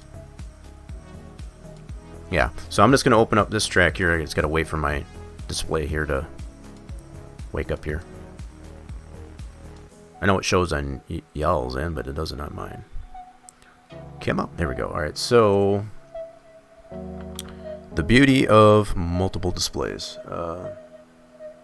Oh, setting up the SAT image center. Oh, gotcha. Yeah, I'm definitely looking forward to see how that is, as far as so you don't have to go through all this bullpucky, I guess, that we did. Now, I would assume there, James, that your method to even enhance that method even further would probably be making the ground planes with the cutouts in it to ensure that your background image is lining up with your ground plane. I think that's still a huge thing. It's to me, if anything, it does create a little bit higher level of I want to say security, but just justification that it is where it needs to be. Anywho, let's get into here. So with the track opened up here,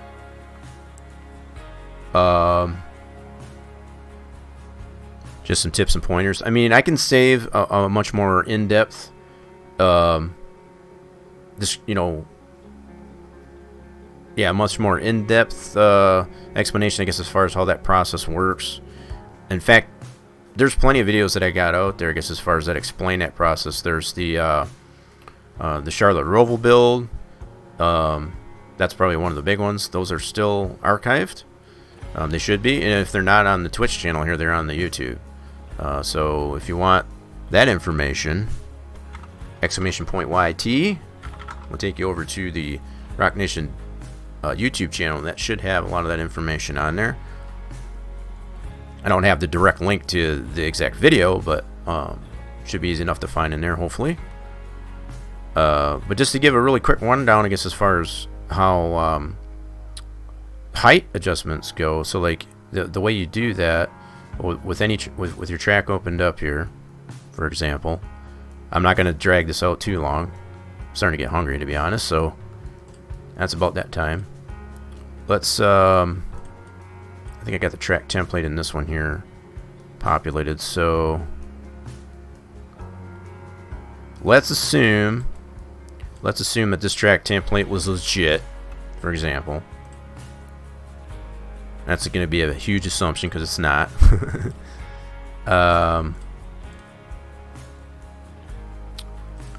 Let's select that, and we're going to move this down a little bit. Might have to go -3, 4, 5. There we go. That'll work. Alright, so let's say, just for the sake of argument here, that this track template was our track template that we want to go based on LiDAR, for example. So we can see here how much the track is clipping into here, and we would need to adjust that X section, you know, the height values to this template. So this is, again, this is just a rudimentary type of example here, but it gives you some of an idea. So you can see all these different areas that would need to be adjusted as far as the height. We're going to focus here on the turns 1 and 2 area. Alright, so with that set, we'll go into geometry. In order to get to the X sections, you want to make sure you unlock all geometry. And then choose a X section that you can get to. So in this case, if you got this outer one here, use that. And then from there, focused on our area, we want to open up the view for the height views here, like so. That'll give you the rundown here. So when you don't initially get any information, I guess, as far as the points, it's better to do just a forward or backwards, you know, as far as your area.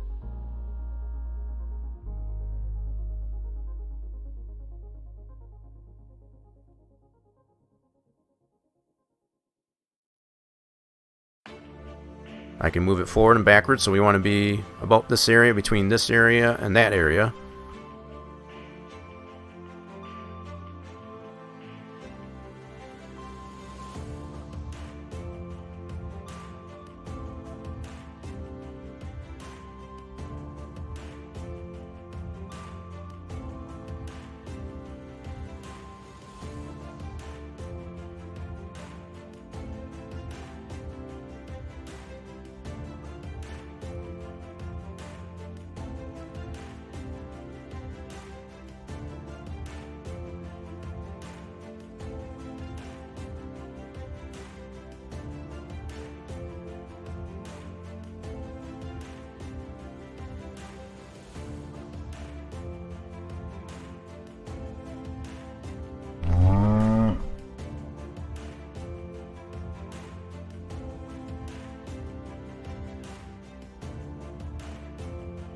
Oh, my bad. I did mute. Thank you for letting me know that.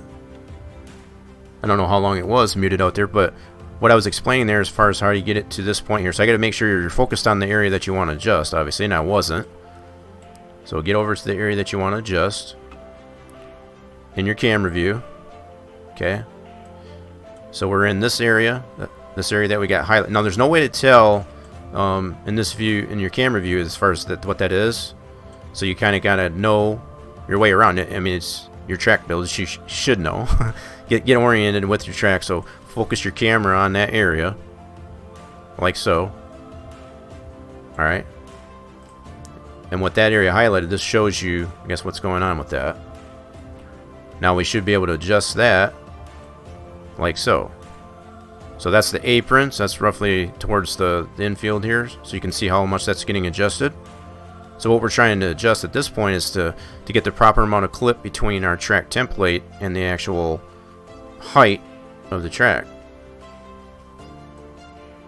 So by doing this, you can see how much clip we get between the track template, and you want to get the proper amount of clip between both. Now, you don't necessarily need to get all the entire thing lined up here. Just whatever you have in the view here is perfectly fine. You can always go back and adjust the other X sections that you have throughout the track. Just focus on the main track surface here, so you can definitely discern the apron, and then you got the bank in the track. This would be the outside wall, and then going out towards the outside of the track, going that way.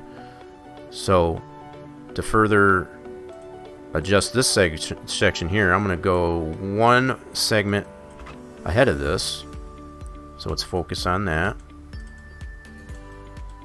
This is going to be really quick to do here. I'm not going to drag this out here, but this hopefully gives you a little bit of information. So making sure you can always right click on this area to make sure that you're centered on that in the height view. That way when you go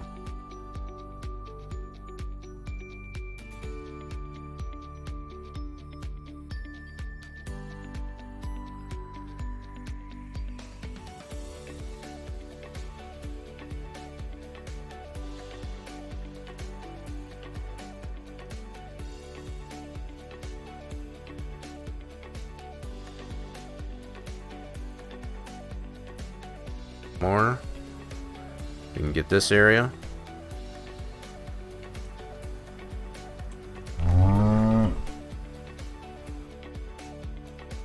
Did I get muted again? And I'm pushing down, so yeah, when I push down, yeah, I got the one key. I forgot about that. Thanks for letting me know though. But hopefully that's explaining as far as like how you move. So you want to use your up and down arrows in your height view to be able to get from one segment to the next. That way you don't have to use, now you can, another way you can go about it, I don't typically like to use it, but you can go to an F section and then get to the segment that you want. I try to just keep everything on one screen here. I'll usually have this a lot bigger as far as on one monitor, and I'll put my camera view on the other monitor. I'm trying to show this all in one monitor, but hopefully that'll give you somewhat of a clue. Oh, smoothing out transitions. Okay, so that's a little bit more specific. Okay, so to smooth out transitions, now that I've explained that a little bit, to smooth out the transitions, you want to go to the roller coaster view. So you got two views in your height view, right? Two views. So what you can do is I can focus more on the roller coaster view based on that same segment that we're in. Now to smooth this out, the general rule the way this works, so we're on this one here. The general rule behind it, so you can see how wonky this one is here. This one here is probably going to be outside the track. Yeah, so that's this one. This one's probably not going to matter as much because that's going to go from here up to this point. That's the outside wall. So this is probably isn't going to matter so much. But if you want to smooth that out, for example, the general rule behind this is, see these two pink points here? All you need to do is line those up so that they are in line with that, like so. That's the general rule of that. That's to smooth that out. That'll work the same as applying it to your actual track surface. So let's point onto an actual track surface. So track surface would be, just to make sure, so right here I'm on the outside. So that's really not, that area between here and here probably isn't going to matter so much, but if you did want to smooth that out, that's how you would do that. Let's get to, there's the banking of the track. Okay, this is probably a good one here. So this one right here represents this outside X section here. So it's a part of the banking of the track. You can see that X section that's highlighted there on the outside of the wall. That's this line. Okay, so if we zoom in on this, whoops, my bad. You can right click onto the different screens here so you can focus on one or the other, and then use the same keys that you would in the main window as far as your X and Z to zoom in and out, and your C to recenter. Same concept. And again, the same rule of thumb as far as you get these transitions smoothed out is just get these 2 points here. In a lot of cases you can zoom in. We'll further get more precise with it and just line them up. Just like so. So the more of these bumps that you can get out of there, that's going to smooth out that surface. And that's the general rule of thumb. Usually what will still be entailed is you would have to go into the track, test it out there and see if there's still bumps, and you might have to come into these different segments again and still tweak on it. It's not a perfect science, I guess, when it comes to that. So sometimes it's going to take you several attempts, I guess, to get it smoothed out. But you can do the same thing through any of these other areas. So like, say for here, if you want to smooth this out, zoom on to this part of the track. So that's part of this banking. It's on that outside X section. This would be the outside wall. This is your apron. Okay. Zoom in on this. So if I wanted to smooth this out, same idea. This one's not quite as bad. Let's see if we can find one that's a little bit more extreme. Okay. Let's go. Whoops, crap. You can left click, I guess, on these areas too. So I'm using the up and down arrow. That's usually what I'll do, I guess, as far as when I'm not streaming and won't mute my mic. But you can just click on these areas too. The fact that there's not that many X sections in here is not too much of a problem, I guess, to be able to get.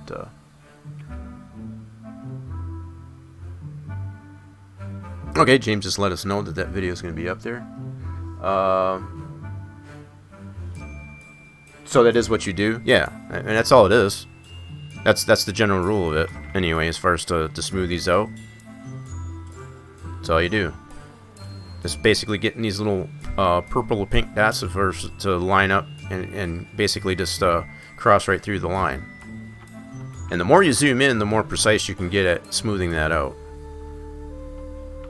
Just much the same as anything, with sandbox. The more you zoom in, the more precision you can get on that. But if you find any areas on here that are, really wonky, like these out here that are outside the track here aren't going to matter as much as these here that are affecting, I guess, as far as the bumpiness or the smooth transitions off the track.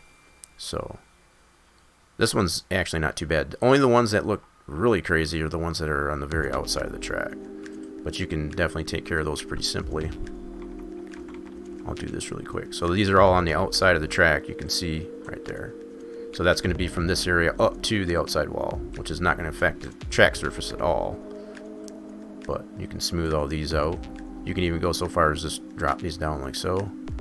That will change the height though. You want to be careful with that. So like if there's a particular amount of height that you want to have in that area, make sure, don't get too crazy, I guess, with adjusting this down, say, to this line without checking it in your camera. So in this area here, we're in the dog leg, the exit of this dog leg. Let's see how we look here. Now there's no texture applied to it. There's really no way to tell for certain as far as how we're adjusting this, but we should be able to see this ground plane for the default ground plane that spawns in the sandbox here. Let's see what happens when we adjust this here. Just out of curiosity.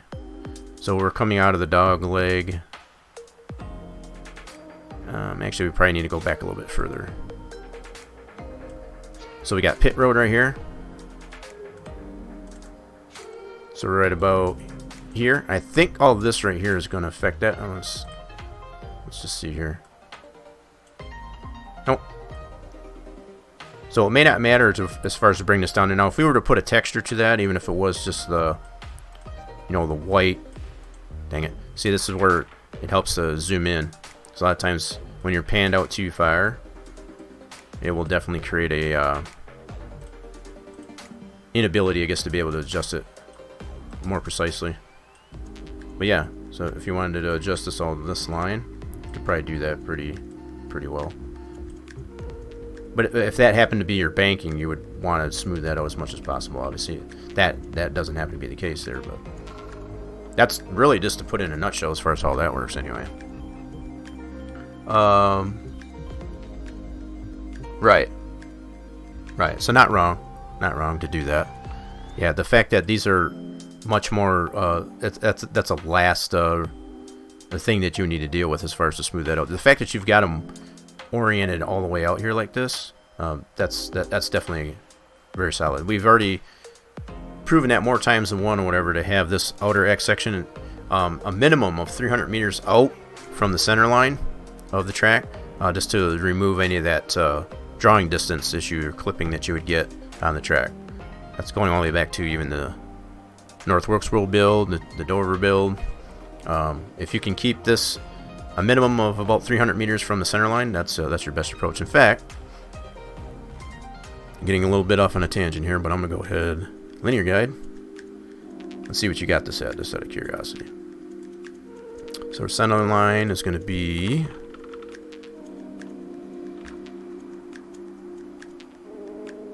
right about there.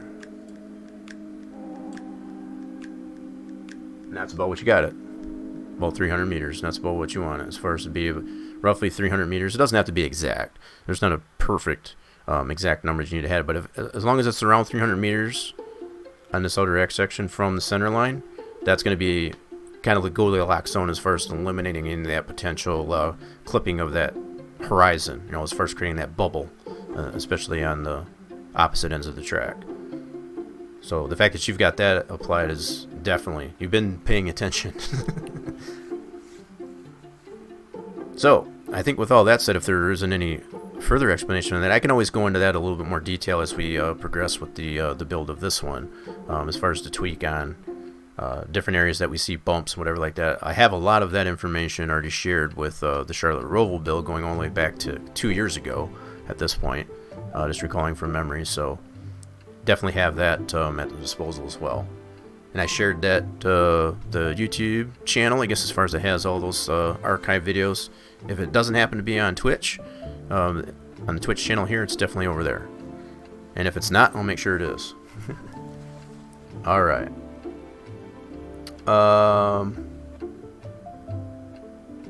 Heel coming on there. It's happening. Just catching up on chat here. I haven't been talking for a long time, but your streams have really improved over time. Keep it up. Appreciate it.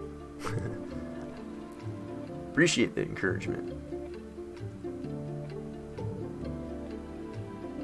That's what I strive to do, at least anyway. So James is also sharing that video that's on the Spline Design Studios website, YouTube page, I should say. That, yeah, I'm not picking on you, James, but it's like if you like really long-winded explanations, I guess, for processes where that's one thing to check out. James does tend to be a little bit long-winded, but the information that is presented in them in the videos is useful.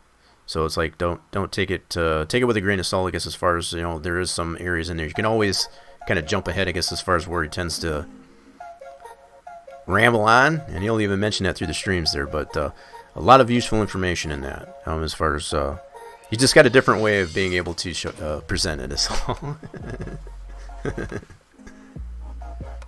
Yeah, detail is important. Yes. So hopefully, with all that being said, this is where I'm gonna call it good. I got I get the little rumbly tumbly in the I'm getting hungry. So when I get too hungry, I guess I tend to lose focus, I guess, as far as what I'm trying to present here, I guess, on the streams here. I can't thank everybody enough, I guess, as far as I know. Steelcrafter coming in like a boss with all the bits and the gifted subs and so on. Very much appreciate there. I know he's vacated, probably still lurking in the stream there, so I appreciate it. But yeah, I look forward to see y'all again for Spline Design Studios. If you're new to the channel and you haven't hit the follow button on the channel, make sure you do that.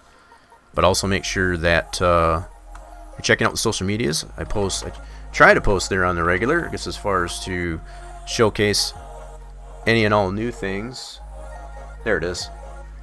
Y'all kind of breaking the bot there a little bit, as far as spamming up the mini chat games. But there's the information for the Rock Nation Discord.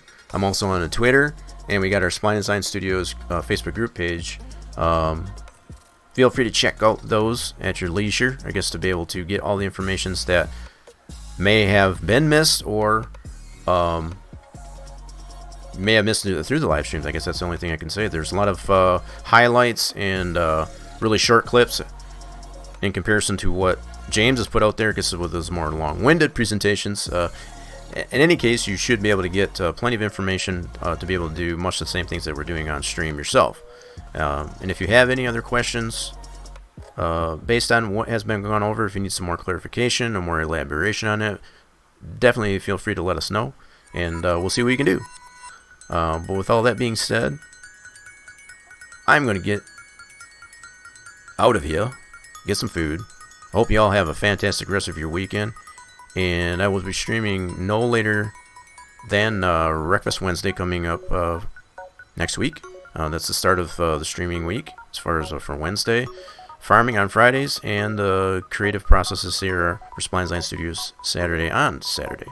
I have no foreseen or scheduled absences, I guess, from the stream for next week, so hope to definitely see you again all real soon. Feel free to stick around for the host at the end of the stream. I bid you all adieu, and we'll see you all later. Bye for now.